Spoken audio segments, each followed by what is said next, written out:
Closed session. So I call this City Council Redevelopment Agency meeting to order, July 27, 2011. We will start with the Pledge of Allegiance. Please stand. I pledge allegiance to the flag of the United States of America and to the republic for which it stands, one nation, under God, indivisible, with liberty and justice for all.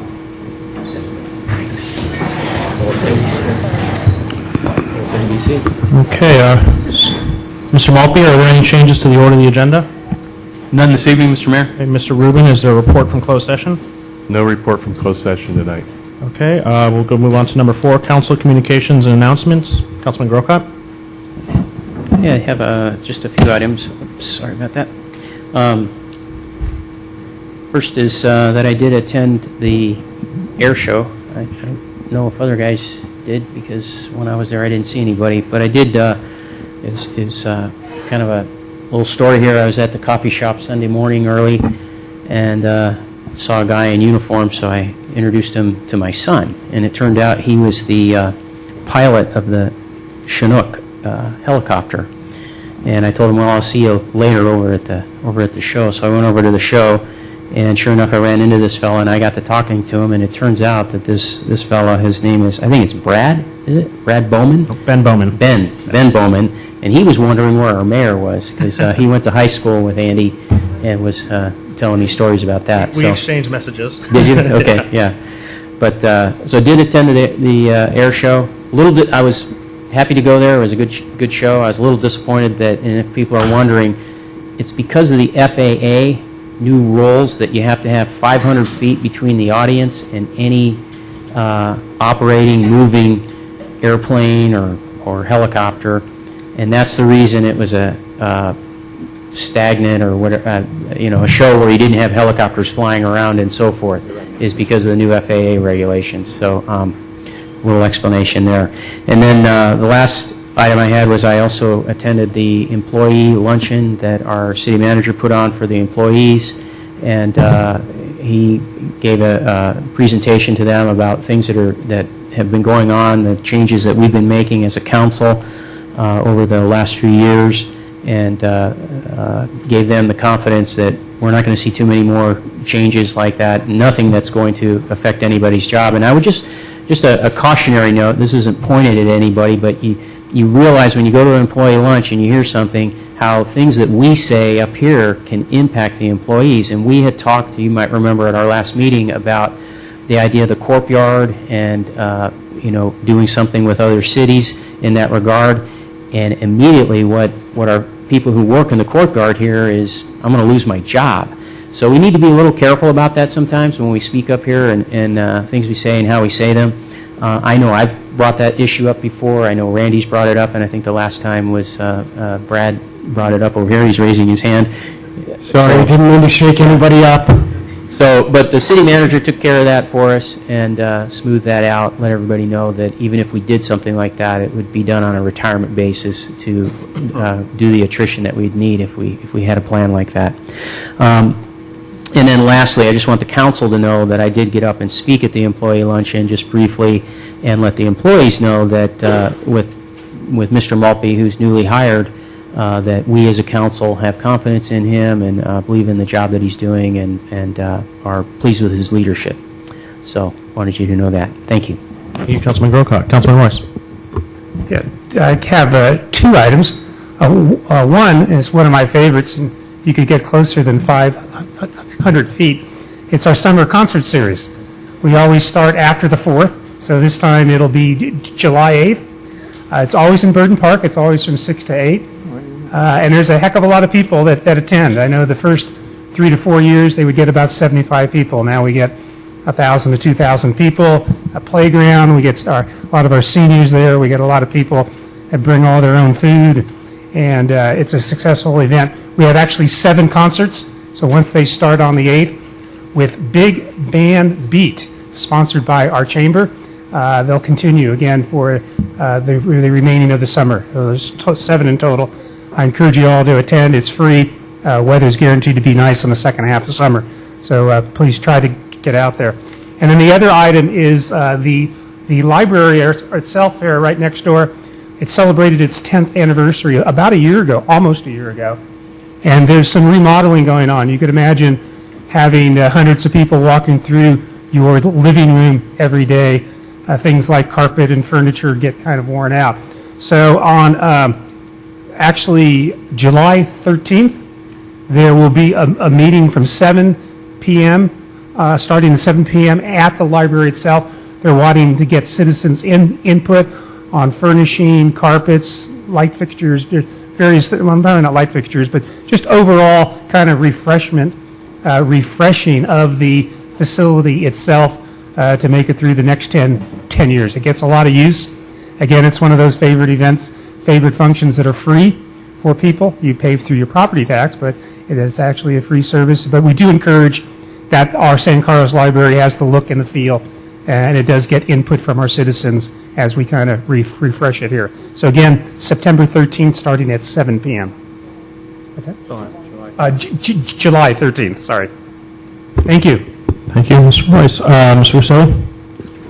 Mr. Mayor, I just want to report that I attended a meeting of the Grand Boulevard Committee, and for those who don't know what that is, I think some of the council, if not most of the council, know what that is. It's the El Camino Real, and it's all the way from Daly City all the way through down to the last part of Santa Clara County. It involves San Mateo County and Santa Clara County. And it's a quarterly event that we have been, I guess it's going on for about 3 years now, and will probably go on for a couple of more years, trying to get ideas to improve the El Camino Real in a number of ways, transportation-wise as well as look-wise. Now, these are all going to be advisory-type situations because every city will have to decide what they want to do with especially the way it looks. The roadway Caltrans controls, but with input from our city. But the other parts of it are all city-oriented. So it's an interesting group, like I said, with I can't remember how many cities there are in Santa Clara County on the El Camino, but we have about 15 cities or so on the El Camino in San Mateo County. There's a lot of great input. Caltrans spoke to us at the last meeting about some of their ideas, and they're getting ideas of how to move people better, should we say, on the El Camino. And it's a long planning process. So just want to report back that we're participating. Thank you, Mr. Mayor. Mr. Roselli? Mr. Lewis? Nothing to report. Thank you. You didn't have a good weekend? I had a great weekend. Thank you. Good to know. And the only thing I have, and I would like to direct this to staff, the governor today came up with a budget with his Democratic counterparts in the state legislature, and part of that budget is going to be raiding the RDA funds of the municipalities throughout California. So I would like us to get a staff report to show what that means. This is once again Sacramento's attempt to grab money out of local government. So I would like, preferably at our next meeting, for you to give us the possibilities of how much that could possibly cost us and whether some of us don't even believe it's legal, but if it is legal, what that means for us. And that's all I have. So we'll move on to item 5A. This is council appointments and presentations. And first up, we have a presentation of proclamation to A+ Japanese Auto upon receiving the 2011 California Small Business Award.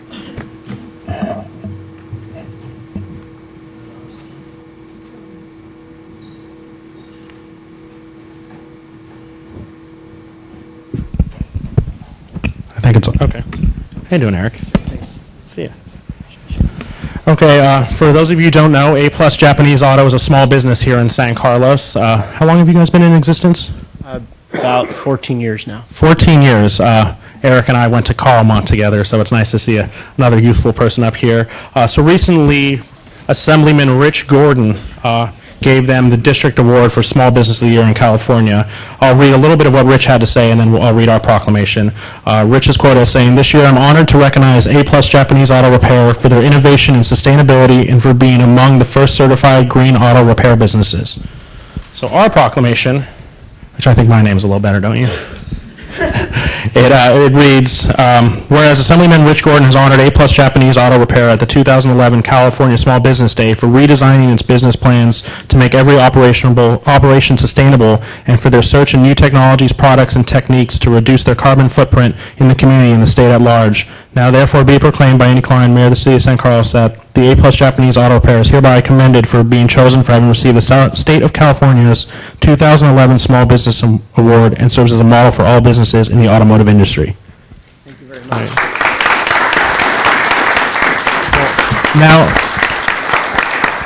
Well, since you're up here, Eric, we'll let you give a little plug for your business and explain the things you have done to earn this award. Well, Rich definitely pointed out the green business part of it, and we just we were an early adopter of that, and we got behind it. So we changed all of our light fixtures. We changed 252 light bulbs, recycled out the old ones, and saved about 50% on our electricity bill just with that.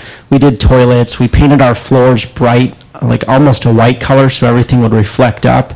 We recycle everything from metal to tires to oils and coolant. So it's all, I think, becoming a standard practice. I hope it's becoming a standard practice, but that's something that we did. We definitely save money doing it, and we plan on being here in San Carlos and being in business for a while, so it was a good move for us and a good investment. So thanks for recognizing that. Thank you, Eric.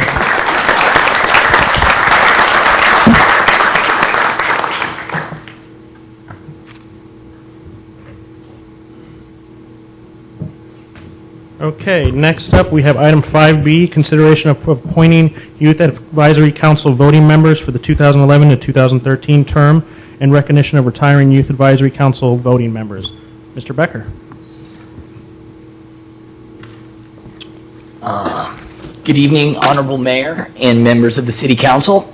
I'm Mike Becker, the Youth Development Coordinator and the advisor to the Youth Advisory Council, one of. It's my honor and privilege to speak on behalf of the Youth Advisory Council tonight.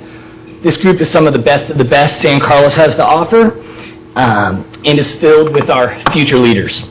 This past year, the YAC has volunteered countless hours in the community, donated thousands of dollars to good causes, including their own Youth Scholarship Awards for volunteerism, tirelessly hosted several events for the youth of San Carlos and the greater Bay Area, including the following events. They put on a youth social, attended by 100+ other local youth leaders and advisors, a green fair at Hometown Days, some of you might have seen, a high school battle of the bands, half a dozen middle school youth dances. They were not only invited to and presented at the San Mateo Youth Conference as experts on a topic of youth voice. This just scratches the surface of all they accomplished in this past year. Much of this is thanks to the support that you guys offer us. We're really sad to see the great members move on, but we wish them the best of luck in their future endeavors, and we're very excited to see our new members come on board and see all that they can accomplish. And we ask you guys today that you recognize. Okay, Mr. Becker, do you want to do the recognition for the outgoing first, and then we'll swear in the new members? Sure. Does that work better for you? Yeah, that's just fine. Okay, I'll come on down. So, do you want me to call them up one by one, or?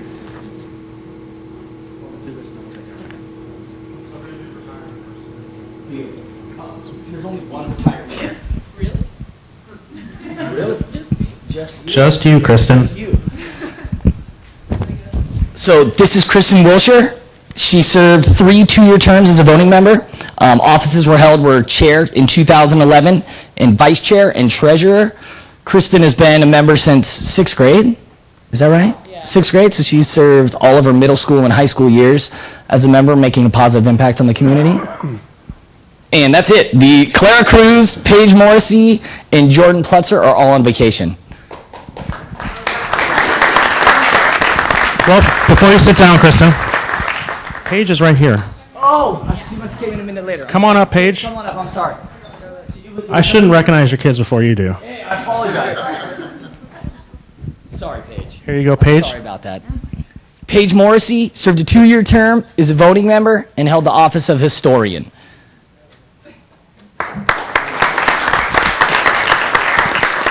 Super sorry, Paige. Thanks so much. There's no one else. I'm 100% Andy.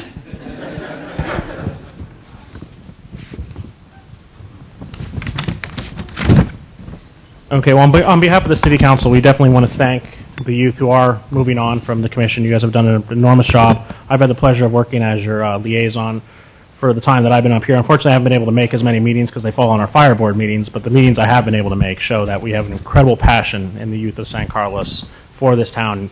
You guys show some amazing leadership, so we're all pretty excited to see what your next move is, and hopefully one day some of you will come back and sit up here.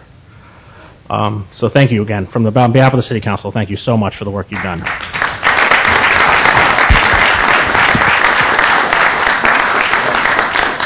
Okay, so now we need to vote on appointing the recommended candidates to the 2011-2013 Youth Advisory Council. They are Daniel Vassallo, Katie Booth, Scott Ryan, Joseph Gottlieb, and Blake O'Brien. Do we have a motion or any discussion? Mr. Mayor, I make a motion to appoint these young people to Youth Advisory Council. Second? Second? Madam Clerk? Councilmember Grisilli? Yes. Councilmember Grocott? Yes. Councilmember Lewis? Yes. Councilmember Royce? Yes. Mayor Klein? Yes. So we will do a swearing in. If the 5 of you would like to come up, the city clerk and I will swear you in.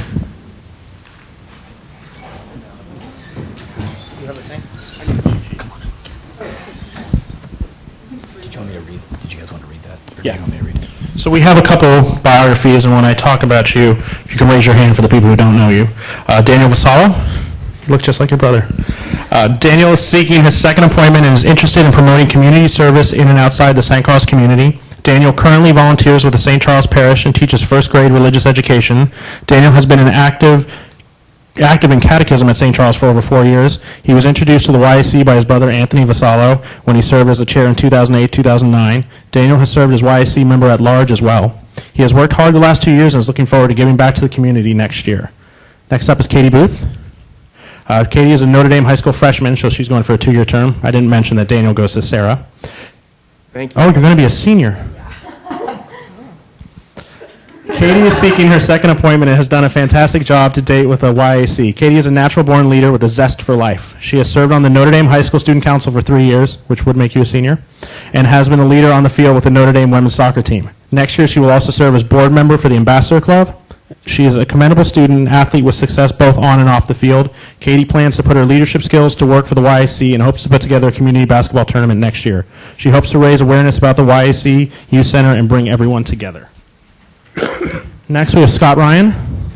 Scott is a junior, all right, at St. Francis High School. Scott is seeking his first appointment and has served as a YAC member at large for the past few years. Scott has worked hard to help the YAC host multiple youth special events. Scott would like to pursue avenues to assist our youth in caring for the environment and partnering with other agencies that have existing programs for youth. In addition, Scott is a huge fan of our current intergenerational program with the Adult Community Center and wants that to expand next year. Hopefully you guys are going to start winning at the bowling tournament. Next up is Joseph Gottlieb, who is a 7th grader at Central Middle School. Go Mustangs. Joseph is seeking his second appointment to the YAC. He is an avid trumpet player and part of Warner Central Middle School Jazz Band. Joseph is a first-rate author and has won the St. Cross Youth Center Short Story Contest 2 years in a row. Congrats. He has been authoring a book about World War II over the last 2 years. He is a creative and intelligent young man, and he plans on helping the YAC offer new special events to the community like our recent Green Fair at Hometown Days. And lastly, we have Blake O'Brien, also at Central Middle School, a 7th grader. Blake is a very bright and tech-savvy individual who aspires to be an engineer at Apple. He has a strong passion for local government and served the 2010 to 2011 year as a YAC member at large. He is ready to hit the ground running and help educate youth about local government and offer special events for the St. Carlos youth. So we are going to do a swearing in for you. Okay, so if you could raise your right hand. I'll stand in front of you guys. All of you. There we go. And I, state your name. There we go. Oh, sorry, repeat after me. Solemnly swear that I will bear true faith and allegiance to the Constitution of the United States and the Constitution of the State of California. That I take this obligation freely without any mental reservation or purpose of evasion. And that I will well and faithfully discharge the duties upon which I am about to enter. Well, thank you very much and welcome.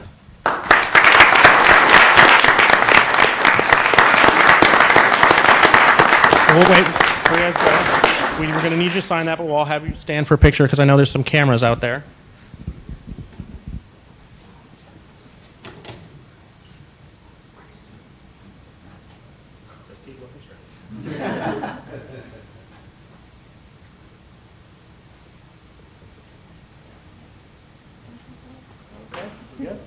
All right, so if you guys could sign your paperwork with the clerk, and once again, welcome and thank you.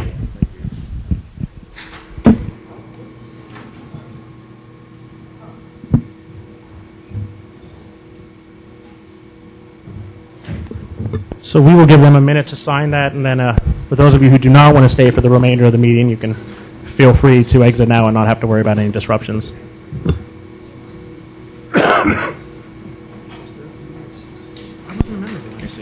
No, I was Carmel Student Government. Becker was, though.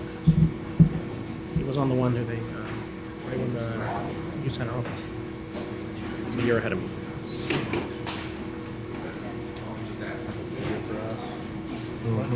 They were here for us. Never are.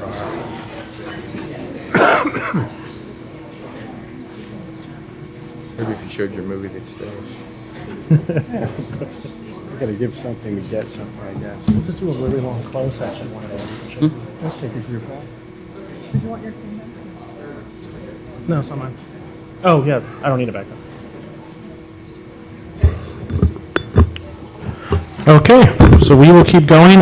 So we have item 5C, consideration of appointments to council subcommittees and ad hoc committees for the remainder of 2011. So there's no staff report for this, correct, Mr. Maltby?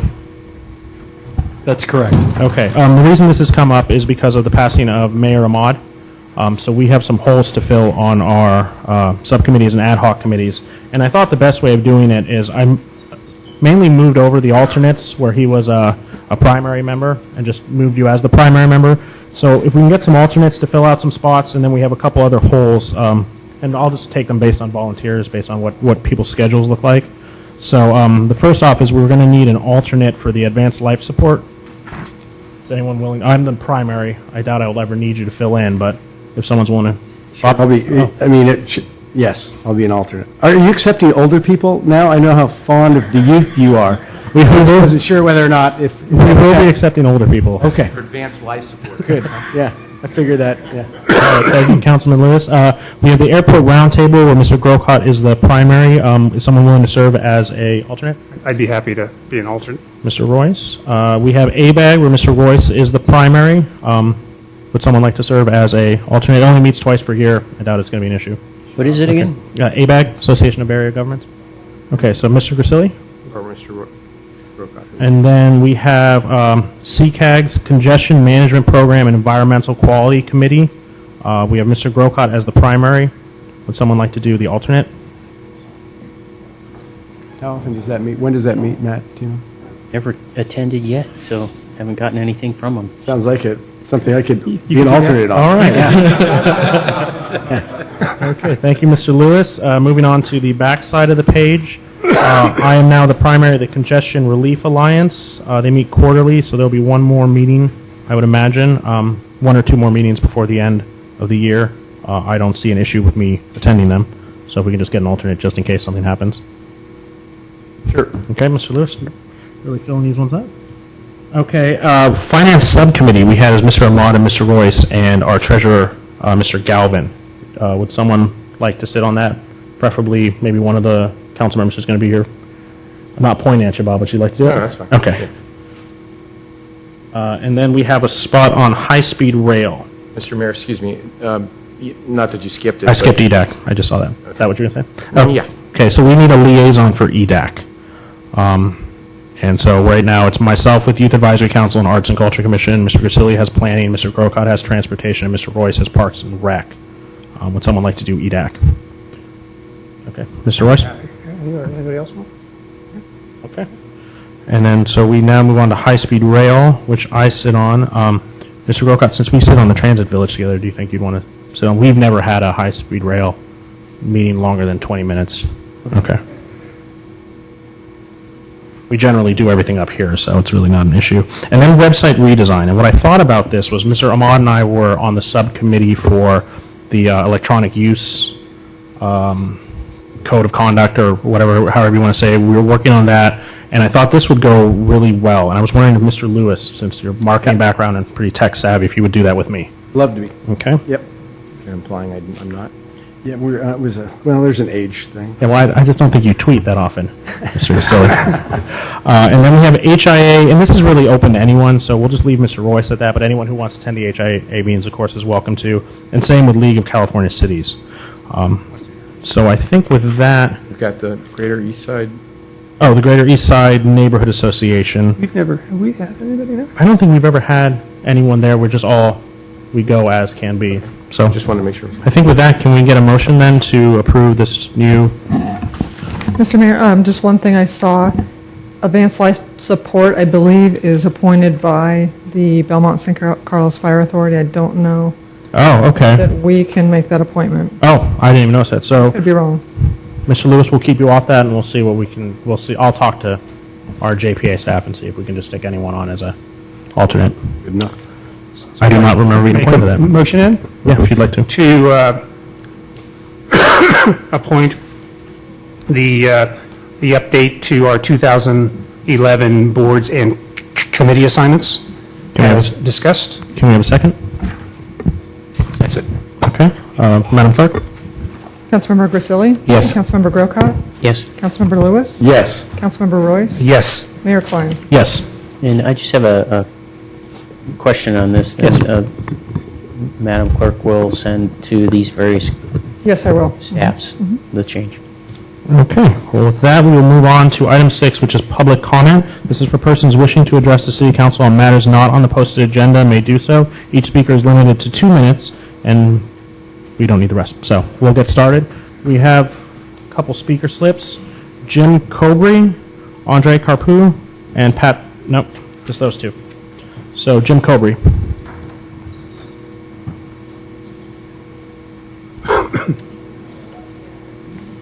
This one's boring. I've been having this thing in an allegory. Actually, it's an allegory. There was this billionaire who invented what's called a widget.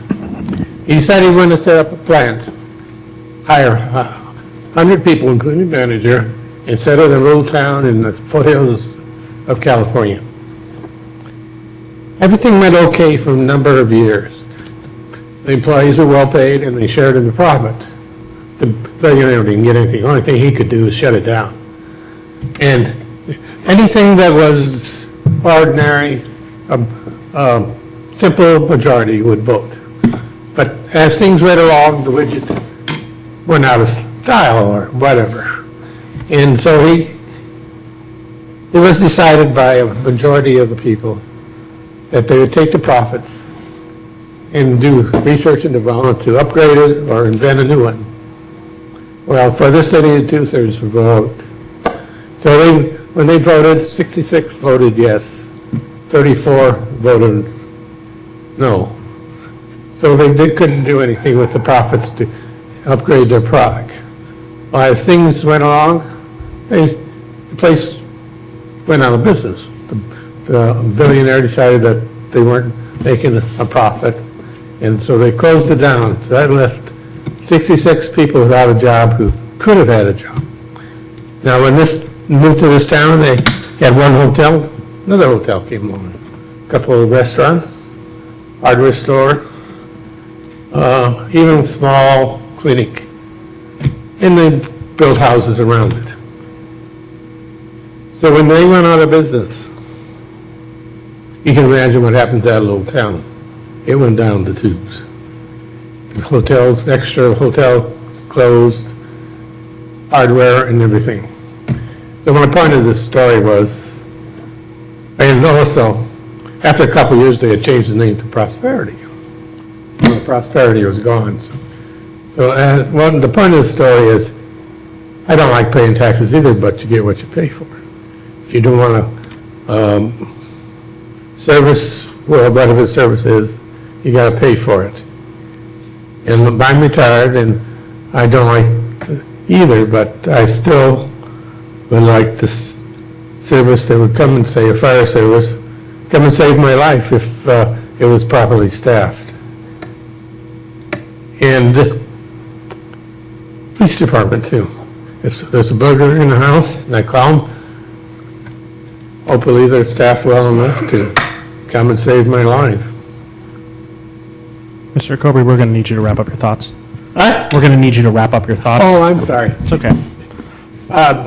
There was an old elderly lady who I talked to when I picked up my granddaughter at Arundel. Anyway, the point was, she voted against one of those personal things.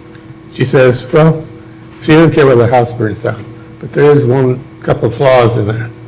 What if she's trapped in there and the fire department is 10 seconds late because of staffing? Or if the insurance company decides there's too much, not enough, staffing in the city, we're going to raise your rates. Personally, I would rather pay it to the fire department than pay it to the insurance company. So, Okay. Well, thank you. Thank you very much, sir. Next, we have Andre Carpool.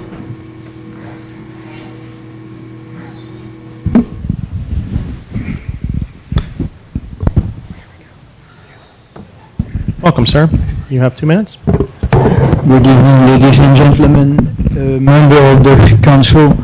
I would advise you to get the clock or a light that flash instead of being interrupted into the 10 minutes. And also wants to remind you that you have been elected to serve your constituent, not soon as you get elected to be a gang of dictators. And the 2 minutes is one of it.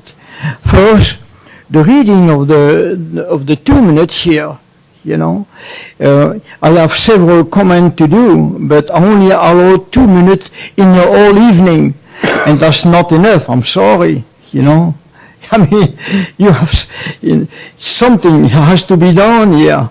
Maybe some people in the audience should get together and petition the city council, because you're about the only one who has 2 minutes. You wouldn't get away with that kind of policy in Berkeley, for instance. Thank you. Thank you, sir. Okay. Is there any other public comment?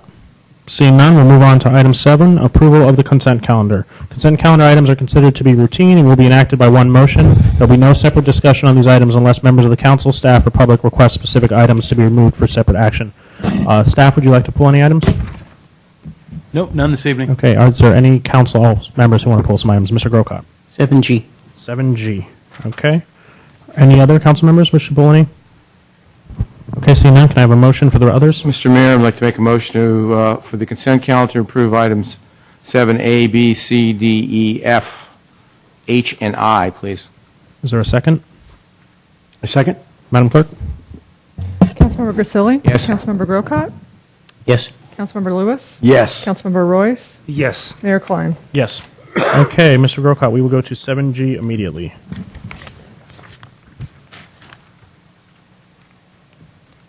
And do you have any questions or concerns? Concerns, not really questions.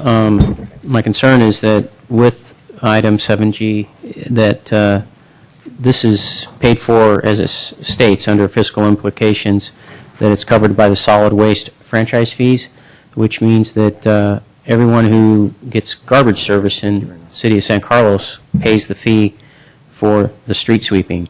And I've had a problem with that ever since it was moved from general fund expenditure to being added to the solid waste franchise fee, because the city, on the other hand, doesn't pay a garbage fee. We don't pay anything to the garbage company that I'm aware of, but we get the service because our parking lots are swept and curbside of our parks are also swept. And the way a fee structure is supposed to be paid for is that the receiver of the service pays the fee. And in this case, the receiver of the service, in some instances, as I said, Wheeler Plaza, for instance, or the curbside at Burton Park, is not paying the fee, but they are receiving the service. So I pulled this in order to vote against it. Not that I'm against the contract per se, but how it's being paid for. Okay. Is there any other discussion? It's just a question for staff. Do other cities typically put it into their fees like this, or do cities pay for it? I mean, I think Councilmember Grocott. Through the brings chair, up a good point. Councilmember Lewis, it varies. There are some cities that do it this way, others do not. A little bit of both. Have we ever considered paying a percentage of that fee? Yeah, I mean, that's the question I was going to ask. What, has staff ever looked in, if we were to pay our share of the fee, what would that actually be? It wouldn't be the $91,000, of course, but what would that be? I don't think that we've looked at that per se, but we certainly could research that if that's the council has an interest. Sure. Could we ask staff to, is this time sensitive that we can't hold off a couple of weeks and have you look at that? I'd have to check with Public Works on the timing. I think Public Works saying it's not time sensitive, we could do some research. So, Mr. Grocott, would you like to table this, and then we can bring it back to see what our fee would be for our council areas, would if the rest be of willing to if we have do three that? members who are okay with that? Go ahead. But if you got the votes, I'd rather vote on the contract and then come back and decide whether we want to change. We can always change the budget. We can always move it around. Okay. I mean, Mr. Grocott indicated he wasn't against the contract, Yeah. so No, let's none. approve the contract, and then when it comes back, my opinion, and when staff comes back at our next meeting, we can decide to move it around. It's going to be I think a fairly nominal amount. I can't believe it's going to be more than 10 or 15% at the most. So Okay, Mr. Rousseau, can you make a motion I'd with, like to make a motion to approve contract 7G. Yeah, I'll second that. it's a resolution. Resolution, I'm sorry. Do I need to read the resolution? No, you don't. Oh, sorry, we do have a public comment. Ms. Bell? I thought it was a different number. Resolution. I'd like over the next year, I wasn't going to push you to change things tonight, but over the next year to look at actually sweeping more of the streets. In my neighborhood,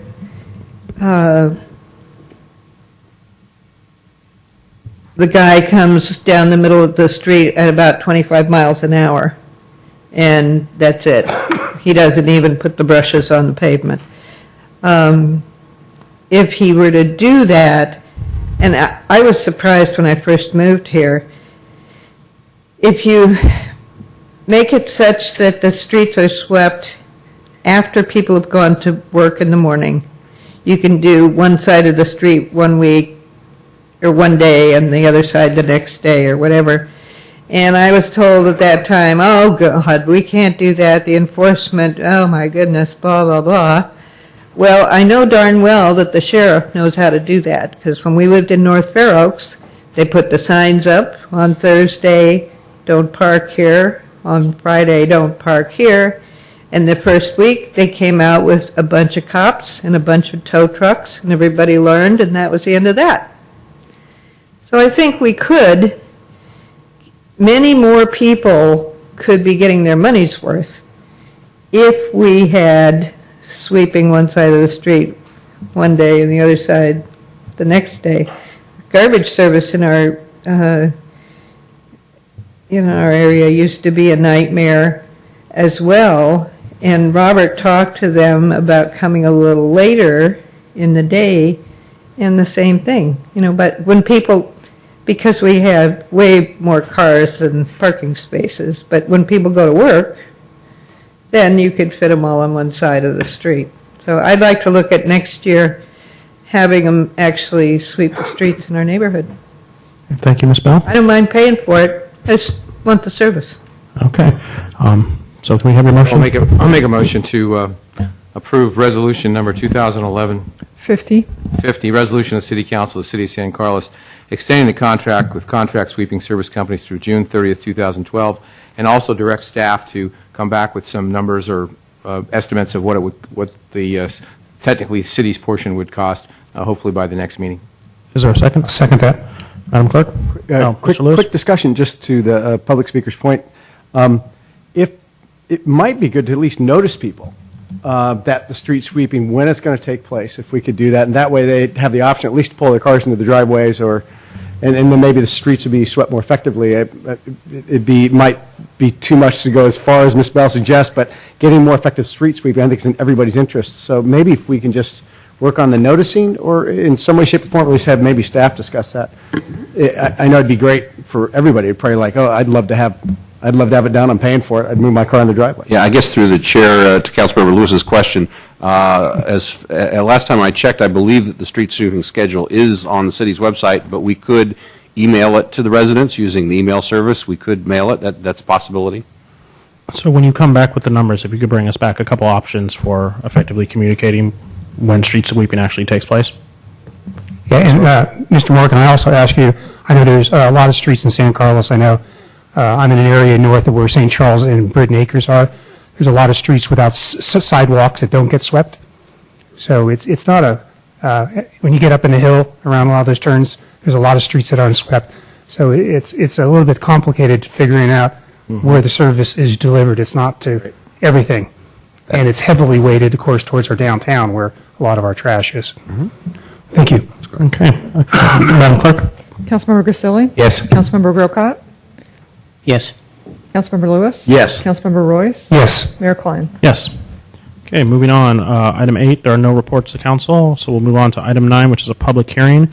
Consideration of introducing an ordinance amending San Carlos Municipal Code, Section 15.04, Technical Building Codes, adoption of the 2009 edition of the International Fire Code with the 2010 California Fire Code amendments, including all adopted standards as specified, prescribing regulations governing conditions hazardous to life and property from fire, hazardous materials, or explosion, and for providing the fire safety inspection process for hazardous uses or operations in the establishing a Bureau of Fire Prevention and setting a public hearing for the adoption of ordinance on July 11, 2011. It's long. Mr. Moore. Thank you, Mr. Klein and Council. Brian Moore, Assistant City Manager. Item 9A is part of the establishment of the San Carlos Fire Department. As Council may be aware, the current fire code that the City of San Carlos is subject to was adopted by the Belmont San Carlos Fire Department, JPA. That agency's service termination date is October 12th, so it's now necessary for the City of San Carlos to adopt its own fire code. Staff worked with Jim Polisi, who some of you may recall was with Fire JPA. He's now with the City of Redwood City, but he is still our shared fire marshal. Mr. Polisi gave us a draft of the fire code. I worked with staff on this, and so you'll find that the provisions of this fire code are essentially the same as we have today, only the findings are specific to San Carlos. But Mr. Polisi and Chief Skinner from Redwood City are in the audience if you have any technical questions. Staff would recommend that you hold a public hearing on the new San Carlos Fire Code and have first reading tonight, and then as the title indicates, we would have a second public hearing and second reading in July and 11th, and if we stay on that schedule, the new fire code will be in effect in October when the new fire department commences service. Okay, so we're going to need to open the public hearing. Is there any public comment? Seeing none, can I have a motion to close the public hearing? So moved. Second. Okay, everyone in favor? Aye. Okay, so we'll move on. Is there any discussion? I have a question Yeah, Mr. Brokaw. for Mr. Polisi. Mr. Polisi, could you come to the podium?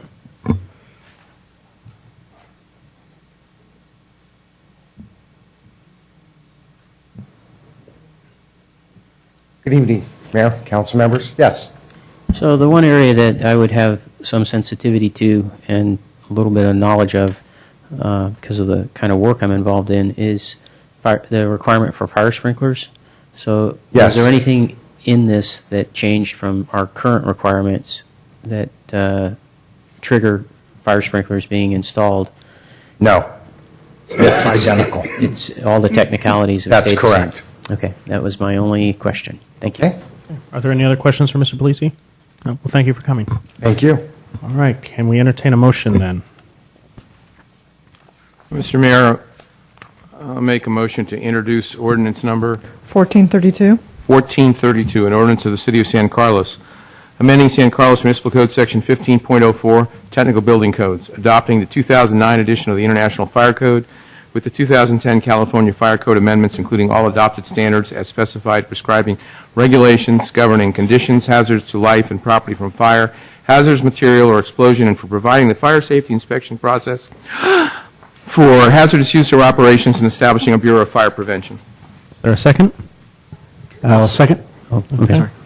Madam Clerk? I'm sorry, I do have another question, Oh, if I okay. may, and that is the effective date. Since we're doing this now, 30 days from now, we could actually adopt the ordinance, but the effective date, are we going to end up with, even though they're technically the same, we're going to end up with overlapping ordinances because the dissolution of the Will not have been San Carlos complete. Fire Department is not until October 12th. Mr. Malpe? Refer that question to our city attorney. Well, I just was talking with the assistant city manager who tells me that the effective date, even though it may be adopted after your future meeting, the effective date will be after the JPA is It's actually in the first paragraph on the background. Okay. Very good. Okay. Madam Clerk? Councilmember Grisilli? Yes. Councilmember Grocott? Yes. Councilmember Lewis? Yes. Councilmember Royce? Yes. Mayor Klein? Yes. Okay, moving on to new business. We have one more item on this, under this agenda item, that's to set the public hearing for because we're adopting by reference, we've got a slightly different procedure this time. Okay, so we have to set the public hearing for June 11th, 2011? July 11th. July 11th. Can we have a motion for that? So moved. Is there a second? Second. Madam Clerk? Councilmember Grisilli? Yes. Councilmember Grocott? Yes. Councilmember Lewis? Yes. Councilmember Royce? Yes. Mayor Klein? Yes. Okay, now moving on to new business. Item 10, we will start with 10A, which is discussion of the City of San Carlos Fire Department. This has 5 subsections. So we will start with the staff report. We'll ask questions. I guess we'll go subsection by subsection, Mr. Mora? Yes. Okay, so we'll go 10AI. We'll have a staff report, we'll have questions, we'll have public comment, then we'll have discussion. So 10AI is consideration of approving contract with City of Redwood City for fire and emergency services and authorizing city manager to sign. And it should be noted that Exhibit B is deleted from this from That's 10A1, so we will need to make mention of that in the motion, correct? Mr. Rubens? that's correct. Okay. So, Mr. Moore.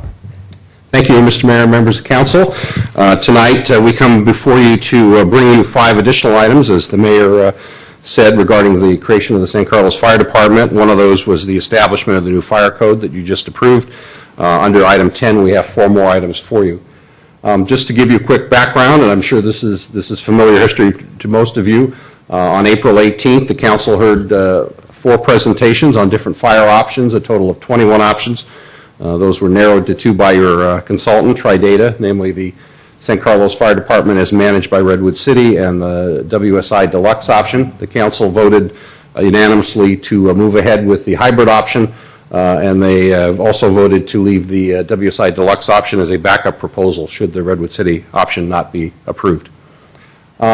This is a table prepared by Yulia on our administrative services staff that gives you a high-level look at the cost and savings of the new department, both on a partial year for 2011-12 and on a full-year basis. What this shows you is on a full-year basis, the new fire department, including revenues, will save the city roughly $1.1 million in its first full year of operation. In its partial year, the city will save roughly $1 million before one-time costs and roughly $620,000 after one-time costs. One significant difference between the new department and the current JPA is the new department does include money for new vehicles, equipment. The current department has deferred those.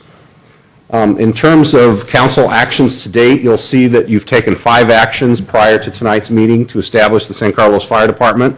That includes the salary and benefits resolution and the job descriptions on May 9th. The establishment of the Emergency Preparedness Coordinator on May 23rd, the direction on truck service, and the continuation of the Tridata consulting contracts at your last meeting on June 13th.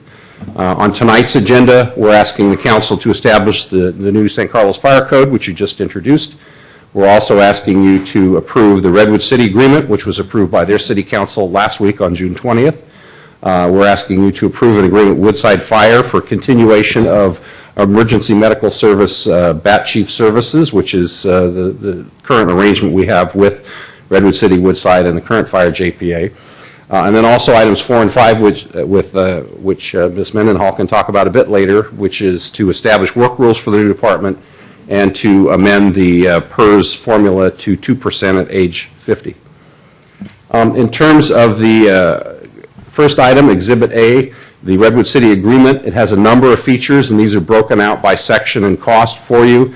The agreement with Redwood City provides for management, administration, and support. This provides for a portion of positions including the fire chief, a newly created deputy chief, of which San Carlos would pay 75% in the first year and potentially less in future years after the department is reestablished, a portion of a management analyst, and a portion of an administrative assistant. In the command and operations area, the city would pay for a portion of the Redwood City Battalion Chief services, and that would ensure that at all calls that require a battalion chief, that one would be provided by the city of Redwood City. You talked about truck services at the last meeting. This would be a payment for aerial ladder services out of Redwood City's main station number 9 in lieu of purchasing a Quint. In the area of fire prevention, code management, and investigation, this would include the services of the shared fire marshal, the fire protection secretary, and 3 protection officers to do things such as wildland interface inspections, plan check inspections in the field.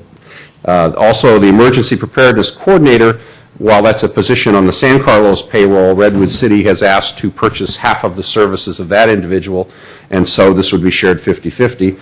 And finally, we would continue the past practice of sharing a battalion chief in Redwood City for fire department training. This is a series of cost tables that was in the report, and this also shows you how the charges were calculated. For fire administration, as you can see, we have one full-time equivalent, 3 positions, $292,000. The deputy fire chief we talked about earlier, 75% in the first year, and then potentially ramping down in future years.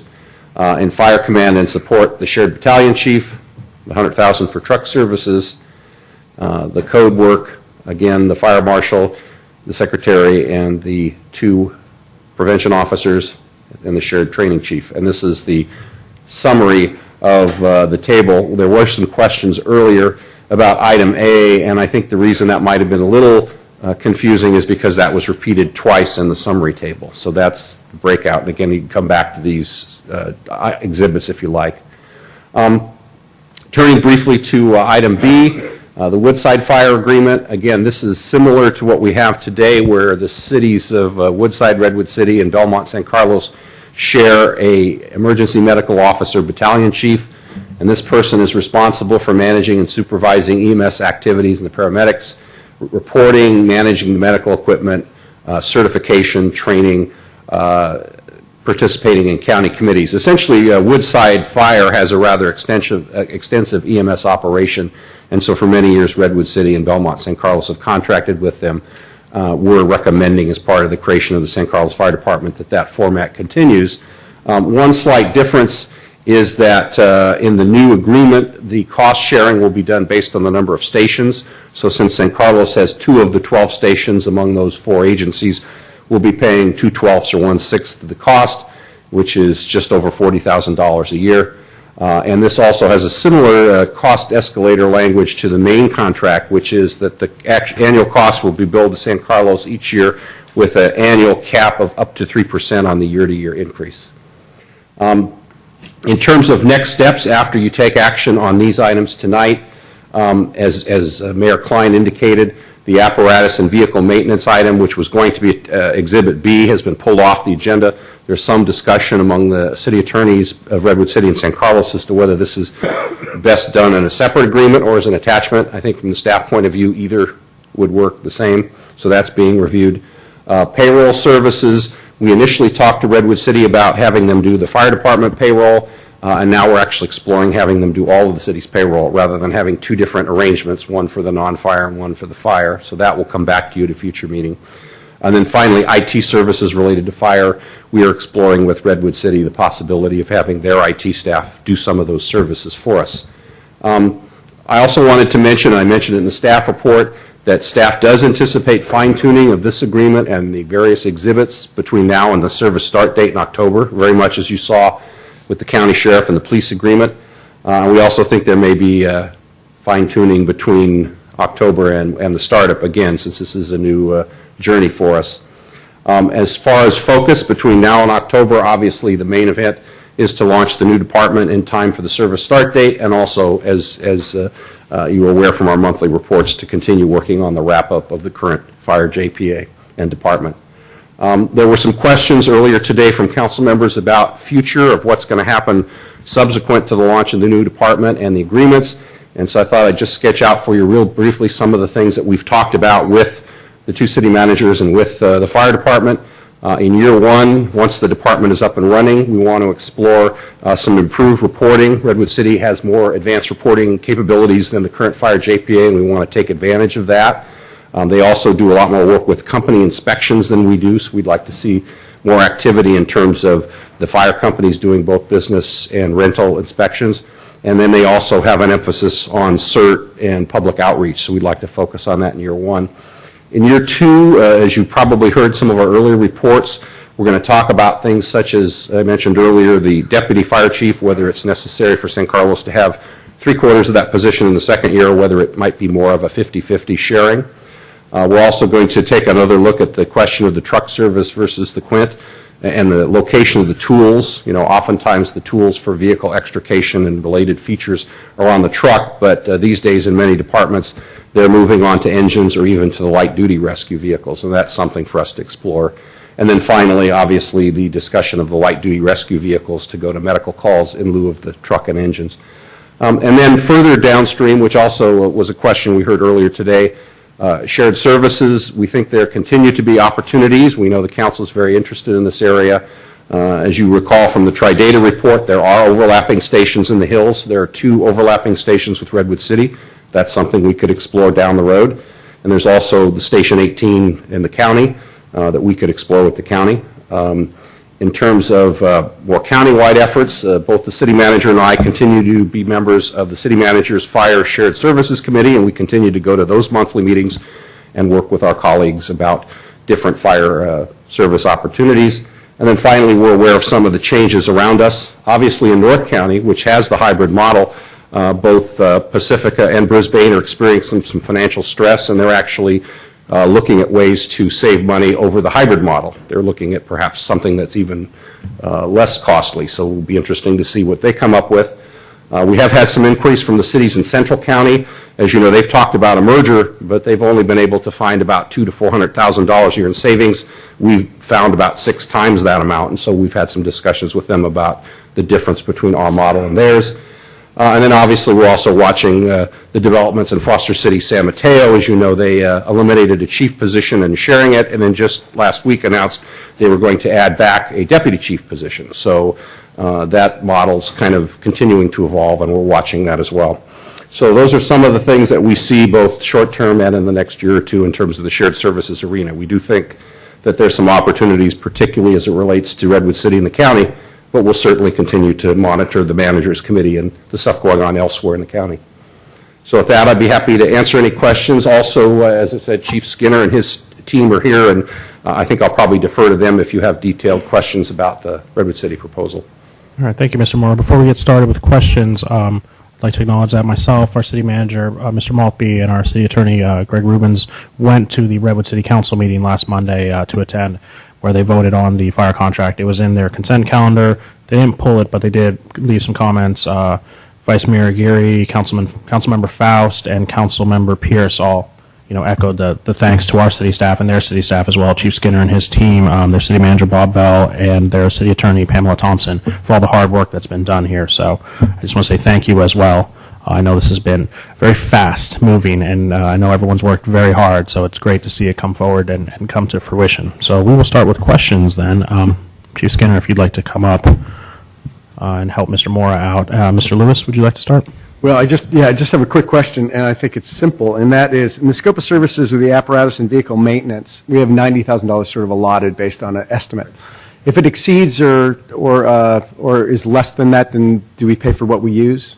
It's based on an hourly rate, and so we would technically pay for what we use, and that's their best ballpark estimate of what it would be in the first year. Right. So my question is, if we use half of that time, will we only pay half of that amount of money? Correct. It's actual, yes. And if we use 7 times the amount of that, I realize I'm exaggerating to make my point, we would pay that amount. So it's pay as you go. That's correct. It's unlike the other agreement, it is not capped. That's correct.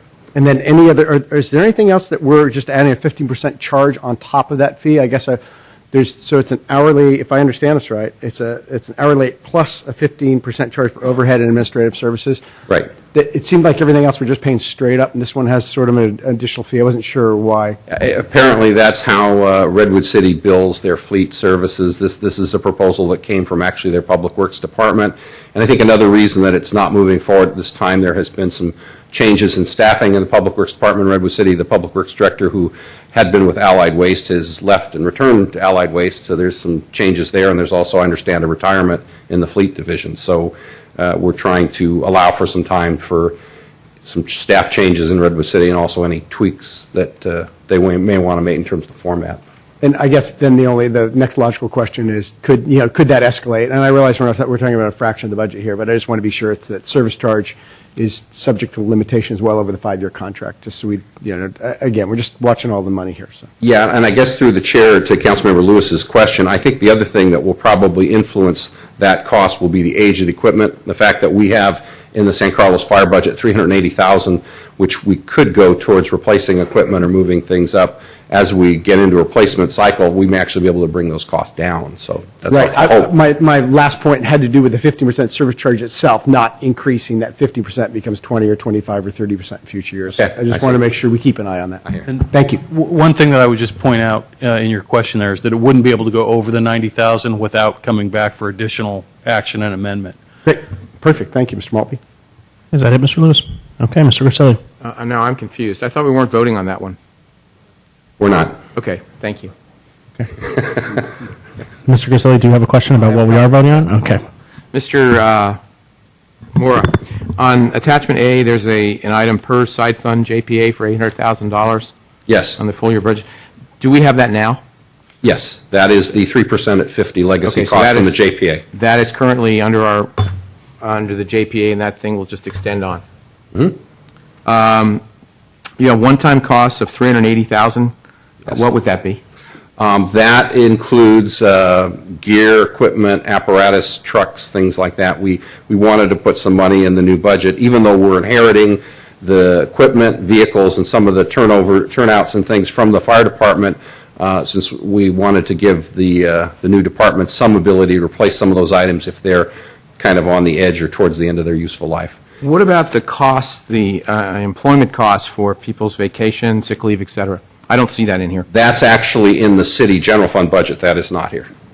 Why wouldn't it be on the far right column under one-time costs? I'll check with. I can take that one. All right. As we've discussed with the city council through the process at different times, there are costs associated with the wrap-up of the fire JPA.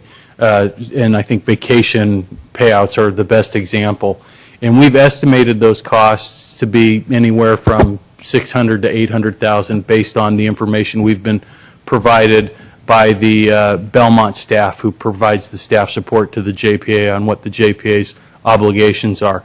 We had previously suggested, and the council had seemed to support the notion that we would treat those expenditures like one-time expenditures once they were fully known. We have the estimate now, and we could put that into the budget. We haven't because we're waiting to see how it all plays out. And one of the areas that could dramatically impact the payout of those liabilities is whether or not those employees go to work for either the City of San Carlos or the City of Belmont as employees in the future. So we're aware of what those costs are, but we've never included them in this discussion specifically because they're one time and not ongoing. We could, if you like I say, they're estimated to be between 6 and 800. The only reason I pointed out is because you can make these numbers dance on the head of a pin. I know I can. I can make them turn around completely. And I mean, because it's easy to do. And I think I think if we're going to put one-time costs, as we have here, Yes. the way I was brought up in financial situation, if something happens that you didn't know was going to happen, how could you put it in the budget? We know this is going to happen. We have an estimate, and granted, it might be high, it might be low. To me, this is low by at least, if you're talking 6 or 5, whatever, this is low by $500,000 on the right-hand side. Well, and I should mention to Councilmember Griselli's question that some of the costs that you're referring to, I believe, namely the payout of the sick leave, vacation, and holidays for the JPA actually are in the JPA's budget, which will be wrapping up before this budget starts. So there's roughly $1.2 million, if I remember the number correctly, that was added at one of your earlier meetings to that budget. So if those are the costs you're talking about, those are already budgeted, but they're budgeted as part of the JPA costs. They're not part of the San Carlos fire. You can call it anything you want. The money's going out the door. That's right. Okay? And this implies, in my opinion, that we're going to save $619,900. And to me, that's not true.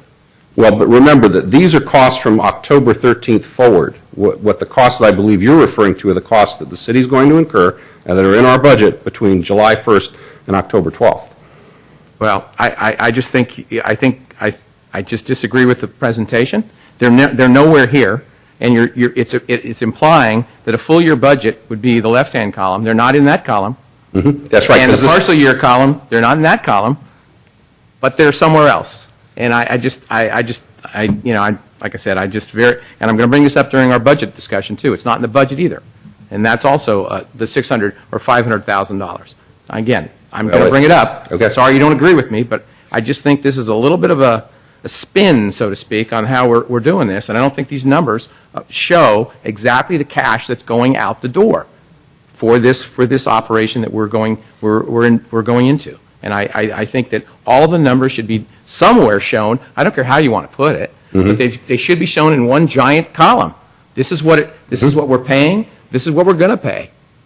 And after the first year, certainly those numbers will disappear because you'll have an ongoing thing. But that first year, in my opinion, there's no 619. In my opinion, no 619,000 savings. Well, and again, just to clarify, and you know, I'll certainly defer to Rebecca and Jeff as well, is that in a previous meeting we did have you approve the fire budget, which includes those numbers. Now, I would agree with you that we could have included that as a third table if you wanted to look at fire costs from July 1st to October. I think the reason in working with finance last week that we didn't include it is because you've already approved that budget. Well, again, I have no problem with what we approved or didn't approve, Mr. Mora.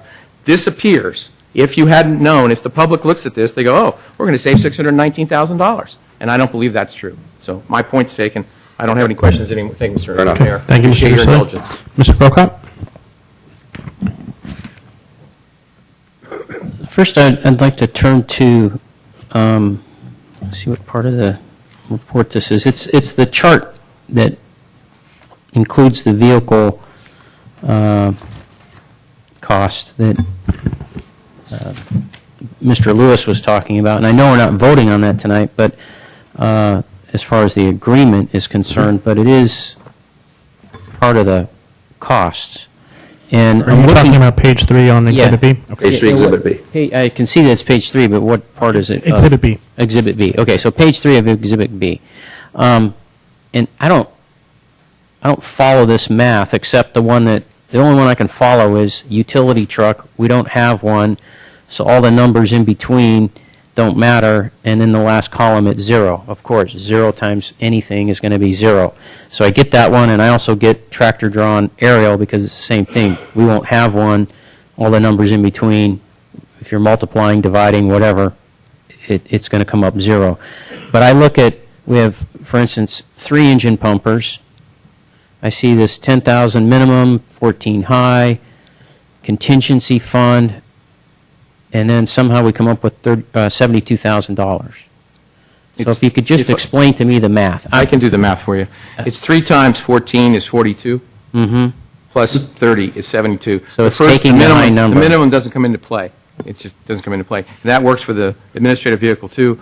3 times 1,500, 4,500 plus 3,000. Very good. 7,500. Thank you for the help, No problem. Mr. Ursulou. Okay, so being that is the case, what I'm wondering is, I heard it said that we talked to Mr. Skinner, and I'm appreciative of Mr. Skinner and his professional skills in his department over there in Redwood City, but we've been in a partnership with Belmont for 30-plus years, and we would certainly have some history on our own vehicles, our own engines, and the thing that concerns me here is we just went through, at least when I was on the fire board, we went through some major expenses. We had the truck transmission go out, we had the rear end of the truck go out, axles break.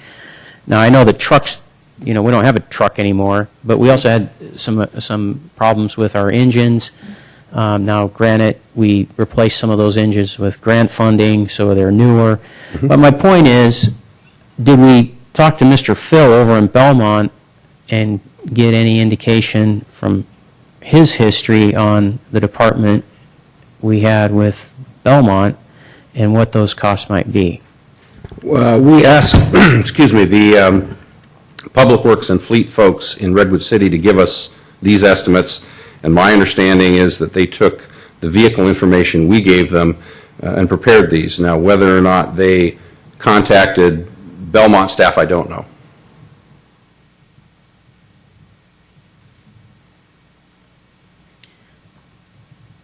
Okay, there's my answer. staying with the maintenance fee, when I look at this attachment 1 and I look through column on the left and column on the right, I don't see the 90,000 anywhere. Is it enveloped inside one of these numbers, or what? It's the total on item 7, which adds up the maximum cost that Councilmember Grisilli was referring to. And the attempt here by the Redwood City Fleet staff was to come up with what they believe the maximum number or cost would be in the first year. So is it included in Redwood City's Services A? No, it's a Where is separate, it's separate exhibit. It is B, and it's also included. So if I look at attachment 1, which has full year budget and then budget partial year, the fleet maintenance cost is not included in this bottom line number. Actually, it is, Councilmember Grocott. Where? It's included under the San Carlos Fire Department total budget cost. So the vehicle... It's part of the $3.1 million. Okay.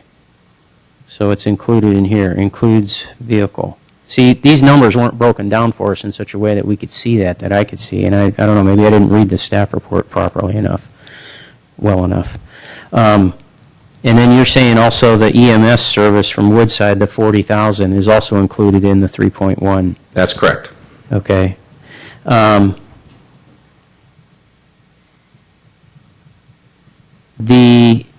Mr. Grisilli took some of the questions I had, so covered that. Thank you very much. The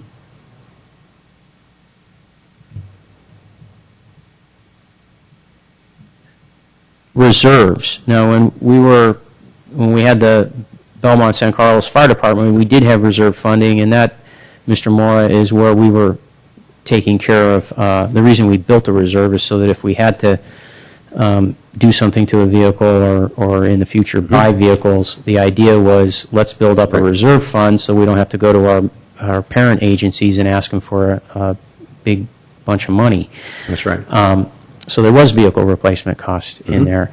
And now you're including somewhere in here vehicle replacement cost and reserves? I will check. I'll ask Rebecca, did we put vehicle, I'm not sure if we put vehicle maintenance in the first year, but I know it was our intent to do so in the future years.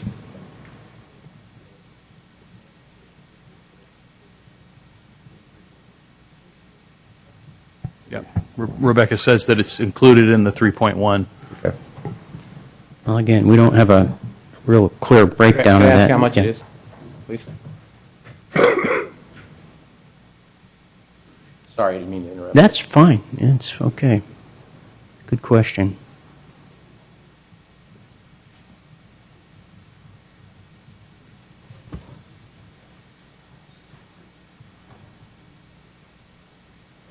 It's 82,000. 82,000? Yes. What do we have to compare that to? We calculated it would be about 116,000 on an annual basis. So we did a partial year. I'm sorry, I didn't hear that. We did a partial year. It was 116,000 on an annual basis based on our work with TriData. So you have some kind of chart that shows, what I've seen before is where you've got your vehicle, your fleet, an engine, for instance, 10, maybe 15 years in service, and then it's going to go to be a reserve vehicle, you pull up a new one, et cetera, and you do that with your whole fleet, and you can estimate. And this is how this was done? Yes, this was done working with TriData. Okay. It would have been nice to have seen all that. Because, all I'm looking at is a 3.1 number, and I'm being told, well, that's in there, that's in there, that's in there. I get this budget, I'm expected to read it, so, I don't know. I would have liked to have seen it and have a better comfort level with all of this. Thank you. And that's vehicle replacement. How are we doing reserve funding? Are we just saying we're going to lean on the city and the fire department's reserve funding is going to come vis-a-vis the city's reserve funding? Or will it be separated out? Since the fire department is now part of the city, the city's reserves will cover the fire department. Okay, so at some point, if we're going to go this route, gentlemen, we're going to need some discussion about what that reserve funding is, because now we're taking on a new kid. essentially. And it's different than it was structured before. So we may have to have that discussion. The hazmat, where's that? Hazmat will be provided by either South San Francisco or Belmont. It is not part of this budget. From what I've, But you're talking about the membership. The membership is part of the operation. No, all I'm looking at, Mr. Mora, is I'm looking at these two columns that were given to us with attachment 1. Right. And this one-time savings of $619.9, and I'm trying to see that it really is 16, similar to what Mr. Grisilli was saying, that it is 620,000 plus or minus. Mm-hmm. So we got to pull hazmat out of that. Well, hazmat under the new budget is an annual membership. Mm-hmm. We're not providing the service, and that is included in the $3.1 million. Keep pointing arrows at this 3.1 million because I didn't. Okay. And then payroll and IT service. It was when we read through here. It said we're having to do that later. Is that included in the 3.1? Yes. Currently? Yes. Even though we don't know exactly what it is? We're using estimates for those items. Yes. Okay. Great. Okay, that's all my questions. Mr. Royce. Yeah, I have two items. The first actually relates to what both Mr. Grisilli started and Mr. Grocott also talked about. And I do think for council, these startup, shutdown, and side fund expenses, we really do need to understand them. And when we get into budget, there are options on how to report each one of those. I would just like to take a few moments to get us thinking about it. So when we get into budget, I think the startup cost of $380 is quite clear. Mr. Moore explained a half a dozen items that in starting a new organization of things that we're going to have to spend, and that's included in the budget. Right. The second of the three items are the shutdown cost. And our city manager talked about 600 to 800. We're still negotiating a lot of that. It's unknown.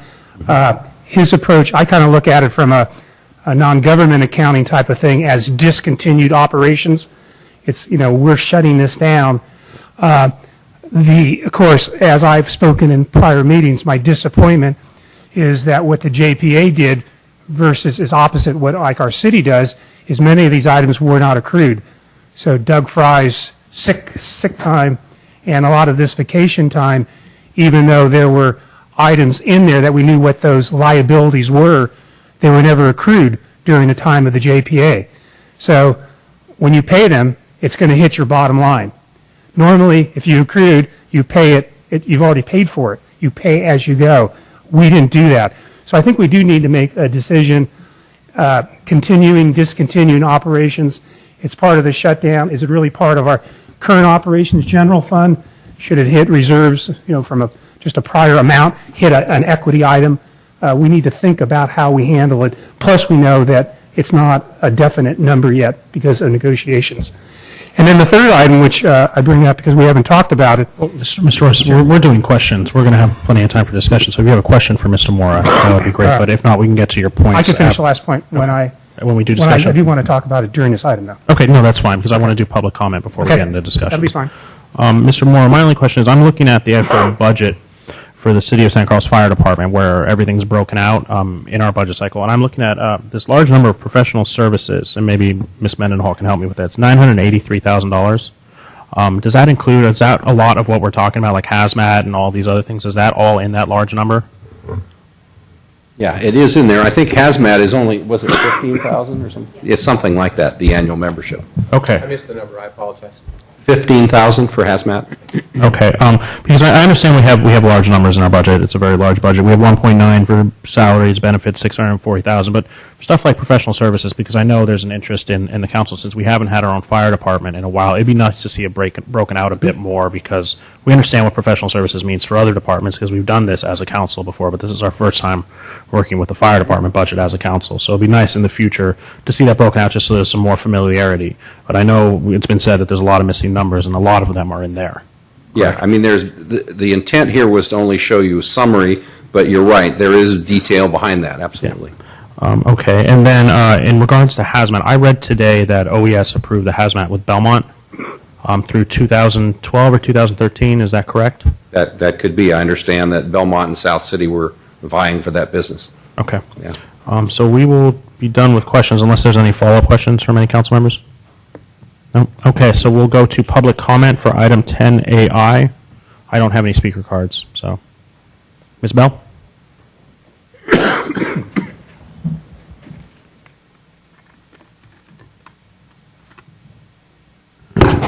I would just like to remind everyone that when Mr. Klein first went on the fire board and told Belmont what our minimum requirements were, before he told this council what those requirements were, it was $1 million minimum now, and $2 or more million very soon thereafter. Now, no matter how much pixie dust you put on $620,000, it's not $1 million. And if it's actually $200,000, it's an even longer ways from $1 million. And I didn't read all this stuff, I got to tell you, but I didn't see $2 or more million next year, the year after, the year after. So we started this whole big, nasty fight over we will get $1 million now, and we will get $2 million the next year, or else. And here we are, negotiating with the neighboring city, and not getting anywhere near that. But we never talked to Belmont about how we could work with them. So that's youth. That's the brilliance of youth. You keep talking about how young is better. I got news for you. Thank you, Ms. Bell. Is there any other public comment? Yes, Mr. Randall.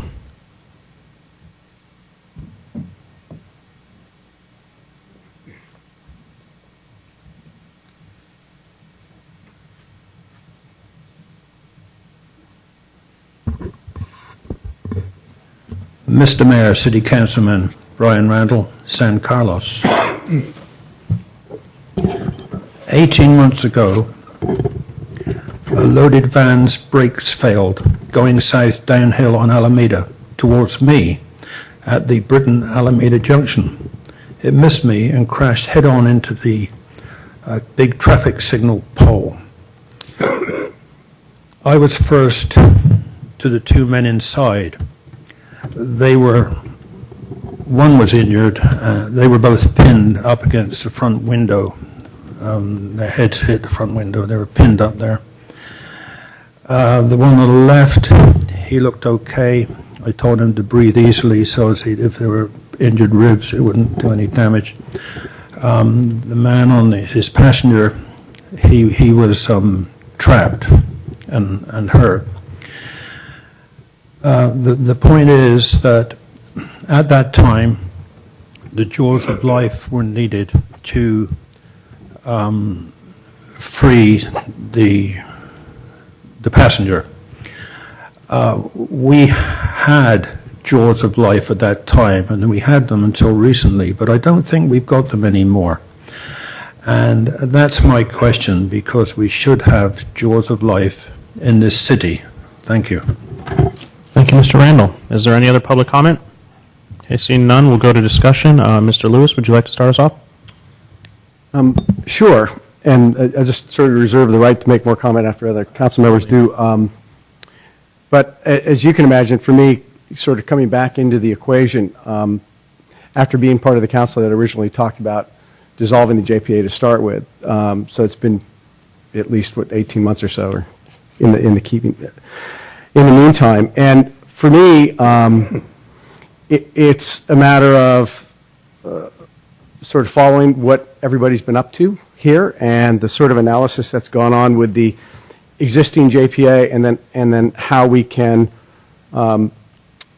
move our fire services and ideally the county in the future, toward the future. When we started the reunited the JPA, was 5 years ago? Is that right? 2005. One of the things that we talked about was we were fearful about some of the expenses, and those proved to be fears that came true, unfortunately. The other thing we discussed at the time was that it was we wanted to actively seek a regional solution, because I think everybody tends to nod when we talk about regional solutions for fire. But we just, for whatever reason, didn't make progress on that front. It was something that I had hoped that we would. But the question that I come back to the equation with is what makes for the most stable situation and the most sustainable situation?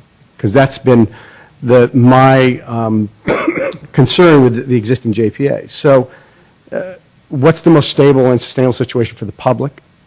For the firefighters, those are guys that are out there every day. They've got their families. They're working hard for the city, and they're providing great service. For the staff, we've spent a lot of staff time on this issue over the years, and ideally that's with our staff, with the budget situation that we have. It's time that they can be spending in a lot of areas, and ideally not as much time as we spent in the last 5 years in fire management. And then finally, just the financial stability. What's the most sustainable financial situation? When I looked at the components of what you all approved in moving forward for the Redwood City option, it seemed to have those components for me. It's a partner that shares our core needs and values. And let me explain that real quick. One of the issues, I think, with our relationship in the JPA is we have a partner there that has basically a fire tax trust fund that comes in and helps fund that number for them. For us, we have to take it out of our general fund. It fights with everything else for our needs.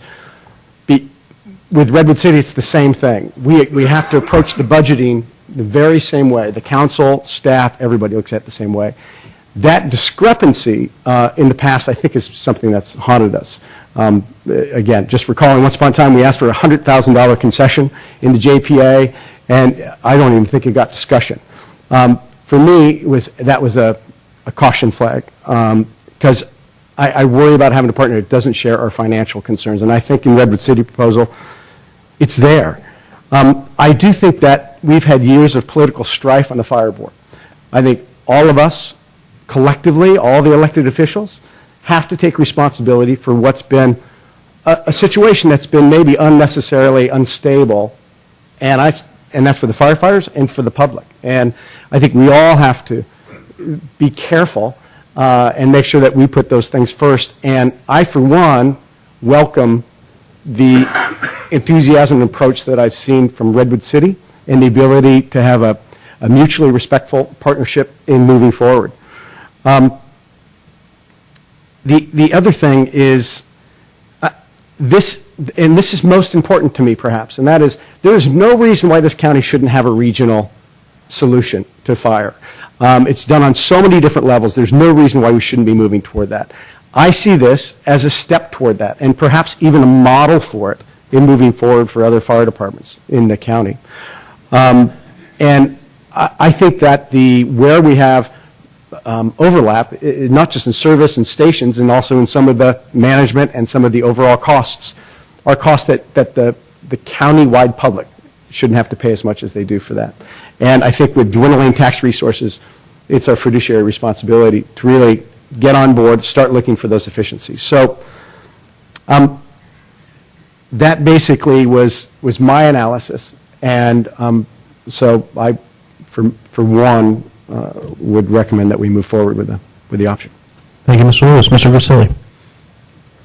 Thank you, Mr. Mayor. I echo a lot of the comments that my colleague, Mr. Lewis, mentioned. It's a very difficult time. Some of my questions that were asked earlier and will be asked later in the budget don't necessarily have a problem with the city of Redwood City in any way, shape, or form. Chief Skinner and his staff have put in a lot of great hours to make this proper. I know my colleagues in Redwood City on their city council have spent time, and the city manager and his staff, I'm sure, spent a lot of time on this. It's a start of a regional situation. I just think that we ought to go in with our eyes wide open. It's a situation that's going to cost X dollars, and I'm not sure we all have seen the X on one slide or one piece of paper. Again, nothing to do with Redwood City. They have to work with their costs and so on, and I think they've been very fair with us on how they're doing it.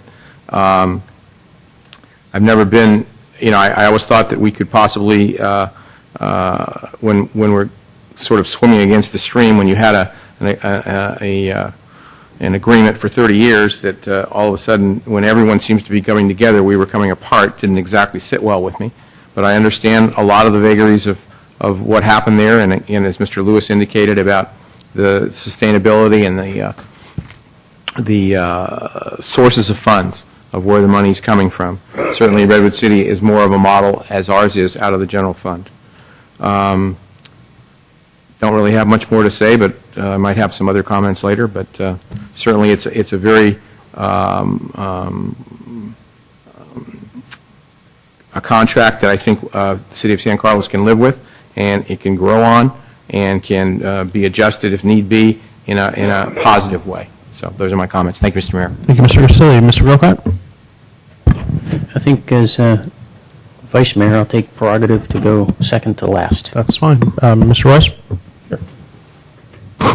Yeah, just to finish up on my third point, because it's a discussion again as we get into the budget, talking about startup cost, shutdown cost. The third is the side fund, which is actually included in this cost as $800,000. What we all, of course, need to understand, this item is a big number. Side fund was created back, 6, 7 years ago, when benefits retirement went from 2% to 3%, and it was retroactive, created a huge liability. And the plan at that time was to amortize those costs, and I believe the amortization was 13 years with the JPA. They'd amortized it down. We still will have about $5 million for San Carlos. And the plan now that we have, I had this discussion with our city manager midday, is to bring that over an eight-year period of time. So again, we have a decision. Do we take $5 million against general fund today? Do we say, oh, it was something from the past, just take it out of something else? Or do we amortize it over a shorter period of time, a longer period of time? So what Mr. Grisilli talked about, as far as he made a lot of sense, we need to make sure on each of these categories we first understand what they are, the public understands what they are, and then how we account for them. And we need to account for them, and that's what businesses do. Sometimes with big items like that, you amortize. Sometimes you accrue. Sometimes you don't. And we need to make sure we go through and include all those costs so that when public comment comes up here, we have a true understanding of the cost, what the savings are, but it's complicated, of course, based on those three items. And my last discussion is, well, first of all, my comment to Mr. Lewis, even though you were away, you weren't far away, I think you hit the nail on the head many times there. I think there's a lot of validity in your comments on where we've been and where we're going and your recommendation. I think what we're doing is somewhat creative. It's also working with another city, regionalization and sharing of services. All of us are going to have to do all of that. And my comments to our city manager today when I talked to make sure, it was kind of when Mr. Moore's slide talked about year 1 and year 2, there's other things that we could do. A couple items that came to mind which he included was, getting back with the county. When we talked to the county maybe last, it was, CAL FIRE, and then they said no, and then all this other stuff started happening. There's still opportunities with Redwood City, Cordillera Center, and our station in some shared savings. There's also other cities. We go to council dinners, and they're looking at us, they're asking us questions. So what we do is important. We'll do most of the right things. There'll be some errors that we'll make, I'm sure. But working with cities, working with county, it's a really good time for us to change the model a little bit. Keep it safe. We're going to still have all the fire stations, all the services. Nothing's going to be lessened. It'll probably be improved, just like the police services got improved. But there will be lessons learned, and I think in a few years, the entire county and the cities and county will be in better shape for the items that we do, and we are taking a leadership role in many of these changes. So those are my comments. Thank you, Mr. Royce. Mr. Grocott? I want to, for sake of discussion, I suppose, I'd like to respond to some things that Mr. Lewis said, and I was going to be most curious tonight to see what Mr. Lewis said, because part of me felt like maybe we should hold this entire item, because given the circumstances, the politics up here has changed. And I really wanted to hear from Mr. Lewis, and I didn't see a way to do it with the agenda item per se. I wanted to hear from Mr. Lewis his evaluation on this whole thing. And unfortunately, I would say, based on the questions we gave staff and the things that are presented to us, I think, unfortunately, you don't have all the information you need to make the decision that you may want to make tonight. Now, you may feel differently. I'm just speaking for myself. And you can certainly respond to that. But I feel like the questions we asked, and we're looking at attachment 1, and we're looking at this chart, and we're told we're going to save this much money and so forth, and we're not. And we don't know, because we don't have the detail here that we have here in the budget that we're going to go over later. It's just not here. There were so many times that I asked some questions, Mr. Vasili asked some questions, and the answer is, it's in the 3.12. Well, show me. Break that number down. I want to see it. I don't believe this. I'm wondering about the comparative cost. On this chart, it says Belmont San Carlos Fire Department costs $7.1 million.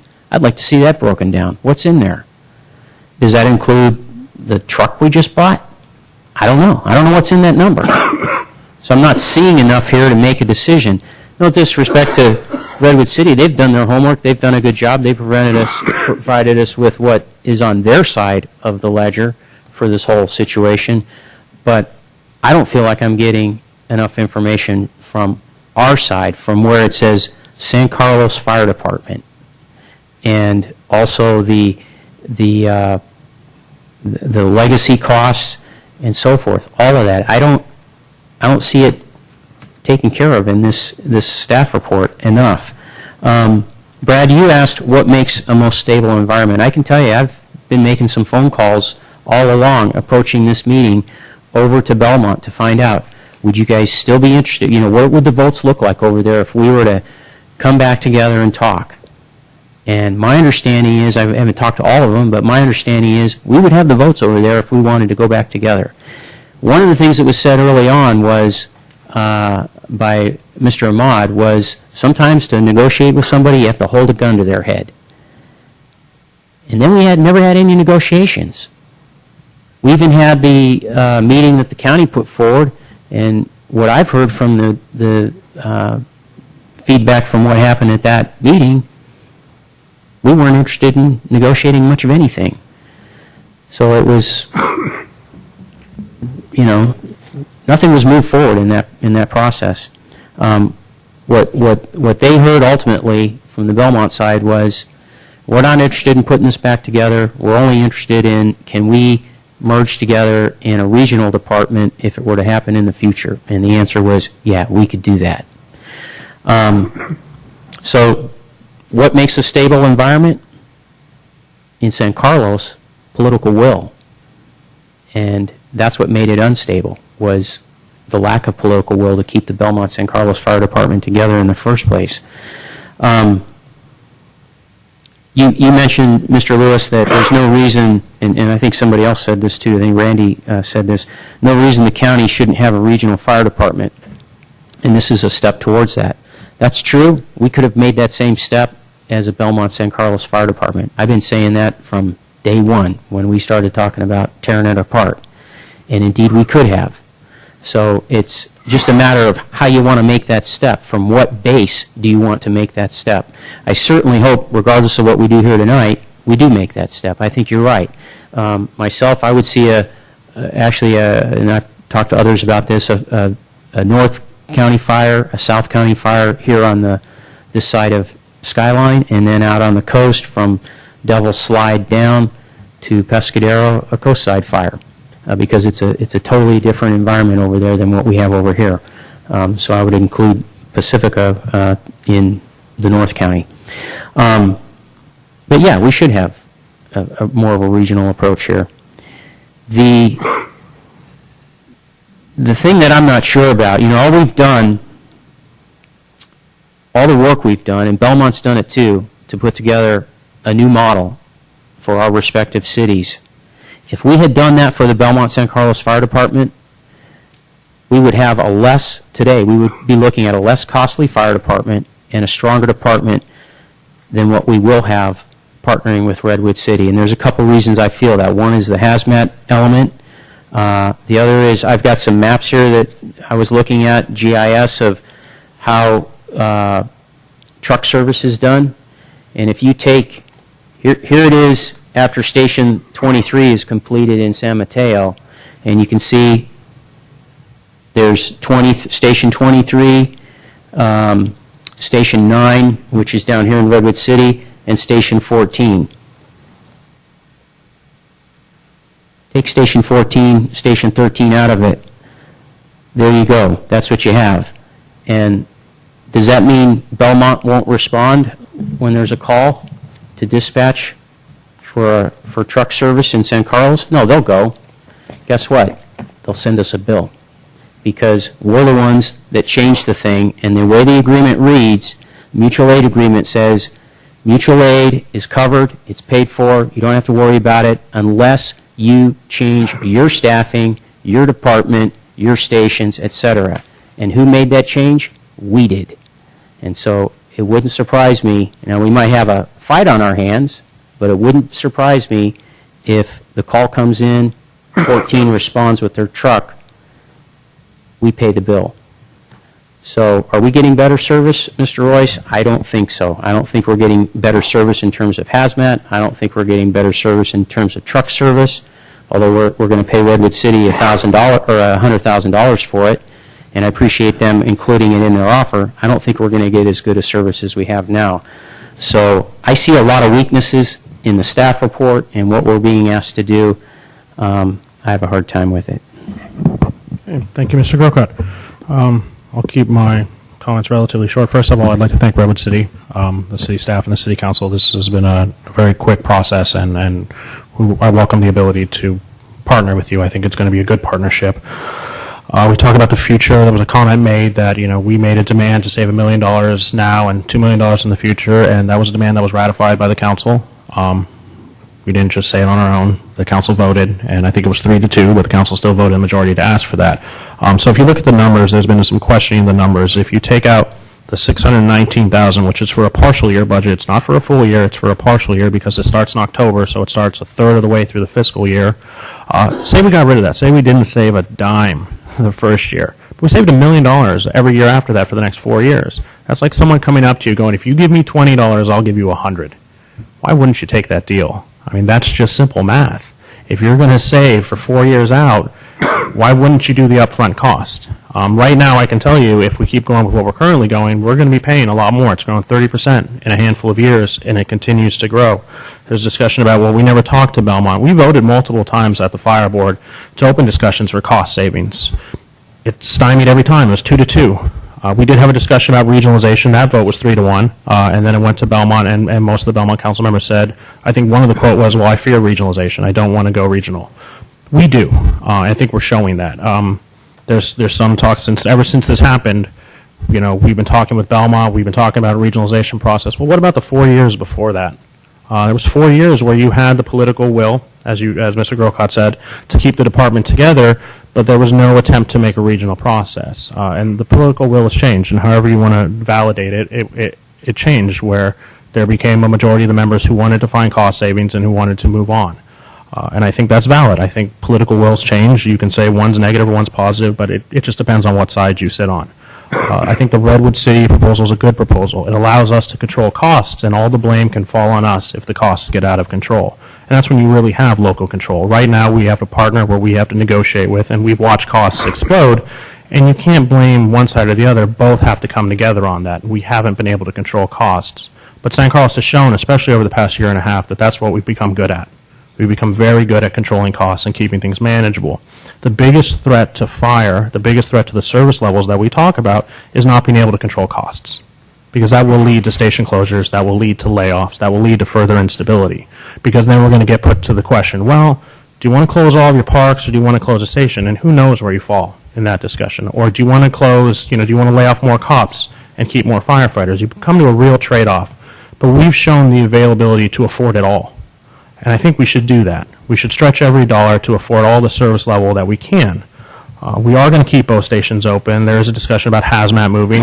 Yes, hazmat's moving next door to Belmont and maybe possibly South City at some point, but it's still going to exist as a service for the county. There's a discussion about a truck moving to Belmont. That's true, but 50% of the time the truck's in Belmont anyways, even in this current JPA. So we're going to have two engines. Are we going to charge Belmont when we have to send an engine because they only have a truck? Probably not. We're going to have truck service from Redwood City. We're going to be paying for that. It's just part of the deal. There's still going to be the same exact apparatuses in Belmont and San Carlos as there is today. Nothing's really changing except we're breaking up as a department, but the apparatus will still exist, the same exact ones that do now. Not much is really changing. It's just there's going to be a different border, and we're going to have a different partner. The theory behind saving even more money is eventually we are going to pay down this side fund that we blew up 6 years ago. It was about $13 million that we inherited overnight. Eventually that's going to go away. I think 5 to 6 years now by the amortization of $800,000 a year. Well, there's another $800,000 a year we just got that we can spend on other things or we can spend on fire. Also, there is discussions with the county. I've talked to county supervisors. I know our staff has talked to county staff. We have two of the slowest stations in the county located in San Carlos or on San Carlos's borders. We have the station in Alameda and we have the station up on Edmonds, which is right off of Crestview. If you put both stations' call volume together, they'd still be a middle-range station. They still wouldn't be incredibly busy. That's another way to further save costs, another way to go this regional department, as Mr. Lewis has said. So there's a lot of ways we can continue to save money, and we just have to decide what's best for the community. Is it the old model or is it the new model? And I think San Carlos has embraced the new model, and I think it's the way to go. I'm glad to hear Mr. Lewis, who hasn't been up here for 18 months, has some of those views. And I think this is the future. I think joining Redwood City is the way to go, and I believe other cities will join. This is a much easier model for them to join because it allows cities to dictate their costs as opposed to going to a board and having that board dictate the costs. So I'm in favor of this, and further any more discussion, I would love to hear a motion. The only thing I want to say, and I'm sure I've expressed the sentiments of everybody on the council, is that the firefighters have been caught in the middle of a lot of this strife over the years, and it's a great group that we've got. And I certainly hope that all of them want to be a part of the San Carlos Fire Department. I think we owe them just a debt for incredible service over the years. I just want to say those guys are out there working hard every day, and they do put their life on the line, and we depend on them. And I just didn't want to go without saying how much their welfare in the long run is what part of my concern is about. Thank you, Mr. Lewis. Mr. Royce? Yeah, just one comment here. Just that I'm prepared to actually vote on this agreement with Redwood City tonight. We did make a motion a couple months ago that was 5-0 to proceed with your city. I think we have a good plan here. There are questions that come up as council or our public may not know, but we generally get these packages on the Thursday before council meeting. That's why I was talking to Jeff this morning. If I had questions, I asked him. I got most of my questions answered.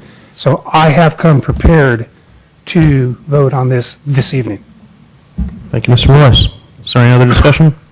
Seeing none, can we have a motion? And the motion needs to include the deletion of Exhibit B. And Mr. Mayor, I just want to make sure that the motion includes authorizing the city manager to sign the agreement, correct? Yeah. So those are the two stipulations. So here, I'll give it to you, Randy.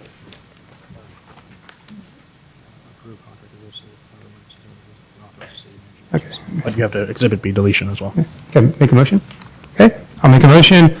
This is consideration of approving a contract with the city of Redwood City for fire and emergency services and authorizing the city manager to sign what exhibit? To sign the agreement. The agreement. And note that Exhibit B is deleted. And Exhibit B is not here. Okay. Is there a second? I'll second. Any further discussion? Madam Clerk? Councilmember Grisilli? Yes. Councilmember Grocott? Yes. Councilmember Lewis? Yes. Councilmember Royce? Yes. Mayor Klein? Yes. All right, thank you to Redwood City. We'll be moving on to item 10A2, consideration of agreement with Woodside Fire Protection District for emergency medical service officer services. That was included in the first staff sorry. report, although if you have any questions, I'll feel free to ask. Well, is there any public comment on 10A2? Seeing none, is there any discussion? Seeing none, is there a motion? I don't believe there's a resolution. Mr. Mayor, again, I request that the motion include authority for the city manager to sign the agreement. Okay.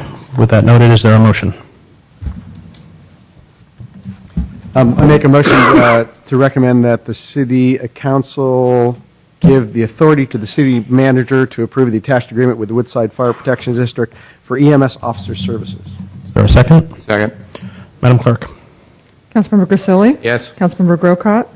Yes. Councilmember Lewis? Yes. Councilmember Royce? Yes. Mayor Klein? Yes. Okay, moving on to 10A3. Ms. Mendenhall.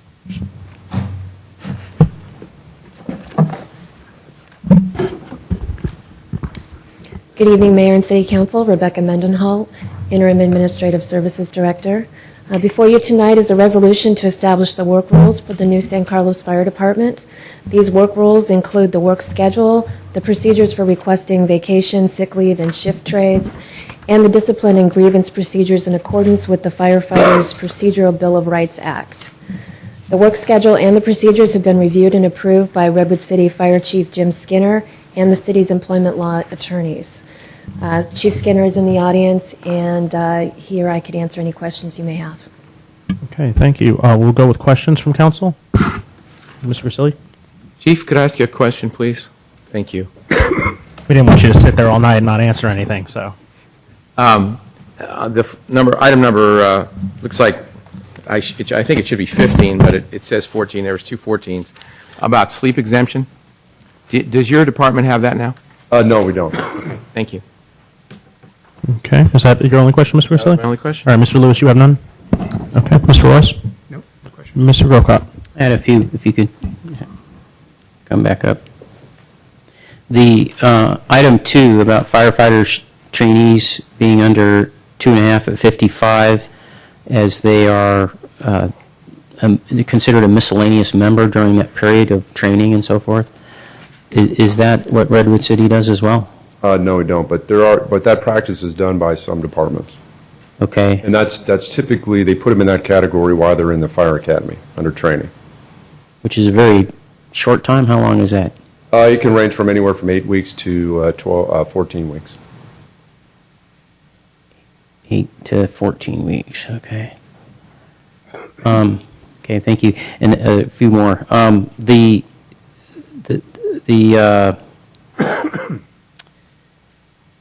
Starting at 7:45 a.m. and then going till 8 a.m. the next day, so you're going 24 and a quarter hours. That's a typical procedure then, I take it? Pardon me? That's a typical procedure? No, it's not. That's, as I understand it from the city's attorneys, that's part of the sleep exemption and how to calculate that. Part of the sleep exemption, okay. Through the chair, if I may, the 15 minutes allows for coverage and discussions before they change shifts. Uh-huh. Okay, that's it, Chief. Thank you very much. Okay, I have no questions. So is there any public comments on item 10A3? Seeing none, we will entertain a motion. There is a resolution, so we'll need that read.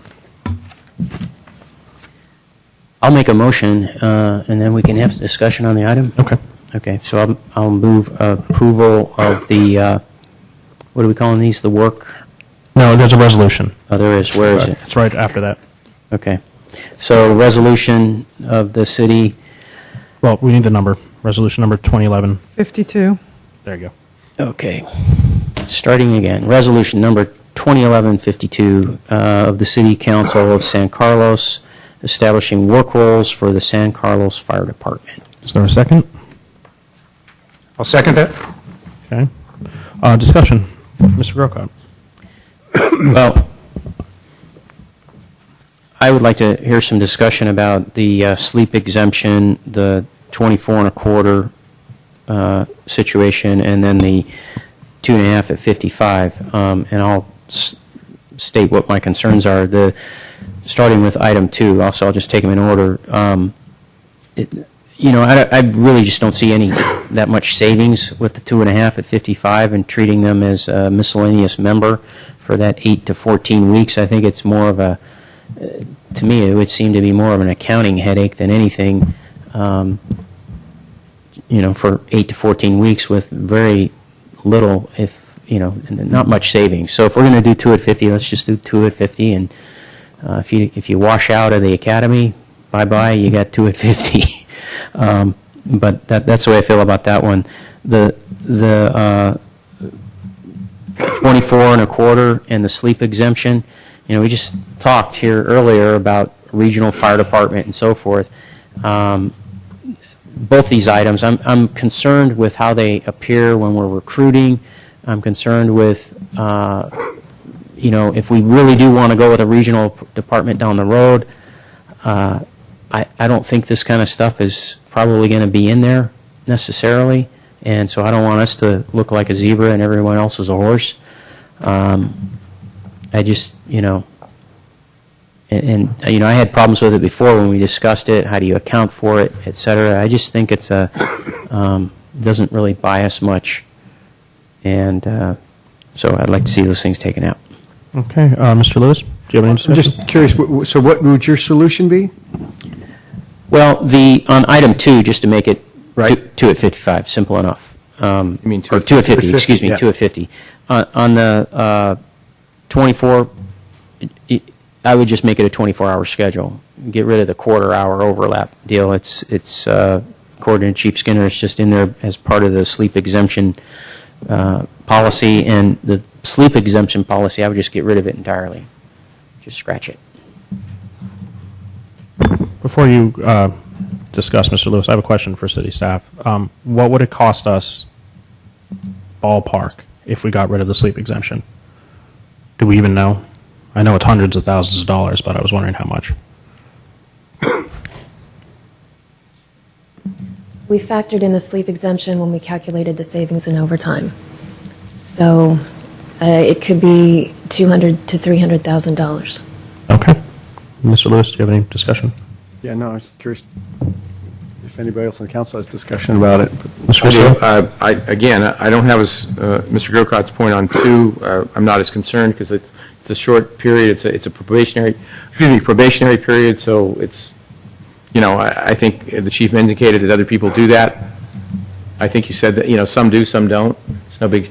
But number 3, I concur with you on number 3 and number 15, I believe it is, because it's just 2 14s.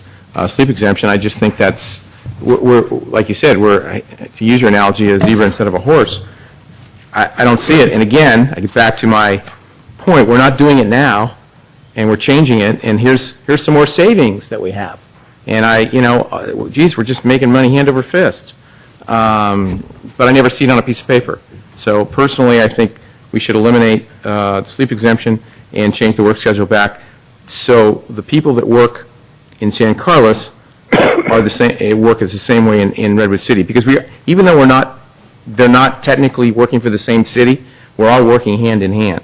And I think we should be competitive and we should be equal, and that's why I think 3 and 15 should be 3 should be changed and 15 should be eliminated.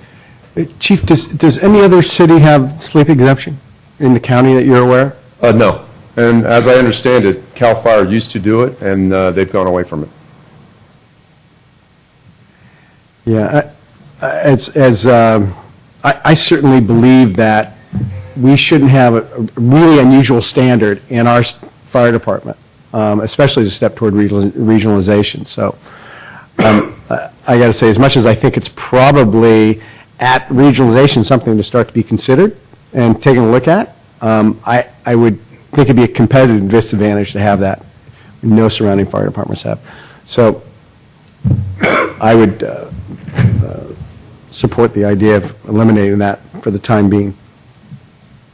Mr. Royce?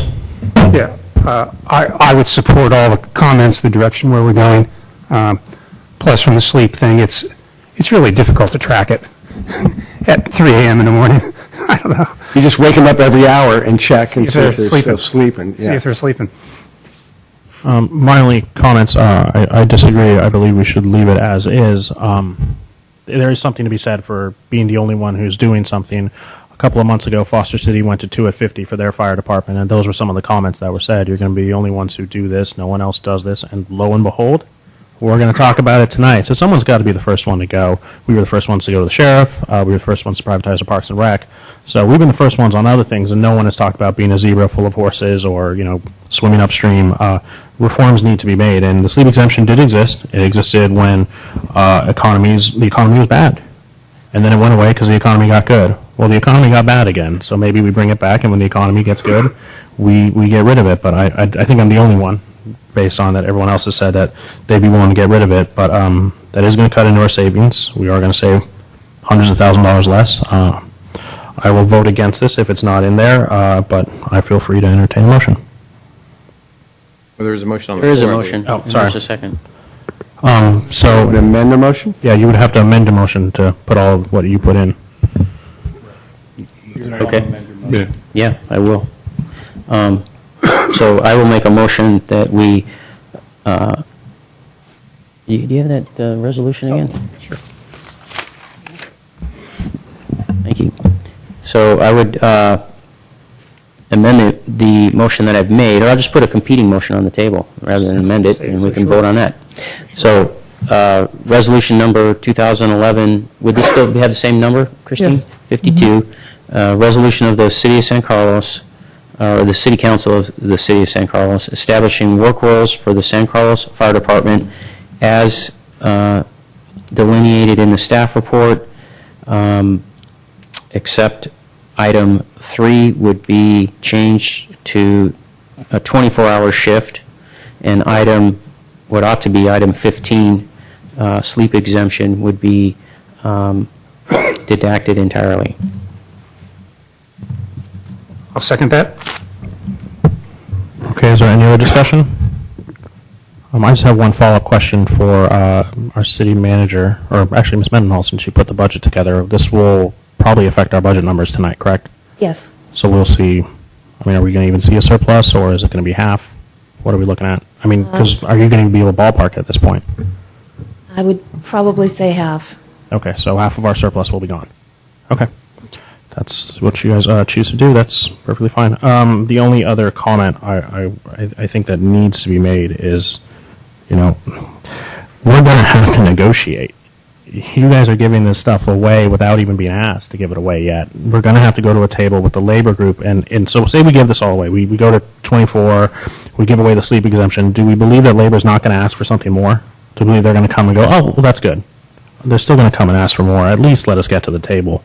I would ask that you at least let us get to the table and negotiate. They're going to ask for these things to be removed. Let's at least show a strong position and at least get to the table before they get taken away. It's the only. That's the way I would like to negotiate. But Through the chair, Mr. Baltney, do you have an opinion on that? Well, certainly you will be negotiating with the union at some point, either later in the calendar year or next year.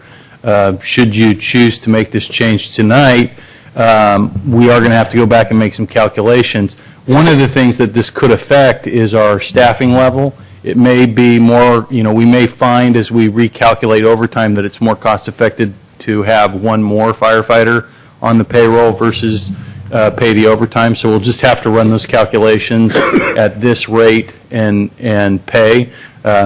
This was put together based on previous direction from the City Council, and you're certainly free and at liberty to change that tonight. It is one less item that you're obviously going to be bargaining about with the new union. So, really your call. Through the chair. Yeah. I understand that it could be an item once these guys are, in a union that's recognized and they come and negotiate with us, but it's also a recruitment item. because we're going to be asking people to join our fire department. Now, with absolute new hires, that may not be an issue, but with bringing over existing employees, it could be an issue. Because we're essentially competing with our old partner for the existing employees, and if we have this and they don't, that's going to have an impact. Mr. Mayor? I wonder whether or not in hearing this, and again, if I'm fifth man in here, you guys straighten me out, but I wonder why we're going to vote on this tonight. If it is still a negotiated point, we still have some budget figures that we have to run, so we all can look at that hard number, and we can look at a staffing level number. I mean, it seems like, I wonder if it's still we're still in the midst of negotiating this. Is it how necessary is it that we adopt this tonight, when it might be good to get a little more information in giving direction to staff, say, hey, let's look at this again, talk with the firefighters. It's a point that we'd like more discussion on. Just throw it out to council. Yeah, Mr. Maltby. I think the mayor made a good point. Let me respond to that. It's not an item that would be negotiated for many, many months until after the new fire department goes into effect. So I don't think we can't wait for that, because we do need these to be in place before we can have employees. This one item in particular, if you would like to either adopt this as it was presented tonight or as it's been discussed to be amended, and then give us direction to bring this specific item back to you in the next 2 months before the final hiring takes place and the department goes active, we could certainly do that, and you could talk about the sleep exemption again individually. Really up to you. It would be helpful to have this adopted tonight in one form or another, because of many of the provisions. There's many provisions in here that seem amenable to the council that would help us move forward in having these employment conversations. This one area we could bring back for more discussion if you'd like. Okay, thank you, Mr. Maltby.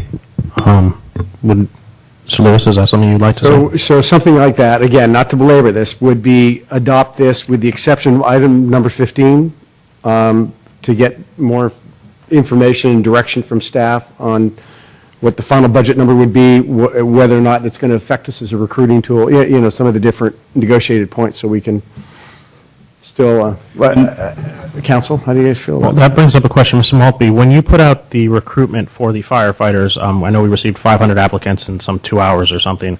Was our basic, what we had approved prior, put on there? So the sleep exemption was mentioned, Yes.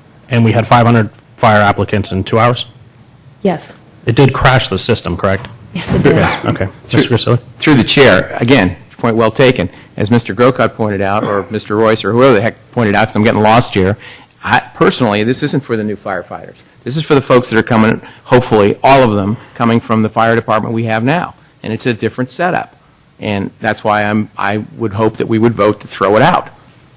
Okay. And Mr. Grisilli, my only response would be, we can negotiate that, because we're going to have to do a side letter possibly with the union about the current employees, and they may get treated differently than the new hires. We did that with the sheriff's transition. We've done that a couple times now. But we probably can't do that with sleep exemption, but we could do it with other things. There are ways to treat the employees coming over and make a better recruitment tool. But that will be in closed session. That will have to be a discussion with the union that we have about the current employees. But you want to get rid of this for everybody. I'm not a big fan of even adopting any of this tonight, as Mr. Lewis said, but this is what we need to do. I think this is negotiating in public just to talk about any of these personally. But this is what staff says we have to do. Our attorney says we have to do it. So if you're going to do it, that's where I'm standing. Okay. I mean, I think it's crazy, to be quite blunt, but we're being run by councils, we're being run by an attorney for the JPA, by our own attorney, by attorneys we hire. We've got 4 or 5 attorneys. And that's the thing that's so frustrating to me. This is not logic. This is not reality. This is government by attorney. And it's just very, very frustrating. This is being one of them. And anyway, there's a motion on the floor, and like I said, If there's no other discussion, we can take a vote on the motion, and then if it passes, it passes. If it fails, we'll discuss another one. Is there any other discussion? No. Madam Clerk? Okay. Councilmember Grisilli? Yes. Councilmember Grocott? Yes. Councilmember Lewis? Yes. Councilmember Royce? No. Mayor Klein? No. Okay. With that, we'll be moving on to item 10A4. Consideration of adopting a resolution amending the safety retirement formula to 2% at 50. Ms. Mendenhall. Yes, so before you tonight is a resolution, as you mentioned, to amend the safety retirement formula from 2 at 55 to 2 at 50. Although the 2 at 55 safety retirement tier is an option available through PERS, it's not widely used. Prior to the retirement enhancement at the Belmont San Carlos Fire District, or Fire Department, the safety tier was 2 at 50. This tier is more common. I believe there's 71 agencies statewide already utilizing this, and a number of agencies are moving back to this tier as part of their pension reform. Most recently, Foster City just approved this pension formula, and I believe Belmont is also considering it. Changing the tier will increase our employer rate from 15.2% to 19.165%, equating to additional costs of $81,300. This additional cost has already been incorporated into the proposed fiscal year 2012 operating budget that will be before you later this evening. I'm happy to answer any questions if you have them. Are there any questions for Ms. Mendenhall? Yeah, she went Mr. through the Grocott? last tail end a little quickly. Okay, could you I'm sorry. repeat the last part? The last part about, The additional cost? yeah, what's that from? Going from 2, Going from 2 at 55 to 2 at 50, our employer rate will increase from 15.2% to 19.165%. That's a total additional cost of $81,300. And that cost has already been incorporated into the budget that's before you later tonight. Thank you. Okay, thank you, Ms. Mendenhall. Is there any other questions? Mr. Grisilli? Question. If a firefighter would, who works for the JPA now, comes and works for us, they then, let's say they have 15 years with the JPA, they get their rate that was there, and then this is the new rate? Are they blended? How does it work? This is the new rate. So their years of service with the JPA would be at the 3 at 50 or 55 formula. Okay. Their new years of service would be at the 2 So at then when 50. they go to retire, there's some sort of a proportional blending of some... Yes. Something, okay. But they retain their old amount? Yes.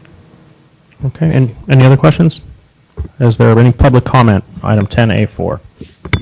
Seeing none, is there any discussion? I just have one comment for the council. I met with Pete Constant, who's a council member in San Jose. And, of course, they're full-time, and so they have time to really dig into things. And Pete has, over the years, made himself somewhat of an expert on these kinds of things, these retirement formulas and so forth, and how this is done. And he was telling me, if you think structural reform is to switch your rate and you're going to save money and, you know, be out of the woods, you got another thing coming. Because he said all you have to do is look at any program in the state that's 2 at 50. Is it underwater as well? In other words, do they have unfunded liabilities? Yes, they do. So I'm just throwing that out there for you to think about right now, and to I think you're going to see more discussion about this in the future.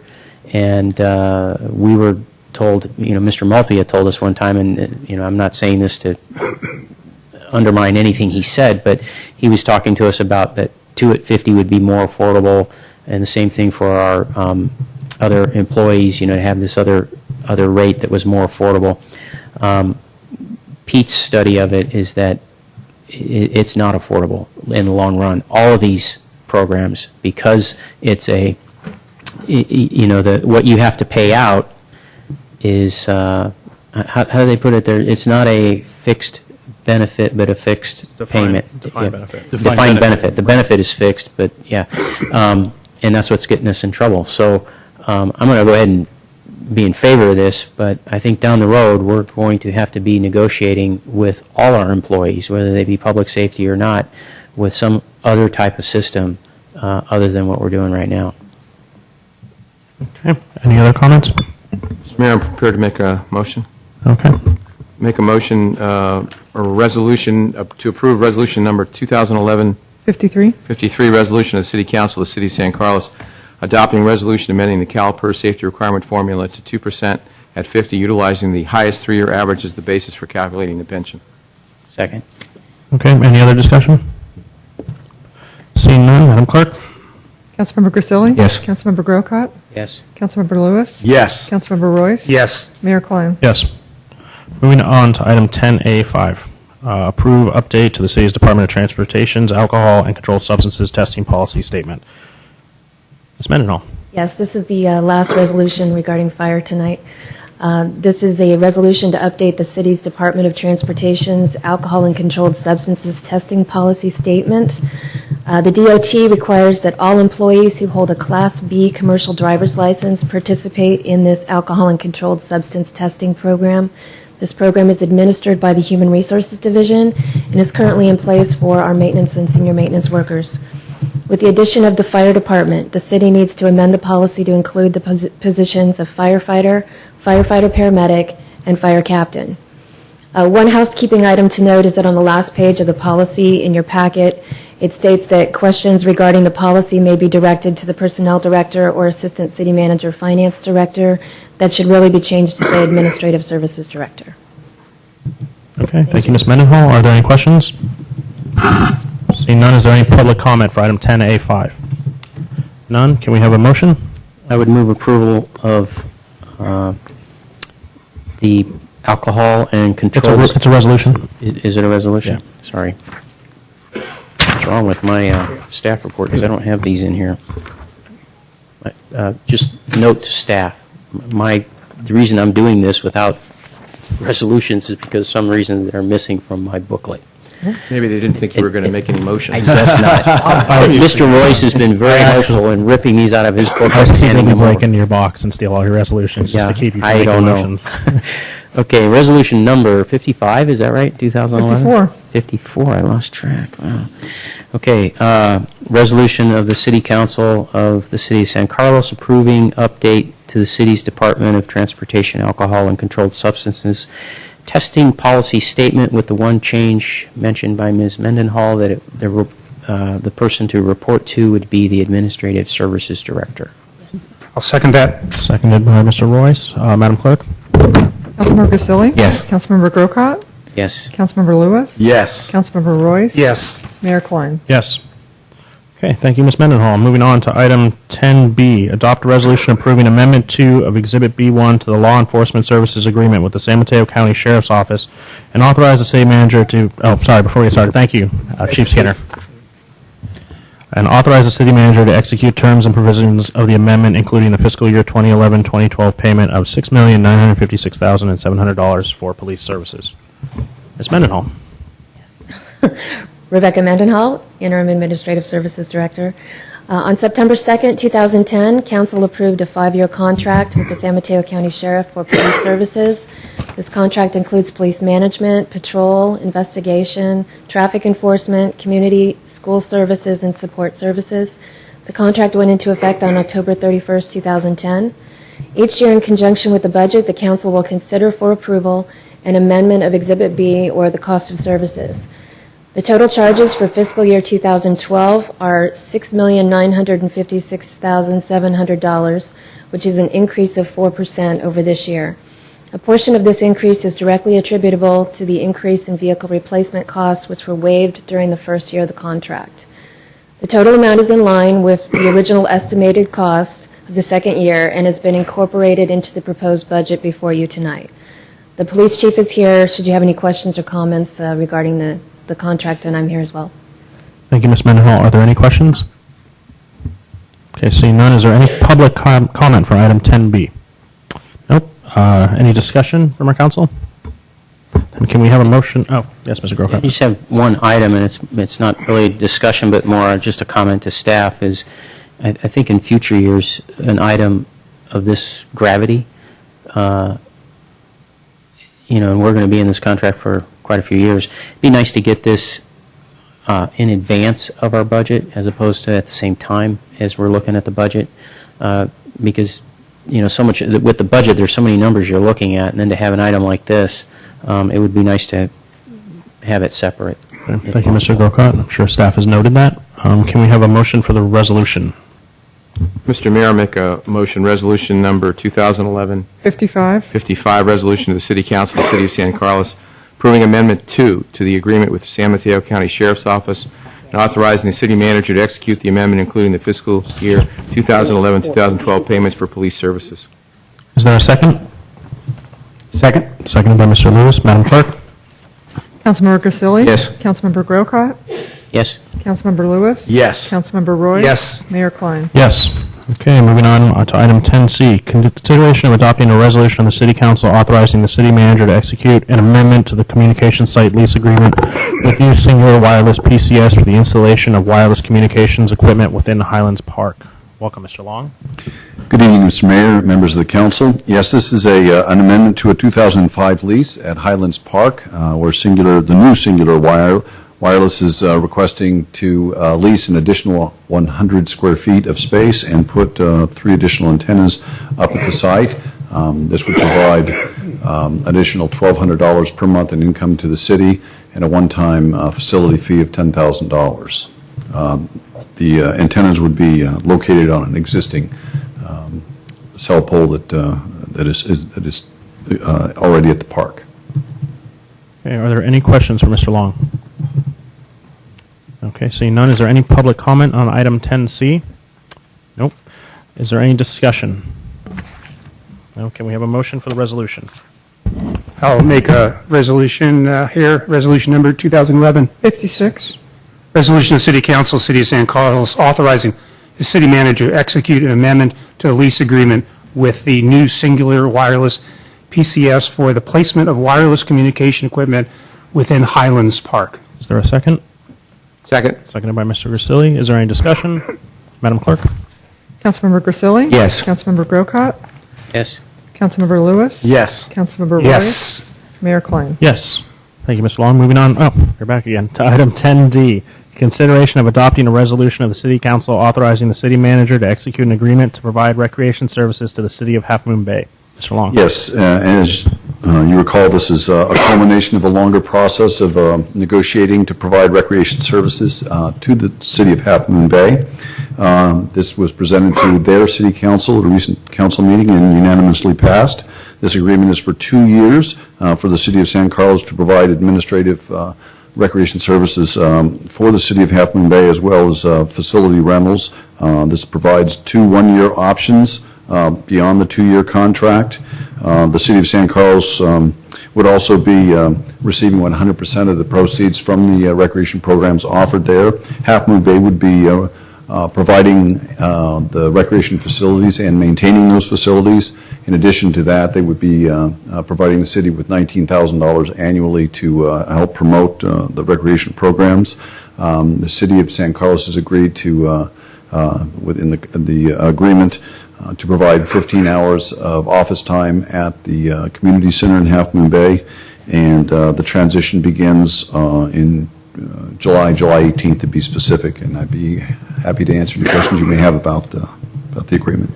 All right, thank you, Mr. Long. Before we get started on questions, on behalf of the City Council, I'd like to thank you, your staff, in the City of Half Moon Bay, and their staff for working on this together. This is another option of shared services, and Parks and Rec is something we do phenomenally well, and it's nice to see that the other county members are seeing that and coming to us to provide their services. So we will go with questions to Mr. Long.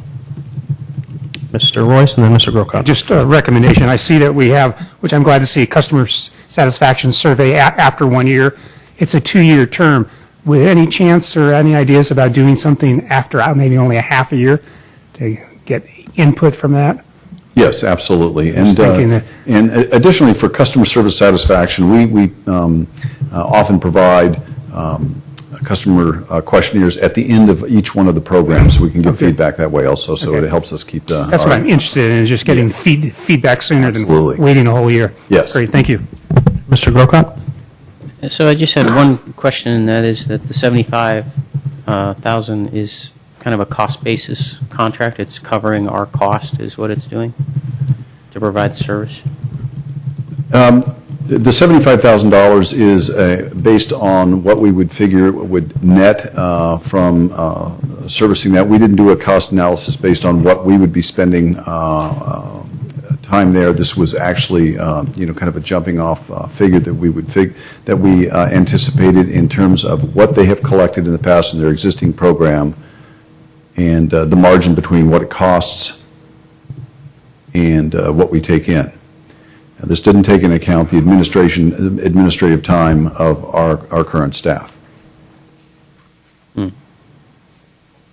So So it may or may not cover our costs. Well, a difficult question to answer, and that it being the first year, it's very difficult to determine what our investment will be in terms of time in administering the program over there. So, it certainly could. Interesting. Okay. Thank you very much. Are there any other questions? Okay, is there any public comment on item 10D? Okay, is there any discussion? If not, can we have a resolution? Mr. Mayor, I make a motion to approve resolution number 2011 57. 57, resolution of the City Council of the City of San Carlos, authorizing the city manager to execute an agreement to provide recreation services to the city of Half Moon Bay. Is there a second? I'll second that. Seconded by Mr. Royce. Any other discussion? What are we going to do if this doesn't cover our costs? Cancel the in agreement. First year. Don't we have an out? 30 days. We do have an out. Right. Okay. And we will follow. We'll have a follow-up, Mr. Long? No, that's not. I mean, we're going to somehow have a timesheet that keeps track. He's going to track. Yeah, you're going to track this. Yes, Okay. we'll have an All idea right. of that. Okay. Any other discussion? Madam Clerk? Councilmember Grisilli? Yes. Councilmember Grocott? Yes. Councilmember Lewis? Yes. Councilmember Royce? Yes. Mayor Klein? Yes. And Mr. Long, thank you again, and thank you to your staff. Item 10E, consideration of City Commission work plans for the 2011-2012 fiscal year. Mr. Moore, you're going to do this, and I know we have some commissioners in our audience, so thank you for coming. I'm sure if we have questions, we can bring you up, but we'll let Mr. Moore take it from here. We actually are going to bring them up. Oh, okay. Absolutely. As soon as I can. See how little I'm kept in the loop? Yeah, I thought you ran the meeting, but I guess not. All right, let's see here. Commission work plan.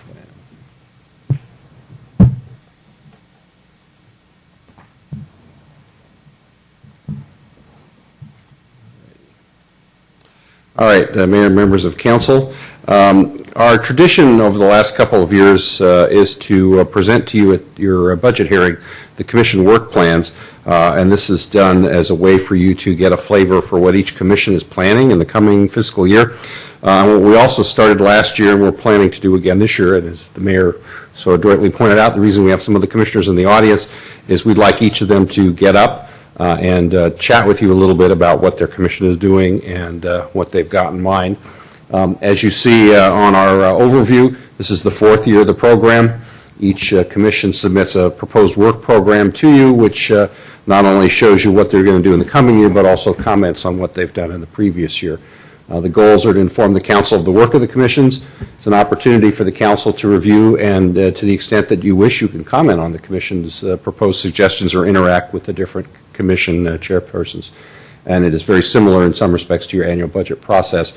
Our guideline is that we allocate roughly 5 minutes from each commissioner to get up and chat with you.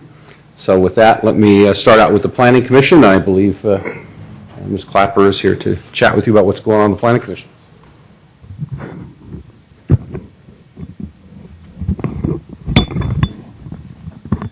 Welcome, Commissioner Clapper.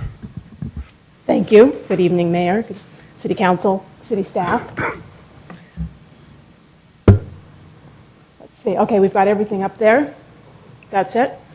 The first item, as advisory body to the council, doesn't really portray all that's included in that. That's really the significant portion of the work that we do. That's out of last year, for example, 13 out of our 18 meetings were focused on that particular area. It represents architectural reviews, use permits, so it's a bulk of the work that we do. And that process is informed by information from the general plan, from the municipal codes, from the staff reports, and also from insights from the members of our community who live and work here. With all of that information, we then make a full-faith effort to really objectively look at those requests that have come in, balance out the needs of individuals, neighborhoods, and citywide issues. Some of the highlights from last year were In-N-Out Burger, various wireless antenna, tower and equipment requests, and a 7-home development that included the heritage tree removal, environmental review. Moving on to the second item, the zoning update. This has been in process for the last year. We selected a consultant. We've had 3 workshops with the public. We'll have a couple of more workshops coming up this year, and then we will be presenting to you what that new zoning ordinance could look like for your approval. The third item has to do with a variety of things that are in your strategic plan. For example, the gateway design, the public arts master plan, and downtown core strategies for common areas. The fourth item, the Wheeler Plaza project, was on hold last year pending the high-speed rail analysis, and this year designs and a review process will be initiated. The fifth task, the Transit Village project. As needed, we'll be doing reviews and recommendations. It was postponed last year. Oh, I'm sorry, that's the one that was postponed due to the high-speed rail analysis. The last one are the municipal code updates. For example, last year we brought to you a new telecom ordinance. So if there's anything along those lines that needs to be done, we would do a review and recommendation as needed. So that's a high level of what our work plan looks like. Are there any questions about what we're looking at doing or what we have done during the past year from the council? Any questions from the council? Mr. Grocott? So I have just one question, and that is looking at the looking at the design review committee that looks at residential. And I remember we had some discussion about that at one time, and I don't remember if it got down to you folks or not. But if the rest of the council would be interested in that, I think it'd be a interesting study at least to look at what it costs us to run that program and the staff time involved and so forth. And might there be another way, just by having design guidelines that folks are supposed to follow, as opposed to actually having the 3-member committee? Is that the best way? Not necessarily looking to throw it out, but I think some analysis of how that's working, and might there be another way?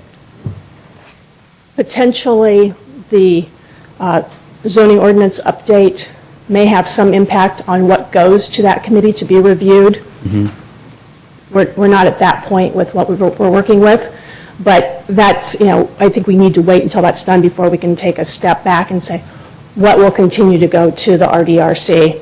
Otherwise, if it stays the way it is, it still really takes the same amount of time for staff to prepare and for us to include, whether it's in the Planning Commission meeting or in an RDRC meeting. So that might be something that when the zoning ordinance update comes to you, you may want to take a look at how that committee takes a role and what situations they are required to look at those applications. Does that give you a little more information as to what might happen in the next year? I'll tell you one of the areas that has always been a curiosity to me is that there is language in that in what they're allowed to look at about paint color and materials and so forth. And certainly with my business, I've been to cities that monitor that stuff really closely. Palo Alto comes to mind. But what has always seemed a little unfair to me is essentially if you look at it, it's government treating an individual who's going to remodel a house substantially one way and everyone else a different way. Because if someone decided to paint their whole house, for instance, no one comes along and says, aha, you can't paint your house pink with purple trim. It's not allowed in our code. But the guy who's doing a remodel, he gets told, he or she, gets told, you can't use that paint color. You have to use earth tone colors, and we want to see what the roofing material is going to be, and we want to see what the, any other material is going to be that you're going to put on this. And I don't know. It's just always seemed a little odd to me that you're doing a major remodel, you get treated one way, but the guy who has his house and he's not doing a major remodel, he can do whatever he pleases and no one says a word. So that's just an area that I thought was curious. And then the other part of it, again, just comes down to, is that the most necessary process that we need to go through? Because it costs the applicant money. It's a time feature in doing a project. Could it just be done with guidelines, design guidelines that staff would look at when you submit a project and make it more simple and less costly? So, thank you. Any other questions? Any other questions? The only other thing, to take the opportunity just to say, is there anything that council could be doing or working with the planning commission from your point of view that we might do differently in the next, what'll be 12 months before you see your next work plan? Only if you have specific requests, similar to what Councilman Grocott just brought up, for us to include in the process of the work that we're doing. So as things come up, anything that's on that work plan that you would like to have more specific input on, please let us know. Don't assume that there's mind melding or mind reading going on. The staff does a fantastic job of putting together reports for us to work with each time that we meet. But it's always helpful for us to be getting information directly from the source. Great. Okay? Thank you. Thank you. Thank you, Ms. Clapper. Mr. Moore, should we adopt these one by one, or can we just go all at once at the end? I think you can do them at the end. Okay. All right, next up we have the Economic Development Advisory Commission. Bob Farkas is the chair, and I should point out that these folks are overachievers this year. They have 2 slides, so... 2 slides. You really jump right into it here.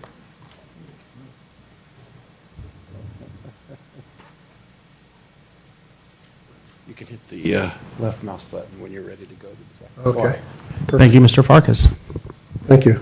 I guess I'd like to welcome or say thanks to the City Council and to the city staff.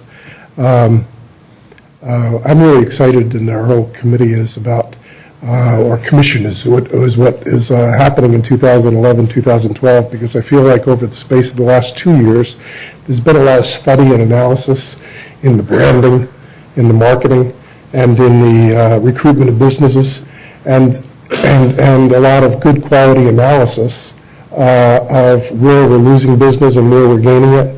And I think 2011, 2012 is really going to be a year of harvest, where we should be, and where we plan to be, taking that branding and marketing campaign out to the public, and where we plan to execute on the analytics that tell us, where we're gaining and where we're losing, preparing a business recruitment package and other items like that.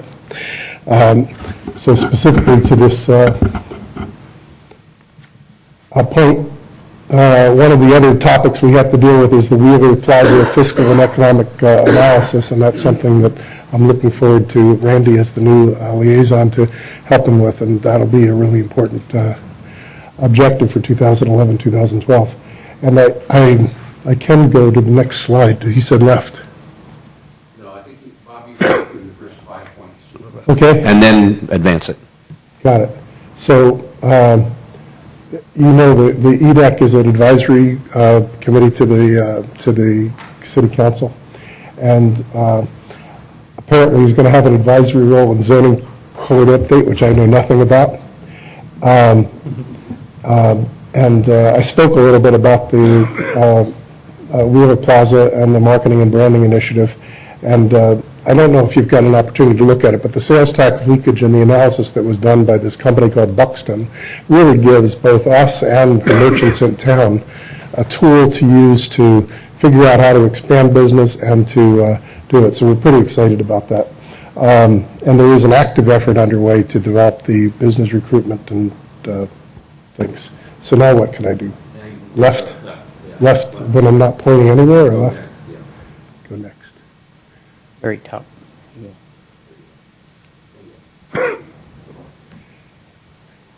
So we're going to improve our communications, I guess, by developing an economic development communication program. And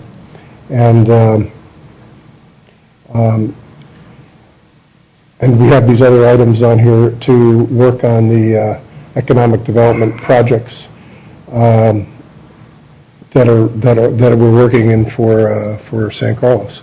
So I guess if you have questions or stuff like that, that'd probably be the most interesting to me anyway. Okay. To you. Are there any questions for Mr. Farkas? I have one question, and that is, it's under the Task 6 Business Retention Recruitment Efforts.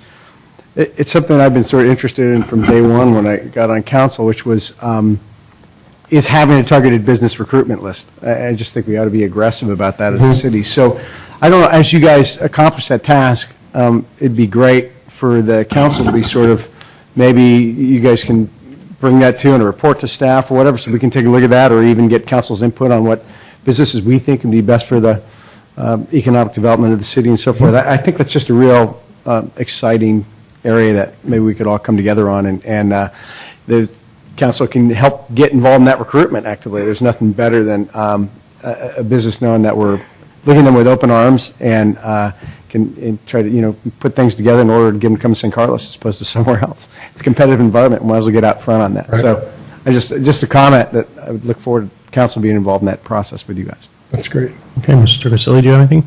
No, just I think this is one of the committees that I'm not sure every city has, and we're blessed to have it because this is so important to the economic vitality of our city. And I know you, ladies and gentlemen on that committee, it's just harder than the dickens to try to figure out how to improve our economic development, and that's really the key to any of our cities maintaining as well as growing. So I just appreciate all the work you guys do. Mr. Royce? Mr. Rocott? Yeah, a couple items. One is, one thing that comes to mind is what I'd like to see is as you look at businesses where we're growing. For example, everybody knows we have a good base of home improvement stuff. So to look at, okay, what else goes with home improvement? Mm-hmm. When people shop home improvement, what else might they shop for? And I think that's an area where we could look as an expansion opportunity. Another example is, we've done really well, and we've become destination place for people who want to eat out. And again, what kind of activities go on when people go to eat out? Do they just then go home, or do they like to go maybe shop a little bit afterwards? What kind of stores go well with restaurants where we're strong that we might look at the people who are on Laurel Street and say, you might tweak your business a little bit this way, and then you're going to get activity, and the city's going to get activity, and that looks good for everybody, right? The other area that I would like to see some thought given to is this thing up here you have about Landmark Hotel and development, fiscal and economic analysis. Myself, I'm probably alone in this, but I don't know.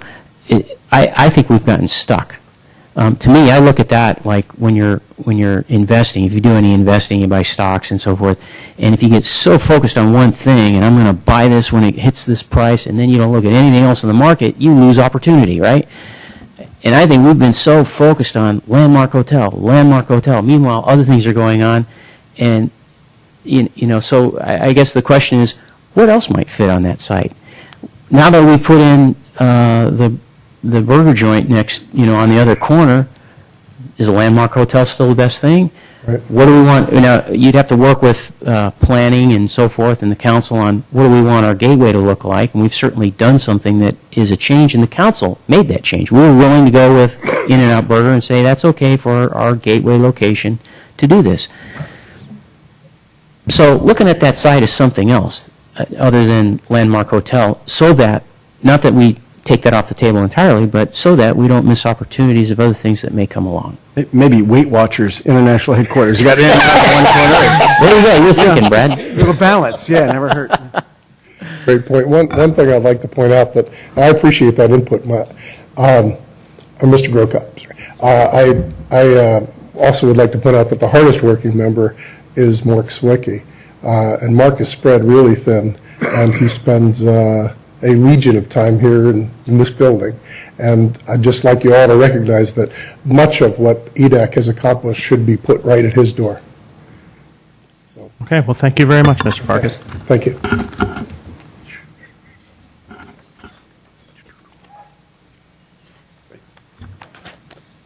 All right, next up we have transportation and circulation, and I believe Mr. Zifis is here to fill us in. Come on up.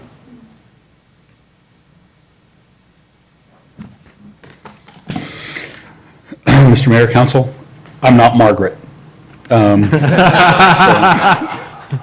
stole my Just in line. case you thought I'd forgotten to shave, no. I didn't know how this was going to go. This is my first presentation to the council on behalf of the Transportation Circulation Commission. So because somebody put some time into developing this, I'll read off of the board, but I do have some items I do want to focus on. So we advise the City Council and Transportation Circulation Commission transportation circulation items that affect the city and neighborhoods. Sometimes they're not always acted on by the city. Sometimes they're overturned. No. I wasn't looking at you, council member. You didn't even vote on that. And we won't call it a mob. That we are active with school route, safe routes to school. I am the commission representative for that. It's been put on hiatus until the fall. We review traffic reports for proposed developments, such as In-N-Out and some other changes. Capital project design, striping, resurfacing projects, and things of that nature. We're doing a project study report for Holly 101, and that's being prepared by a consultant, Mark Thomas, and we're expecting that in our upcoming year. We help the Director of Public Works prioritize striping and pavement markings for our annual program. Not much there. I think it's about $50,000 a year.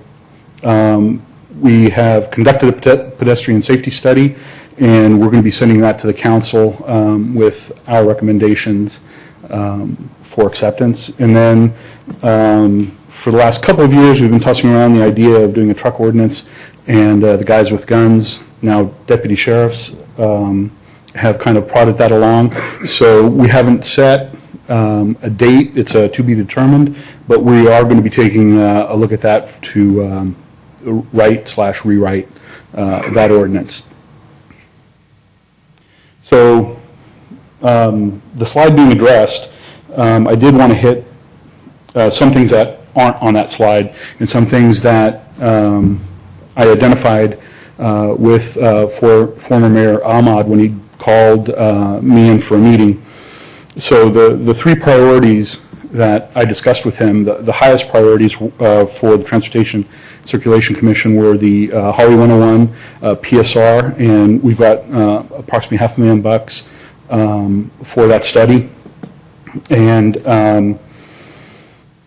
we do have a grant application in. We went through the presentation with the former Department of Public Works with the county BPAC. I haven't had time to follow up with MTC, but there's a rumor that we've been moved up into the food chain to where we would get funding for that, but I couldn't do that before today. Arundel School, we've been bandying about improvements around Arundel School for several years, but the problem is so complex and so widespread in that neighborhood that we just only allotted some funds to have TJKM, an outstanding traffic consultant firm, propose a study. And we've got a preliminary copy of the study to act on for some grant funding possibilities that are due on July 15th. And a couple of you have been asked by me via email today to write us a letter of support on that. The last major project that we're going to be tackling in the coming year that we also dealt with last year is the San Carlos Avenue, Cranfield, Alameda, and Carlmont High School area. We had a fairly well-attended meeting at San Carlos at the Carlmont High School cafeteria last year, and we identified points that we can move forward, low-hanging fruit, some red curbing that we could do immediately that we did implement, just to kind of help traffic flow in that area.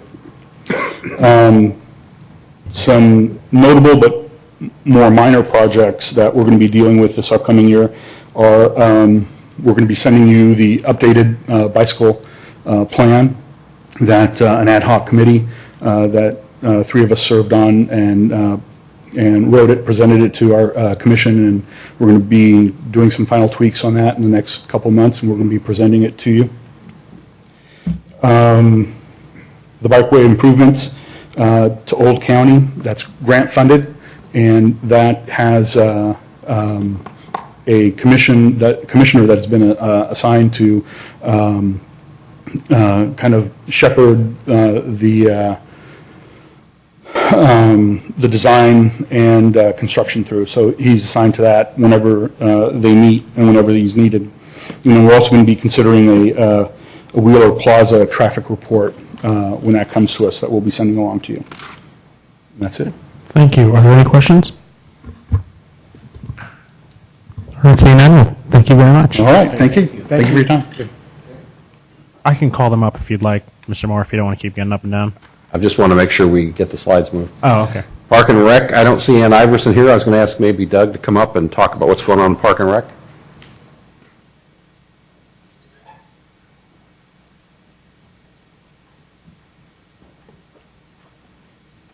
As you're aware, there was an approved trails plan that will be implemented this year.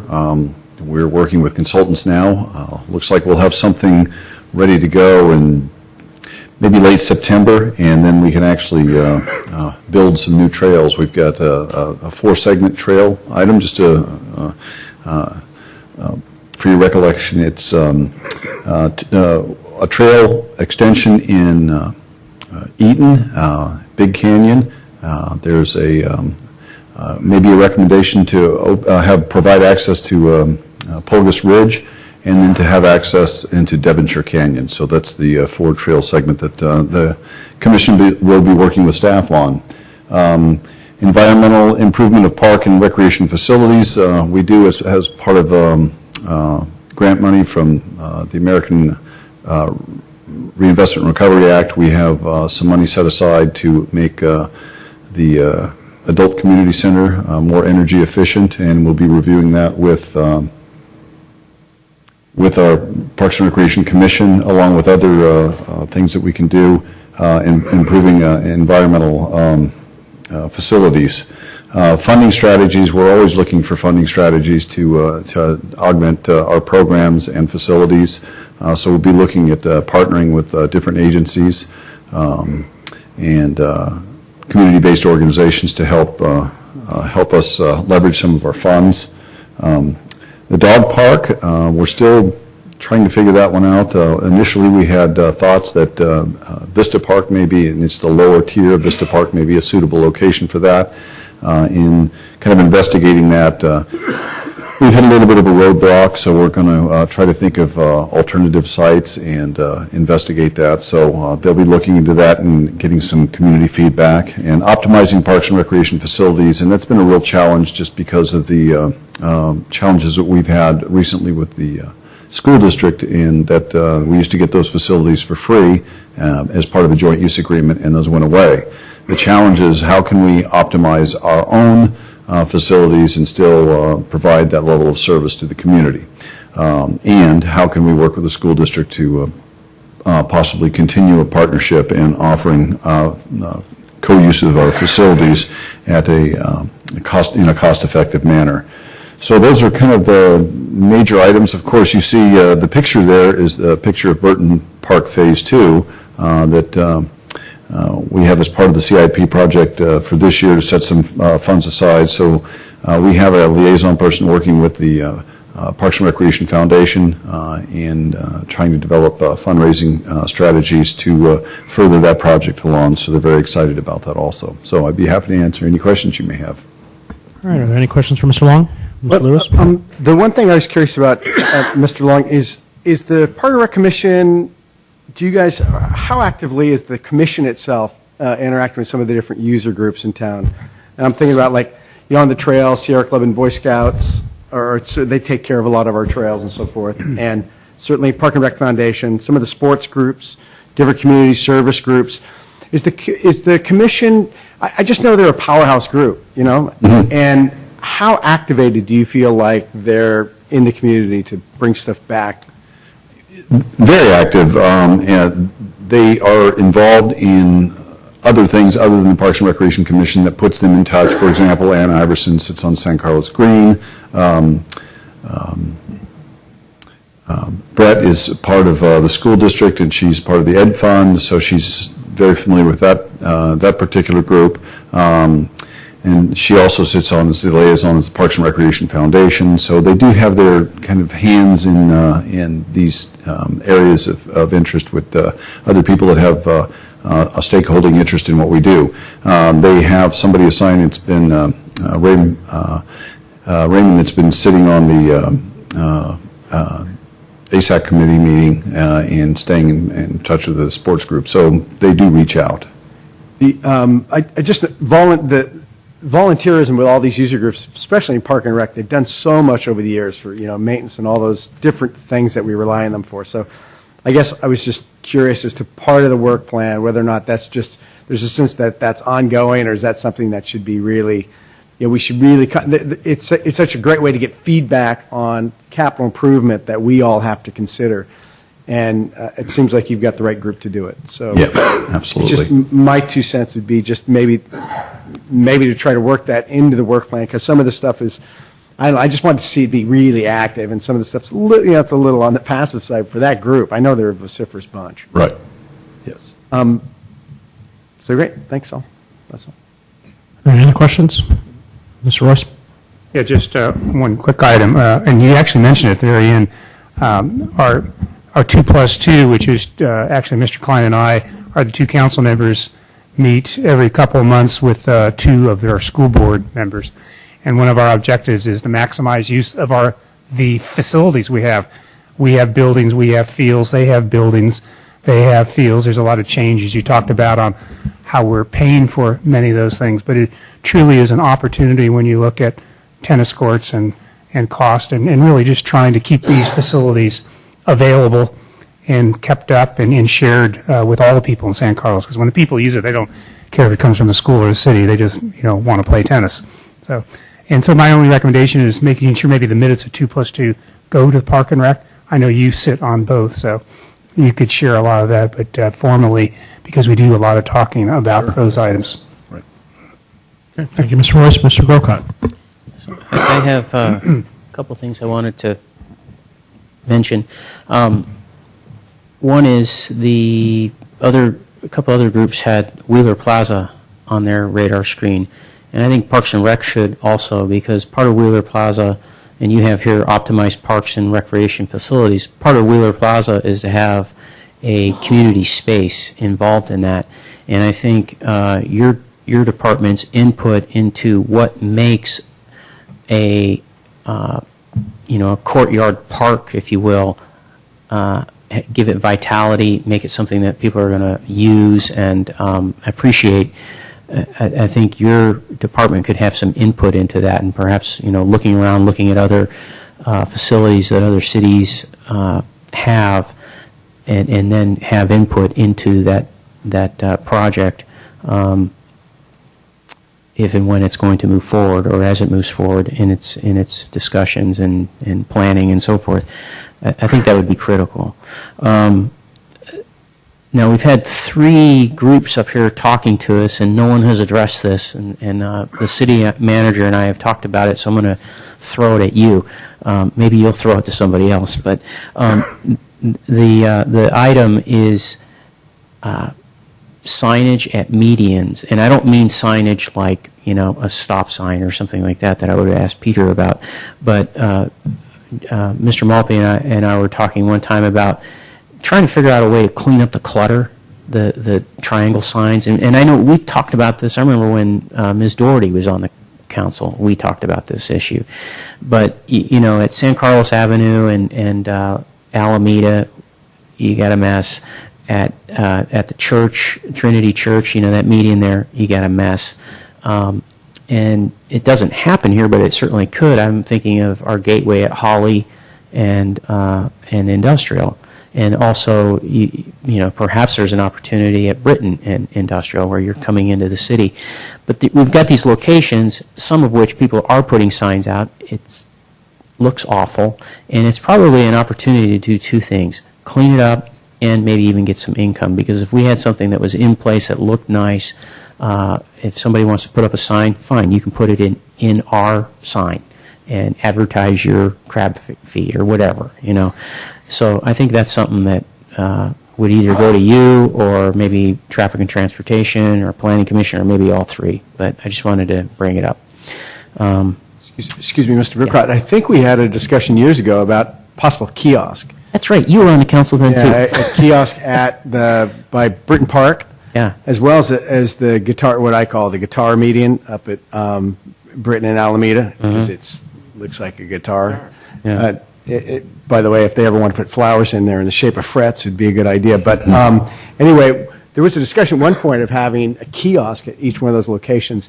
Might be interesting to throw out as a possibility. As I recall, they weren't that expensive, and that way it also, you could focus the announcements that could cycle at the light or whatever. So I think there's been some research done on it. I don't know where it is now, but it might be nice to reprise that idea.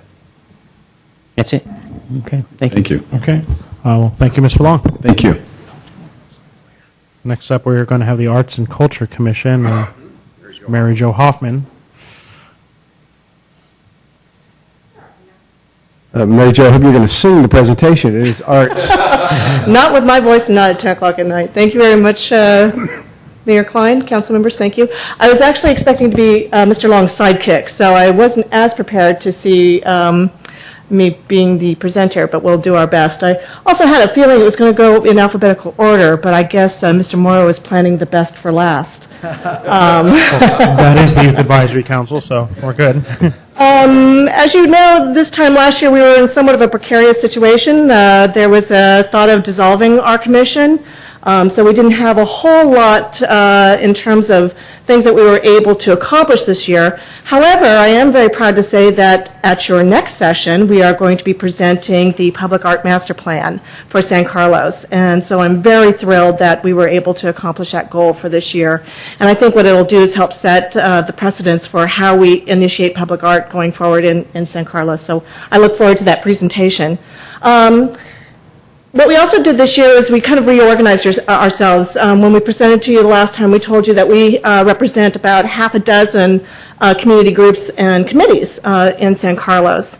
And when we had a chance to reorganize how it is that we liaise with our community constituency, we had a chance to bring them in and talk to them about what are some of the things that they're looking for the city to provide.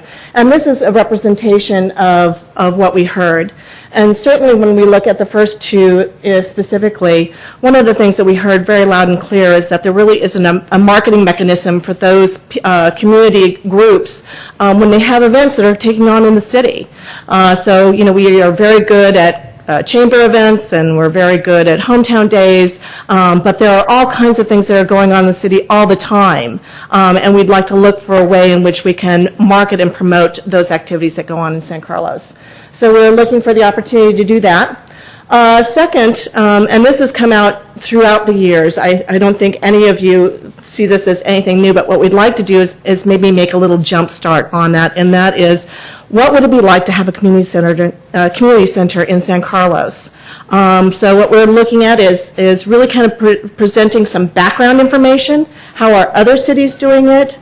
What are our groups asking for? What would it look like? What kind of space would we need?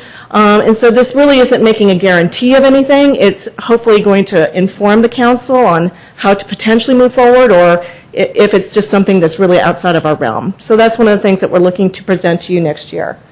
As a little pet project, to me it was a pet project, the Sister Cities presented. And one of the things that I think is quite interesting is with the Sister Cities, in other cities, there is quite a good relationship between the government, and whether that's staff and council or just council, and those sister cities. And we've kind of gotten away from that, and I would like to see how it is that we can revive that sister city relationship with other cities, with the sister city committee that we have in San Carlos, and what that relationship looked like with the council. So that's something that we're hoping to do this year, if the council so chooses. And then Mayor Ahmad presented this challenge to me a little while ago, and that was, he was very proud of how the Art and Culture Commission was able to put together a public art master plan, and was pleased by its progress. And he was saying, your art and culture. So I see the art, where's the culture? And so what we're hoping to do is to provide a similar plan to the council, whereby we can inform the city on how to provide and promote cultural events. So in a nutshell, that's what we plan to do. It's a very aggressive year, especially considering what we had on our docket last year. I also want to put a little plug in that we did get 6 submissions for a public art installation at Laurel Street Park. The subcommittee will be meeting tomorrow, and hopefully you'll be seeing something very soon. Thank you, Mrs. Hoffman. Are there any questions? I was just going to ask about the public art, but maybe Paris could be a sister city with us. Have we asked? We haven't asked. There'd be a lot more interest. I was saying, what about Rome? Are there any other questions? Yes. Okay. I just, on bullet item number 2 there, you got develop a prospectus on the community center, and I was wondering if that would include some kind of theater element. Yes. Okay. As being part of the Art and Culture Commission, I mean, that's a large part of what we would be considering. But we don't want to limit it to just a theater. Some of the things that we've been hearing is, can there be artist studios? Can there be community rooms in which people can meet? And so, again, we want to be able to go out to the community, ask those types of questions, get some feedback in terms of, what can this city really accommodate. We would love that, though. Well, I know, and it comes up all the time, and so Yeah. enough said. Will you also be studying in that process how other cities have funded their community centers? Yes. Great, because I think everybody supports that idea. It's just a matter of what are the mechanisms, whether or not it's a bond or whether or not it's a local effort or a public-private effort or whatever it might be. Exactly. I think it's got a lot of support, but money will be a consideration. Ms. Royce, do you have anything?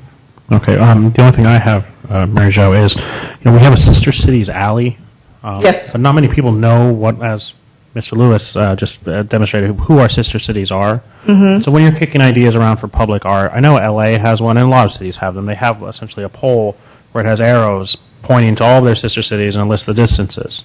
Yeah. It's just a fun little piece of art. Gets the kids curious about what's where and how far away it is and things like that. I mean, that would be something I would love to see you guys kick around, just so we can actually give some recognition to who our sister cities are and where they are. I agree. Okay. Well, with that, thank you very much. Thank you. Next up, we have the Youth Advisory Council. I assume that Anna is going to tell us a little bit about that.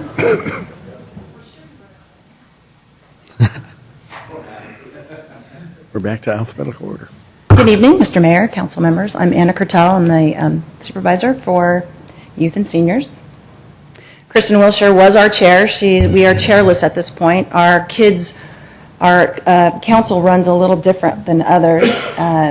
We're on a hiatus, and we'll come back together and do our big planning session come this August. So what normally we do is we plan, and what I'm going to tell you is what we plan, and then I'm going to tell you what we did about it this last year.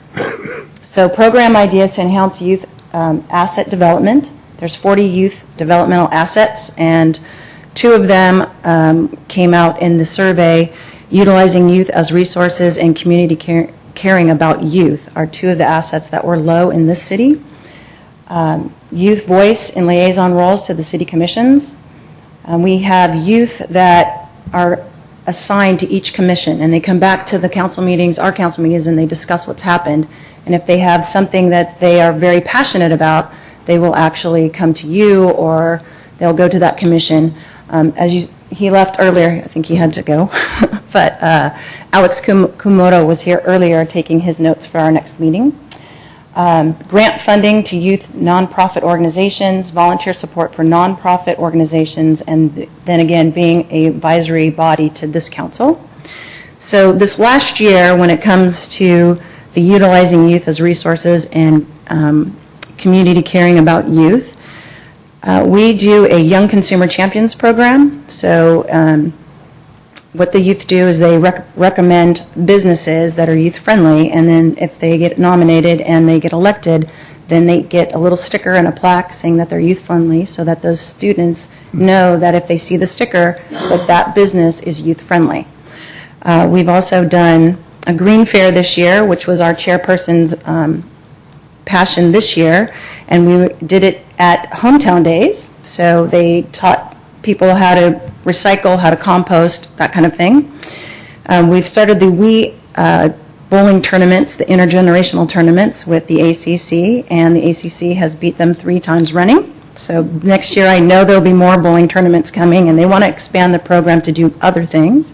They had a youth and government day, a very successful one this year, and it happens every other year, so it won't happen next year, but the year after. They put on a battle of the bands this year, 6 dances. They presented at the County Youth Summit on youth voice and the importance of youth voice. And I think that's about it. For their grant funding, they've given to the American Cancer Association, they've given to the San Carlos Children's Theater, and the Jerry Fujimoto Gear Fund. They've also given out 4 community service awards this year, and they are partnering with the SAL program, which is the Sheriff's Activities League, to bring to you a community movie night August 20th. So if you have any questions. Are there any questions for Mr. Tell? All right, seeing none, I have actually one.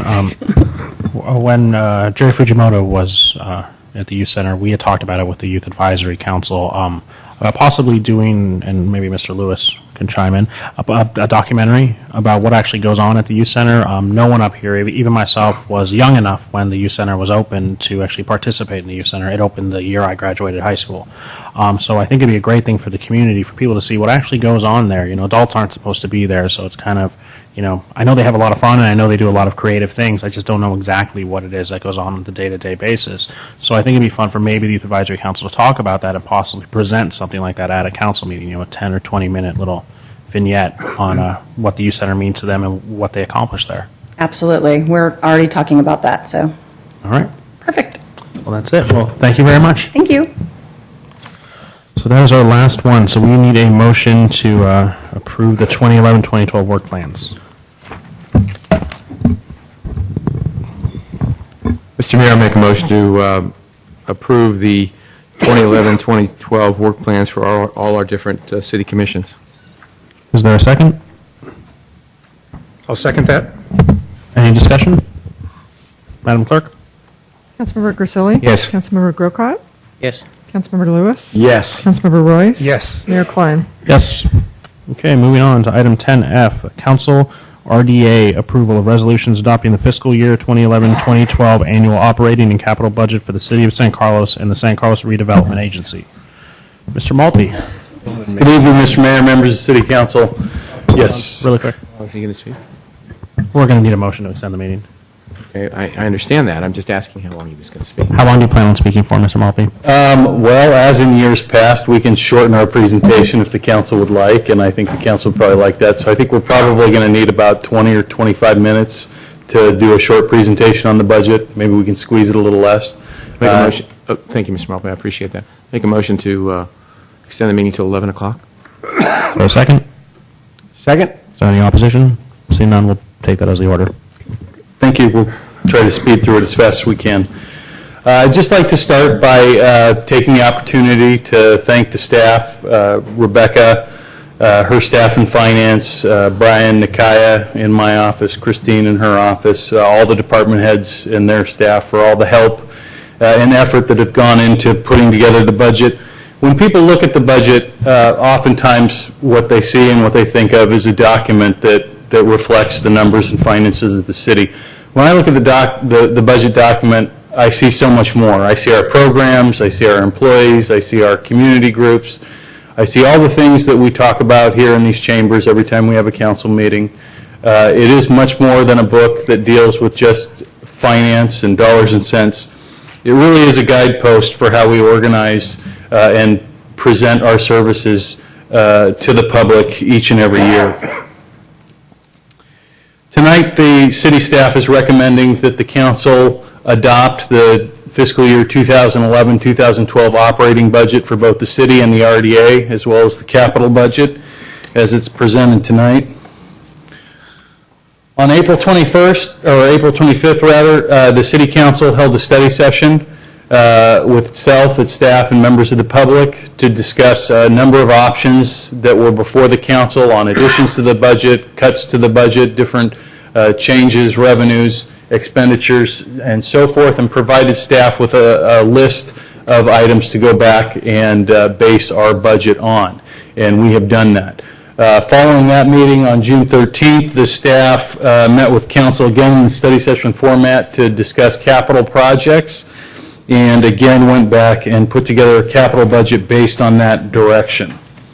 I wanted to talk just for a second about the mission statement of the city. The City of San Carlos's mission reads that the City of San Carlos provides high-quality services and facilities in a fiscally sustainable, responsive, and friendly manner to foster a safe and healthy community. And in our mission, as well as in our vision statement and our value statement and our 3-year goals, we talk a lot about this notion of fiscal sustainability. In our vision, by 2012, the City of San Carlos will be a vibrant and thriving home to and destination for individuals, families, and businesses. Our core values for the city, at the top of the list, and these aren't in priority order, as you know, fiscal responsibility and sustainability, protecting our environment, strategic thinking and planning for the future, high ethical standards, community involvement, high-quality customer service, a strong sense of community and public safety. And woven throughout our budget document and throughout our conversations with staff that take over 6 months in preparation of that document, these values are discussed over and over again and built into the structure of our programs and services that we're recommending here tonight. Our 3-year goals are plan for and implement long-term fiscal sustainability, provide effective and sustainable public safety, manage effectively the infrastructure and facilities of the city, enhance community awareness, involvement, and engagement, and preserve and enhance our distinct community character. So, through the annual operating budget, the capital budget, and the financial policies that are contained within the document, the council and the staff collaborate to set direction on how we will together seek to ensure that we continue to strive to embody our values, achieve our mission, accomplish our goals, so that we may see our vision become reality. A quick summary of the overall budget document. This year, the budget is approximately $55 million. That's all funds. We've got a $28 million general fund budget. Our revenues for the general fund are approximately $25 million. The difference between those two numbers is transfers between funds. Other funds purchase service, including staff support for the RDA, the sewer fund, those types of things that they reimburse the general fund for as the home department for those cost centers. And the capital budget, again, this is all funds, so it includes the sewer fund, RDA, Fund 27, general fund, library funds, all things together, showing that we spend approximately $16 million citywide on capital, our gas tax fund included. And for the first time in over a decade, we're budgeting $2.2 million from the general fund revenues for capital. Now, I always like to just give a brief history, and I will make this brief. You're all aware of these things, and we've talked many times with the public about some of these programs. But over the years, the city has been able to generate significant revenue, in this case, approximately $250,000 by providing service to other agencies. CCAG, the City and County Association of Governments, SBWMA, the South Bay Side Waste Management Authority, the Solid Waste Authority in the county. We provide administrative financial services to those agencies. The contract with Half Moon Bay that was approved earlier tonight, our staff will be providing those services. Cost-cutting efforts. Over just the last 11 years now, we've cut this budget in numerous ways. At different times, I've calculated it and added up all the cuts. It's well over $10 or $12 million in cuts cumulatively that have been made. Since 2005, we've reduced 19 full-time staff positions through consolidation of department reorganizations, and in some cases, even layoffs.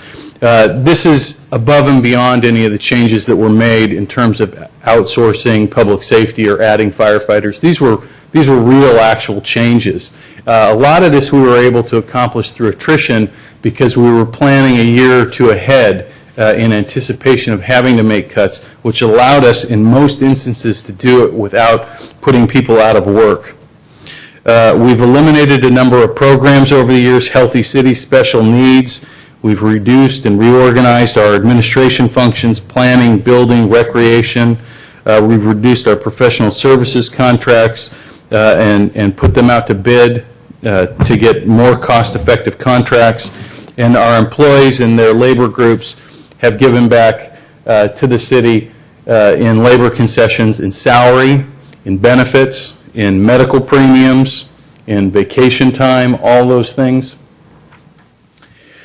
So in looking ahead, there's several, I just skipped a slide. Talking about shared services, which is something we spent a lot of time the last 2 years discussing.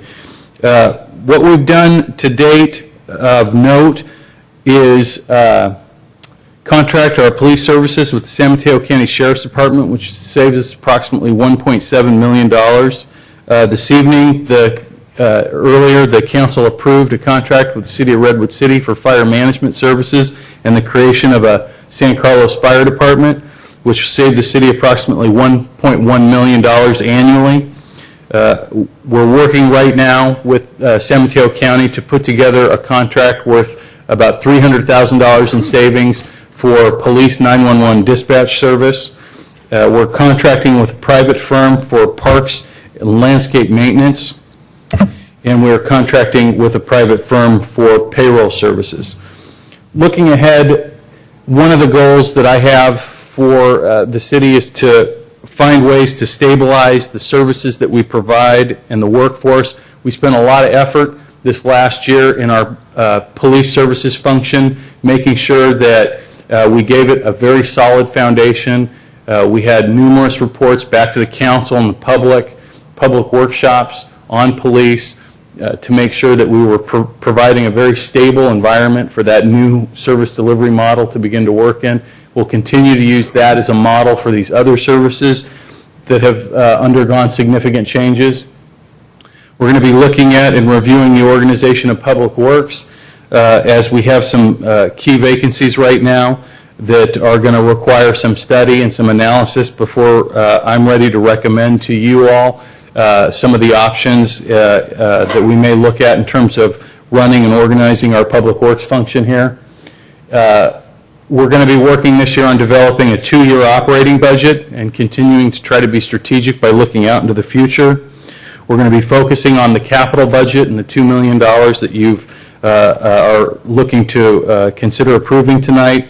And we're going to continue to explore shared services with other agencies, including code enforcement, which we've previously gotten direction from the council to take a look at, shared public works in certain areas, shared fire, and shared recreation. And while we've had the opportunity this last year and a half to do these things in a very fast, very quick manner because we're dealing with a pretty significant general fund deficit that had to be closed. Looking at these things now, we're looking at it from the point of view of having a balanced budget. And so we can afford to be measured and planned. But what we don't want to do is miss the opportunity right now, the types of things that you all talked about earlier as part of the fire item. Right now we have the opportunity to look ahead and say, how best do we organize these areas? What opportunities exist today that we can look at and study before we're in the soup? Because eventually there'll be another budget recession. Eventually the state of California will find a way around Prop 1A and hit us again. Eventually there will be other financial threats to the city that we're going to have to anticipate. And by looking at the area of shared services right now, we have the time to study these things, to do these things, to try to preserve jobs, but plan ahead so that when we have to make cuts in 5 or 10 years, hopefully, that we have a plan in place that's going to help us continue to save money and make San Carlos a great place to work and live and own a business. So with that, I'm going to turn it over to Rebecca Mendenhall, our Interim Administrative Services Director, to walk you through a few of the numbers, and then we'll go ahead and take your questions and open it up to discussion.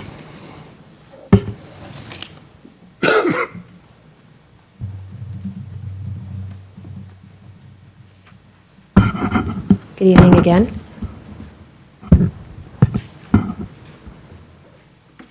So as discussed at the mid-year review in February, fiscal year 2011 revenues are projected to be higher than budget by approximately $2.7 million, or 12%. This is primarily due to the one-time receipt of funds related to the property sale of In-N-Out Burger that totaled $1.5 million.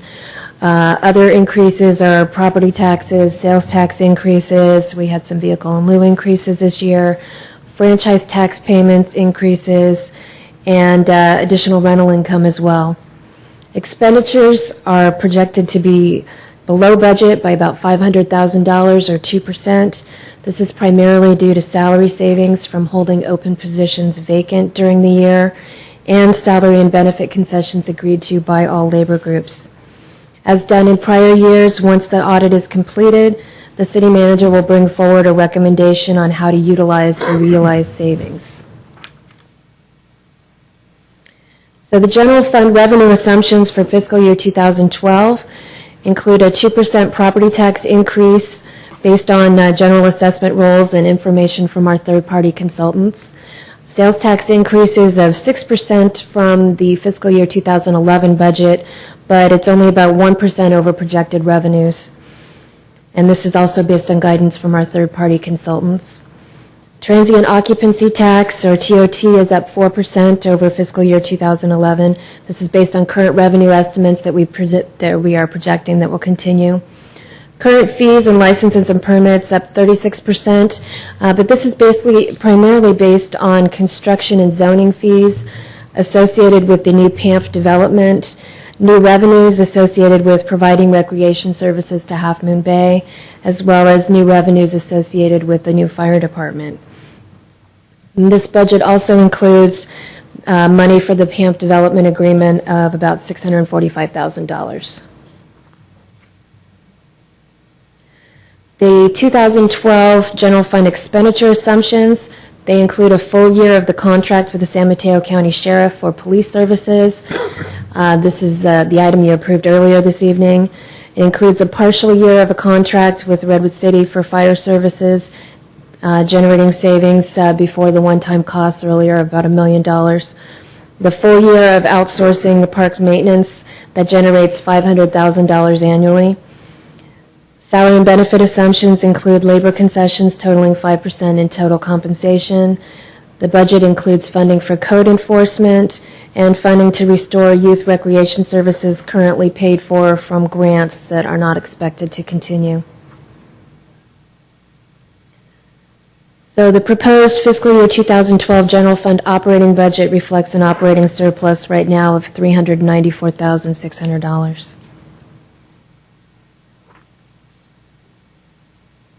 This chart reflects the general fund revenues by category. You'll note that property tax and sales tax continue to be the largest sources of revenue to the city. This is a general fund revenue summary. As stated before, revenues are expected to be higher than budgeted in 2011, but they'll be pretty flat in 2012. This chart depicts property tax revenues over time. Prior to 2011, the ERAF, or the Educational Revenue Augmentation Fund rebate, was posted to the general fund to offset the deficit. Beginning in fiscal year 2011, this rebate is now budgeted directly into Capital Fund 25 to fund infrastructure improvements. This chart shows that sales tax revenue has been fairly constant over the past few years despite the recession. We didn't see the big dips in revenues that other cities may have since we don't have large car dealerships. In addition, the Britain Marketplace came online just before the economy dropped, so while revenues dropped, they didn't drop as significantly as they could have. Fees for services reflect community development fees such as zoning and plan check fees, parks and recreation fees for classes and services, fire fees for inspections, and police fees for alarm response. This year, revenues for services are up as compared with years past due to the community development activity, as well as the addition of fire inspections and recreation fees for Half Moon Bay. This slide shows how our investment in revenues are slowly coming back. Again, fiscal year 2011 reflects the sale of property to In-N-Out Burger, but you can see in fiscal year 2012 our investment earnings and rents are going up.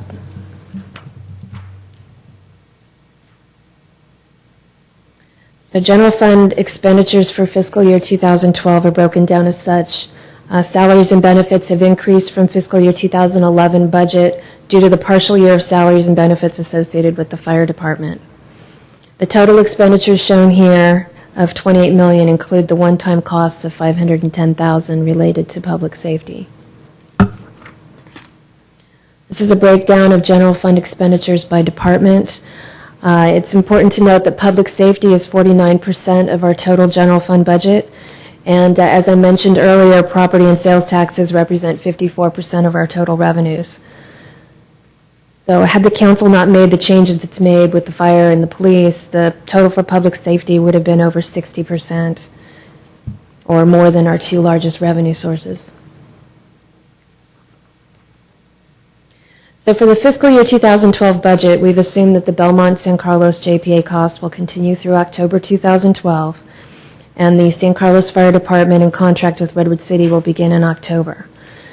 The CalPERS side fund payments have been included in the budget, both through payments made through the JPA and one-time payments from San Carlos. The side fund payments are estimated to be about $800,000 per year going forward. This has been budgeted based on council direction with regard to how we handled the police services last year. One-time startup costs are for equipment, technology, and some recruitment costs. Not budgeted here, as mentioned earlier, are the dissolution costs associated with the payout of leave balance liabilities. Those are estimated to be between $500,000 and $750,000, but they could change depending on the outcome of the employment with the JPA employees. As done with the police department, we had intended to bring those forward once those amounts were finalized. However, if council chooses, we can amend the budget to include those costs tonight.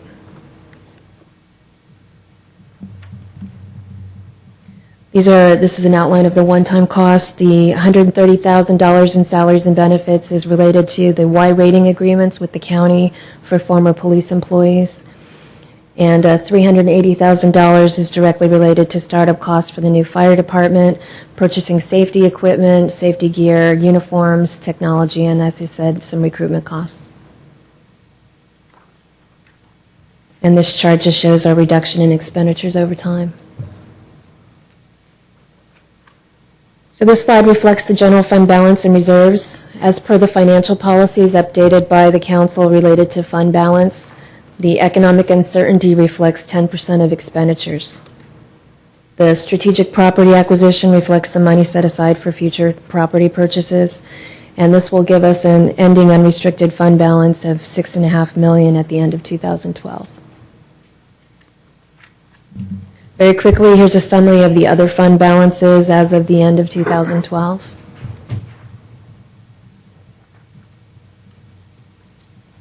And this chart depicts the proposed capital project spending for the next fiscal year as discussed at the capital budget study session. No changes have been made from that discussion. And then here's a graph showing the capital spending over the last few years.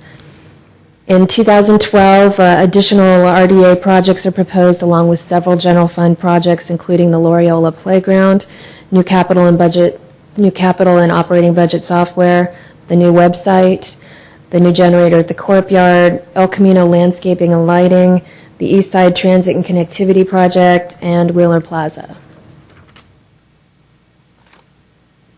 So looking ahead, we've faced 11 straight years of difficult budgets. Although the city's made millions of dollars in program and service reductions over the past several years, there still exist many significant threats to the city's fiscal sustainability.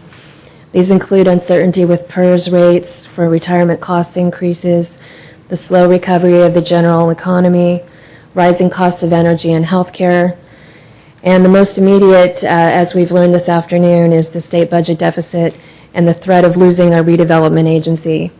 If we lose the redevelopment agency, this would generate a general fund deficit of about $1 million. So if they do eliminate the RDA, the budget will require major adjustments in its timing and prioritization of redevelopment capital and economic development projects. Finally, the city needs to continue to rebuild the infrastructure and address capital needs such as drainage improvements, park projects, streets, and facilities. So as Jeff said, I would like to take a moment to thank all of the departments as well. This has been a long and arduous project to get this capital together, or to get this budget together tonight. And I'd really like to give a special thank you to the staff of the Administrative Services Department. They've done an amazing job pulling this together in the time that they had. So I'm happy to answer any questions you have. Thank you, Ms. Mendenhall. We'll start with questions. Mr. Lewis? The gas tax looks like it took a big hit from year to year. Is that true? Did I read that slide right?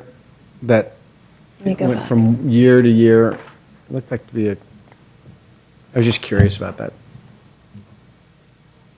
It did. We had a number of pavement projects, I believe, during this so year. it's just an uptick in that.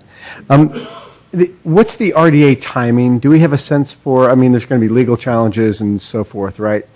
So have we formulated a plan yet for how we want to, what's the strategy? Like, we're going to probably have to estimate what we think, a likelihood of it happening over what course of time, and should we start building reserves in right away? I mean, given the fact that it's a big hit to the budget. Any ideas? Yeah. Grumble, yeah. Yeah, well, I mean, first of all, like the League of California Cities and the California Redevelopment Association, we believe that it's just out and out illegal. The members of the legislature I've talked to are openly joking about the fact that based on the protections that have been put in place by the voters in California, they feel their only option is to, quote unquote, get rid of government agencies to get their money now. It's outrageous. I expect that the lawsuit will be filed within the next week at the latest. And from there, it's anybody's guess how fast it'll go. We began a week and a half, 2 weeks ago, when it looked like this was imminent, to begin to work on a plan in the redevelopment agency to figure out how we would address this issue. Part of the problem is there's really sort of two different versions of how you handle the legislation, so we need to first get a little bit better understanding of what our options are. I think one option would sort of allow us to keep the RDA as long as we, pay the 50% of our proceeds to Sacramento, and so we need to understand what that means. I think basically we think for the next year it's going to be okay for the RDA, and beyond that we're going to need to develop a much stronger understanding of how RDA law is going to proceed. And at the same time, I guess, and you probably can't answer this yet, but I would imagine it could affect the timing of progress on something like a Wheeler Plaza or something like that, right? Could potentially, and we're trying to get opinions now on whether or not we're far enough down the road, or if some of the other steps that the council had taken in previous months to try to protect assets. As you will recall, most of the property that the RDA had held and most of their assets had been transferred to the city of San Carlos months back, so that the RDA, in a way, while it has an annual income, is sort of penniless in terms of assets right now. And in fact, we just, I think last week, called the $3 million general fund loan that the RDA owned, so we'll be we transferred back that money as well. So we've done what we can to protect the assets of the RDA and the city, but we need to continue to develop a strategy for this. And then on the Economic Uncertainties Fund, we're back up at $2.8 Correct. million. And then didn't we, I thought as a council, we used some of that money, was it the year before last, that we voted to use some of that money in the budgeting process? It was like $500,000 or something like that. So was that all recovered this year? I'm just sort of curious what the progress of that was, if it went down from 10% of the budget, I think we dipped it by $500,000, and now we're back up to snuff. How did that happen? I'm just sort of curious. I'm glad it happened, don't get me wrong. Yes, we had a surplus last year, so we were able to bring it back up to 10%. Great. And then based on council direction, when you approved the GASB 54 financial policy for fund balance, it needs to be at 10%. Well, congratulations to council and staff on that one. And also, as I'm sure the mayor will point out, you guys have done a phenomenal job on the budgeting, the process and everything here. So it's great information. Thanks very much for all that hard work. Thank you, Mr. Lewis. Mr. Grisilli? I don't have any questions. I have a proposal, but no questions. Okay. Mr. Royce? Yeah, I've gone through this a couple of times, and I don't have much. It's in excellent shape. Some of the work we did based on the comments on the people counts, the full-time employees, and you've added the contractors. I think there could be some totals in there because, from the benchmarking and how many people we do have, we need to make sure we know how many employees we have and then what a full-time equivalency of outsourced organizations we have, so we could compare ourselves as good. And then at some point, and I'll bypass it right now, we come back to it, I would like to go through those three pieces of our fire startup, shutdown, and the side fund, and make sure and agree as a council what should be in the budget. Maybe come back to that. Mr. Grocott? Yeah, I have questions on three or four different areas, and I had the city manager make some copies if you guys want them so you can follow along. And you might want a copy as well, I don't know. Do you have an extra? Yeah, I have. Okay. They made plenty, so I'll give one to you. That's the first one. I wanted to give you all of them so you don't have to keep coming up here. Go ahead, Randy. You do it. You want me to do it, or you do it? Go ahead. Okay. I'd like to make a motion that we move to 11:15. Is there a second? I want to make sure that I will not be voting past 11:15. Second. Any opposition? Yes. Seeing none, that's the order. I like the entire motion. That's good. I think that's good. Yeah. Here's the first one, Parks and Rec. So these things I have questions on before I'm prepared to vote up or down on the budget. The first one has to do with the Parks and Rec department, and what I've shown here, what I've tried to show is that if you go back to 09 and 10, before we did the major reorganization, administration costs were about $484,000. And Rebecca, where I'm going from is page, I just took the tab expenditures, and the first page, expenditure summary by fund, and I just looked down that to see ups or downs, and where I saw big ups, that's what prompted my looking into this stuff deeper. And so what I'm looking for is an understanding of what's happening here. And so again, I'm starting at the bottom of the page where it has Parks and Rec, and it shows that first line, Parks and Rec administration, going from 358, call it, in last year's budget to 615 in this year's budget. And so I looked at the 09 010. We were at 484. And then after we contracted out some positions, got rid of some stuff in the org chart, and we dropped down to 358,000. And now, this year, we're back up to 615, which wipes out all the savings that we had. And I don't understand where that's coming from. So the additional cost in administration that includes the Half Moon Bay contract. So the Half Moon Bay Recreation Services are in the administration department right now. So the increase in costs is related to the cost for instructors and facility costs and other classes that we'd be putting on for the Half Moon Bay, City of Half Moon Bay. But that's why I was asking that question about, are we covering the cost? Because if we're getting $75,000 in additional income, but we're spending 200 and, as I wrote here on the front page, a $256,720,000 increase in administration costs for Parks and Rec from the prior year.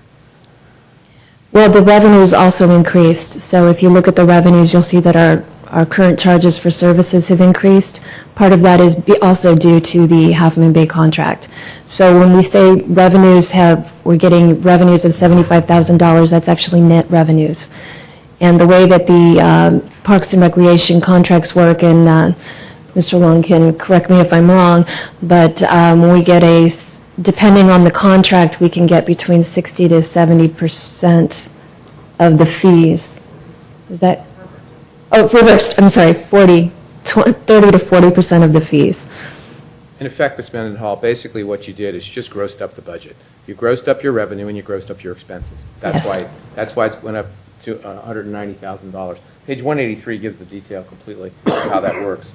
It shows charges for current services at the bottom went from $400 to $310,400. And up on top, the professional services and office administration went from $17,000 to $209,000. And it's just grossed up. Yes.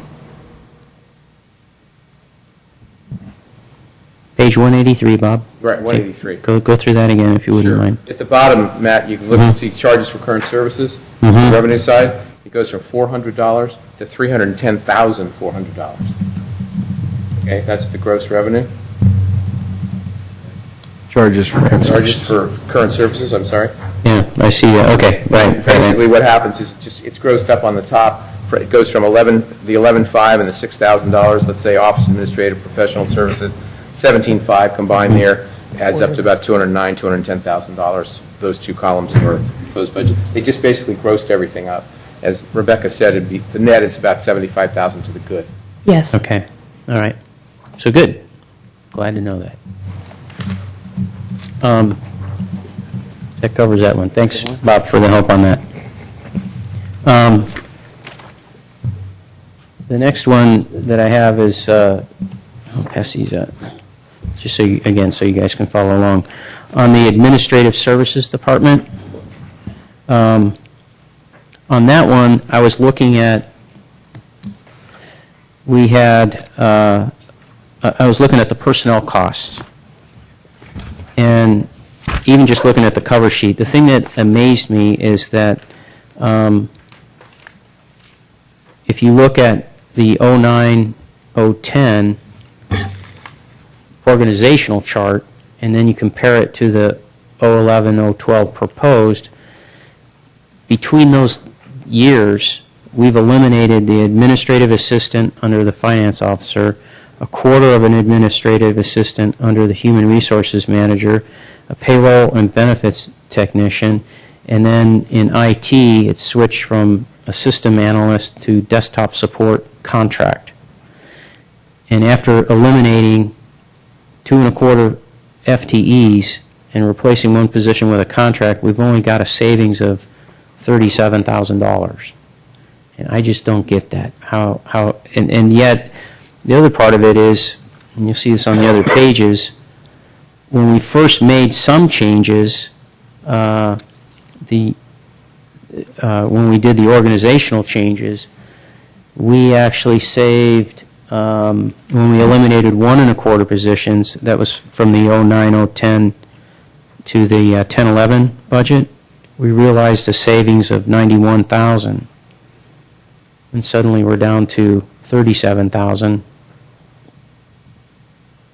And we've got more positions gone and contracts and so forth, and it just doesn't add up for me. I'm sorry, what page are you looking at on the budget? or in the budget document? 117, I believe. 117.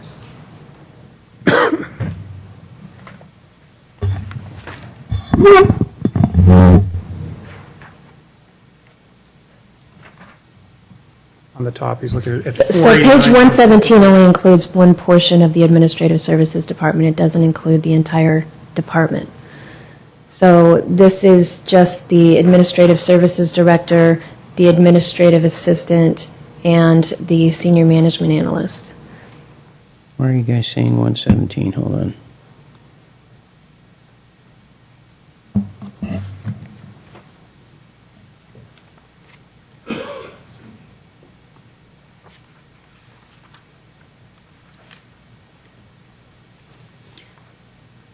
Say that again. So on page 117, this is for one division in Administrative Services. This includes the Administrative Services Director, the Administrative Assistant, and the Senior Management Analyst. So looking at your org chart, it's the top 3 boxes. It doesn't include the entire department. Where does it? Where is the entire department included? Next page is technology. Well, I know what I technology. believe it's and in the question expenditure is- summary in the front. Want to be page 81, Ms. Mendenhall? Where you have administrative services, finance, and human resources all listed, and information technology? Page 81. Yes. Okay, but now with that one, we're going up, $70,000 or more. And yet, again, over time, if you look at that on page 81, in the 910 budget, we were at 544. This year proposed, we're at 508 and a half. Well, the actual budget's 520 on what we spent, not 544. But she's saying it's personnel, so that's what I'm trying to get at is if that includes everybody on page 81, it doesn't add up for me that we've eliminated 2 1/4 positions and contracted out 1 position, and here we sit, 2 years later, and we've only saved $37,000. Well, the totals on page 81 include operating expenses as well. Under administrative services? Yes. So this is the entire budget for the department. It includes, and at the council study session, we added in $50,000 for television broadcasts, so that's included Let in me put it there. a different way then. If you look at the the first sheet that I gave you, administrative services, where then is the savings that we got rid of 2 1/4 positions and contracted out 1 position? Where's that savings? There are savings recognized in the salary savings by eliminating these positions in the specific divisions. So let me see if I can find the page for you. So, Ms. Mendenhall, to clear up what you're saying we saved money in the salary part, but then we spent it on services, essentially like In some cases, we TV. enhance services. So, for example, the television is one area where we enhance the services. And that was a $50,000 increase to the budget. In addition, we've added money in for professional services for actuarial studies. $340,000 for professional services.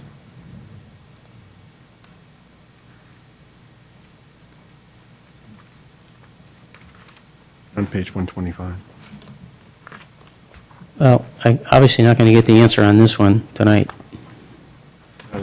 So, you have it, the city manager has it, I'll be coming in. Yeah, and looking for an I've answer. got I it. think that's some of this detail, if you could come in, we can walk you through it, because there's a lot of nuance. Like, one thing that just jumped to my mind when you were talking about this was the systems analyst. Because we went a year in 09, 10, even a good portion of 10, 11, where that position was budgeted but never filled, and we hadn't backfilled it with a contract yet, so there was some artificial savings there where we knew we weren't going to be able to operate that way for long, and stuff was just piling up and not getting done. And then you came in and approved a contract as part of, I think was it last year's budget or the mid-year budget, where you started to allow us to spend money on the IT contractor.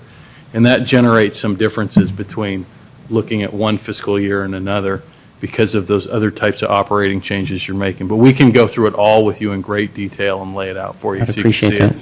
that. Okay. And then the last one that I was looking at is the city clerk's department, which isn't very complex, but primarily what I'm looking at here is that our personnel costs are going up, and yet the assistant city clerk position as of November 2012, after the election, because we changed from having a city clerk that's elected to having a city clerk that's more appointed. I guess I got it backwards on here, really. It's the city clerk that's elected that's going to go away. Well, it's a little confusing because actually the assistant city clerk will go away and become the city clerk. But we have a position that's going to go away, and yet we don't see any savings at all. The position that's going away is only, I want to say it's $3,500 to $5,000 additional salary per year. But the personnel costs went up $19,520. For increases in medical and increases in some PERS rates. Are we going to see the savings of the position that goes away? That's already been factored in. It's been factored in? Okay. All right. I was also curious on this, and I guess it has to do with the records retention, but the operating costs going up basically $103,000. Is that records retention? Is that what that is? Correct. At our budget preview, you approved or conceptually approved a $50,000 amount for records retention scanning services. And the other $50,000 is? That's the cost for the election this year. Oh, election. The election. This Okay. year. Very good. Okay. You've answered my questions. Thank you. Mr. Ross, do you have any questions? You said no, right? Just comments? Okay. If you want to talk as mayor, you can make a decision on the Well, I have a question about the fire issue. I'd like to understand. Because there's been a lot of different words used. So you showed on your slide that the $500,000 to $700,000 of one-time cost is not budgeted. Correct. So then how can you show us a budget surplus if you haven't budgeted close to $500,000? Those would be considered one-time costs that would come out of unallocated fund balance. Okay, so Similar to what we did with the police. Okay, so there is still $500,000 to $700,000 sitting out there, and I know it can fluctuate depending on what happens, but that'll come out of unallocated funds as Correct. opposed to the general fund surplus. My other question is, the surplus we're looking at will drop by roughly $200,000, you said, give or take?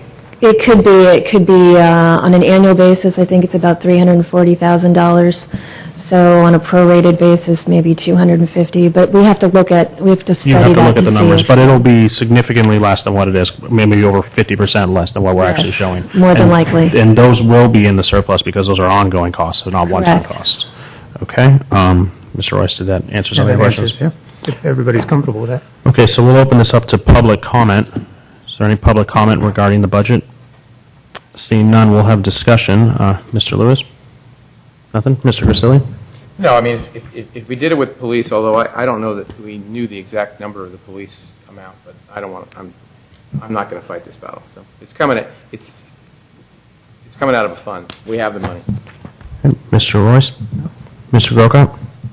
The only discussion I have with the council is the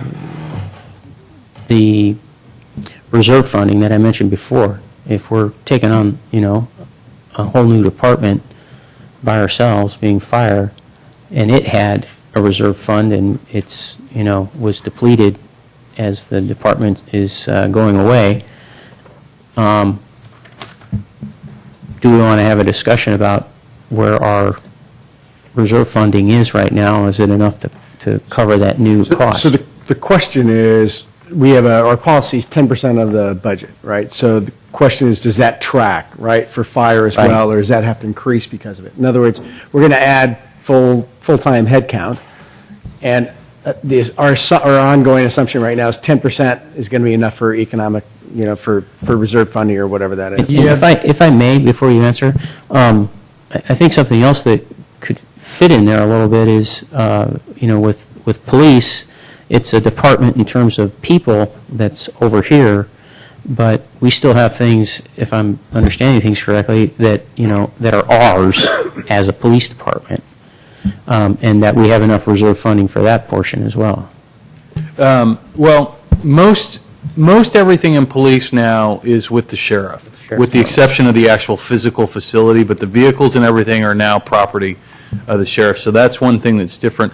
One of the things that we will do is that $116,000 that Rebecca talked about earlier that'll go towards the annual contribution to the fire apparatus replacement will actually get put into and managed as part of our bigger citywide equipment replacement fund, which has a balance of, I believe, in excess of $1 million. And so that in some way does provide a pretty significant equipment reserve in case there is a problem. It allows us to have several years to react, to have the funds to deal with it and then react and maybe slightly bump future years, so maybe instead of 116, maybe it's 125 for a few years if we have some early unanticipated hit. With the police department going out to the sheriff and the fire department coming in from an operational standpoint, it kind of seems like a wash. So if you're happy with the finance policy, which is 10% of the general fund reserves, as they're going up, your reserves now automatically go up with them. So we don't get in that place where we were a couple years ago where you hadn't really looked at it in maybe 5 or 10 years and the reserve was falling because the budget was getting bigger.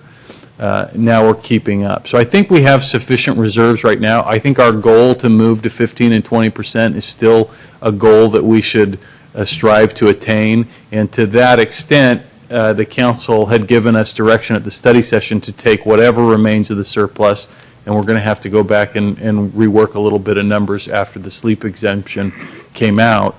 But whatever that is, you had given us direction to split that between the Economic Uncertainties Reserve and Fund 25. So if you'd like, we could put that all into the Economic Uncertainties Reserve, or we could continue to split it between the two funds. So that'll actually bring it up a little bit above 10%. Okay, so that will elicit some discussion, I imagine. Is that what you wanted to point out, Mr. Grocott?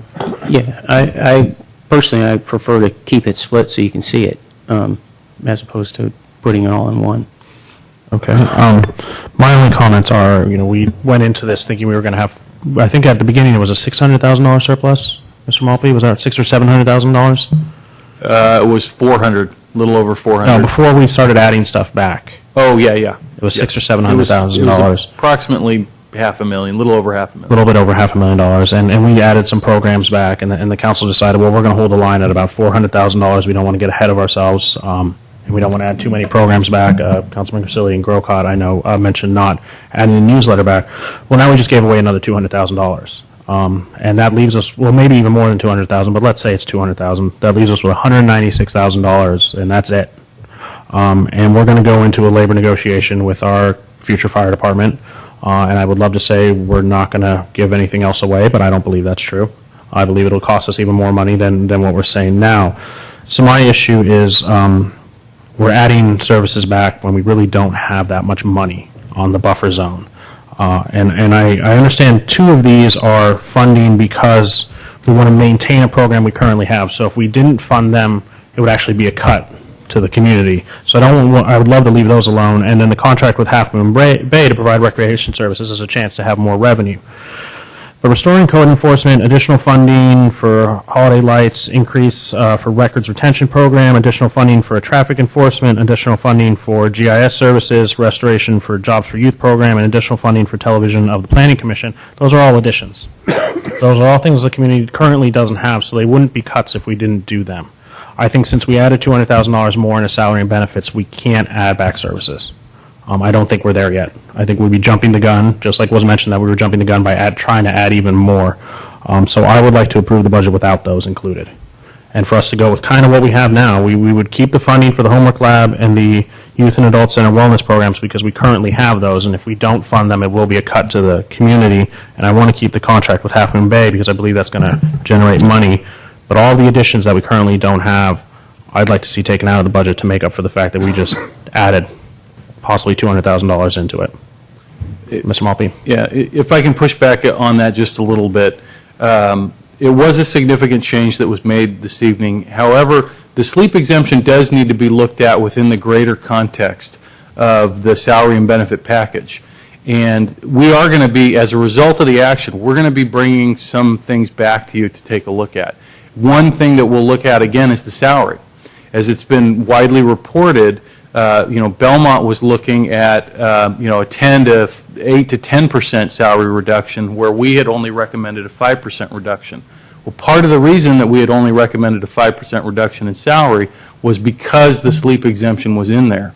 So, if we're going to recreate the information that was previously presented to council, I think we need to look at the whole context of the package again with you so that you can reaffirm those decisions.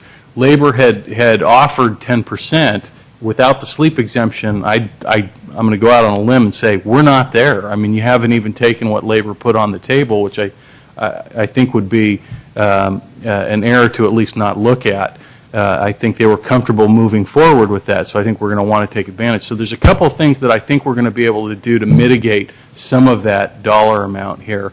It's just going to move from one bucket to another, from being an item that the council described as sort of unique in the sleep exemption to a salary range that's more in line with some other neighboring agencies. And that might help get And with all due respect, Mr. Malpe, I understand that, but we haven't taken that direction.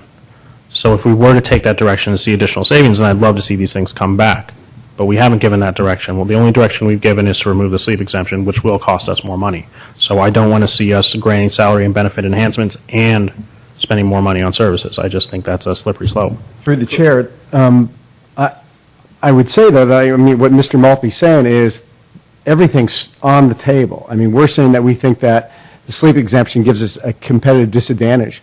He's saying two things: that Labor's got 10% on the table that we should take, and if that can help make up for this $200,000 sleep exemption, that's something that he's going to pursue. So I think we'd be remiss in saying that we're going to take these off the table now when what we're hearing is that we think we've got that savings without the sleep exemption. We're just going to have them adopt in some other areas.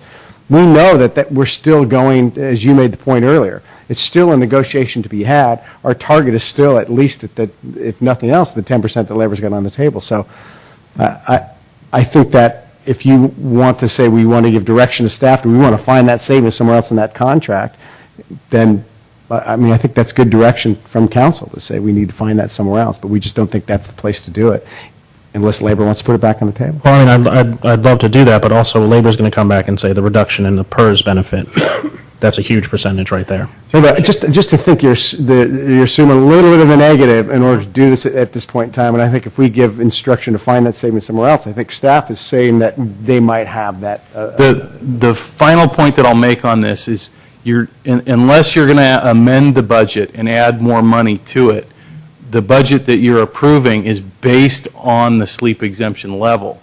It's the salary and benefit no longer are going to contain that, but the way in which we projected the budget for the department still contains those figures. So we're either going to have to figure out a way within the contract in our own department to find that saving someplace else, or we're going to have to come back to you with a separate action to amend the fire budget down the road.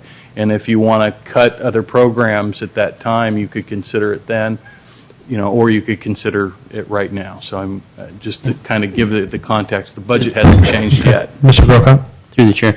I think we have time on some of these anyways, like, for instance, Holiday of Lights, that's out there.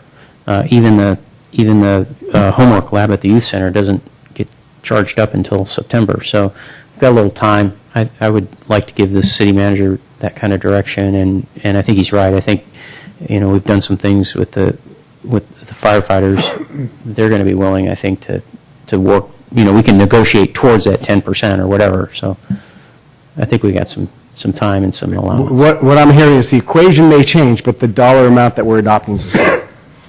virtually, yeah. Okay, well, I'm seeing there's a lot of motion to move forward with this. My final thought is I don't support it. I don't believe that. I believe we're going to come back with a budget that's going to say the fire is going to increase, and no one up here is going to be willing to cut these programs that we funded. So, I mean, I'll entertain these motions, but I don't believe that that's going to change. I believe we're going to fund this, and we're going to fund increases in fire, and we're just going to have less money. Are we at the witching minute? I'm really willing to make a motion here, in fact, 3 motions. Good. So first motion be approve resolution number 2011-. 56. I think we're at 57 now. 58. Wow, we're both whatever you want. 58, resolution of the City Council of the City of San Carlos adopting a final budget for fiscal year 2011-2012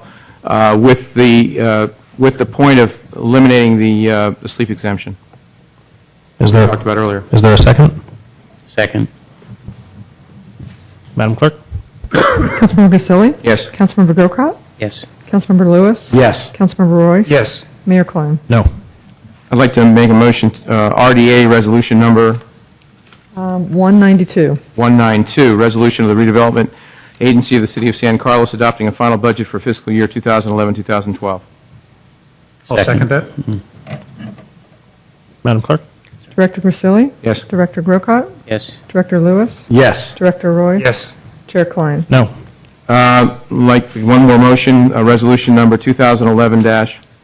2011-59, resolution of the City Council of the City of San Carlos adopting financial policies. Second? Madam Clerk? Councilmember Grisilli? Yes. Councilmember Grocott? Yes. Councilmember Lewis? Yes. Councilmember Royce? Yes. Mayor Klein? No. And with that, we are done for the evening. Mr. there's Klein, we 10F. have one more Sorry, one more. technical issue. Technical, yep, I see it. Okay, 10FI, so we need an extension of time. If you could give us, Ms. Mendenhall, how much time do you need? This is quick. Just do it. I don't. There's really nothing to add. What this is, don't we? Yeah, I don't even think we need a I don't think presentation. we need a report. There's nothing to add than what's in the staff report. Okay. I'd like to make a motion to, I guess there's no resolution on this one? There is a resolution. Oh, yes, there always is a resolution. Resolution number 2011-60. 60.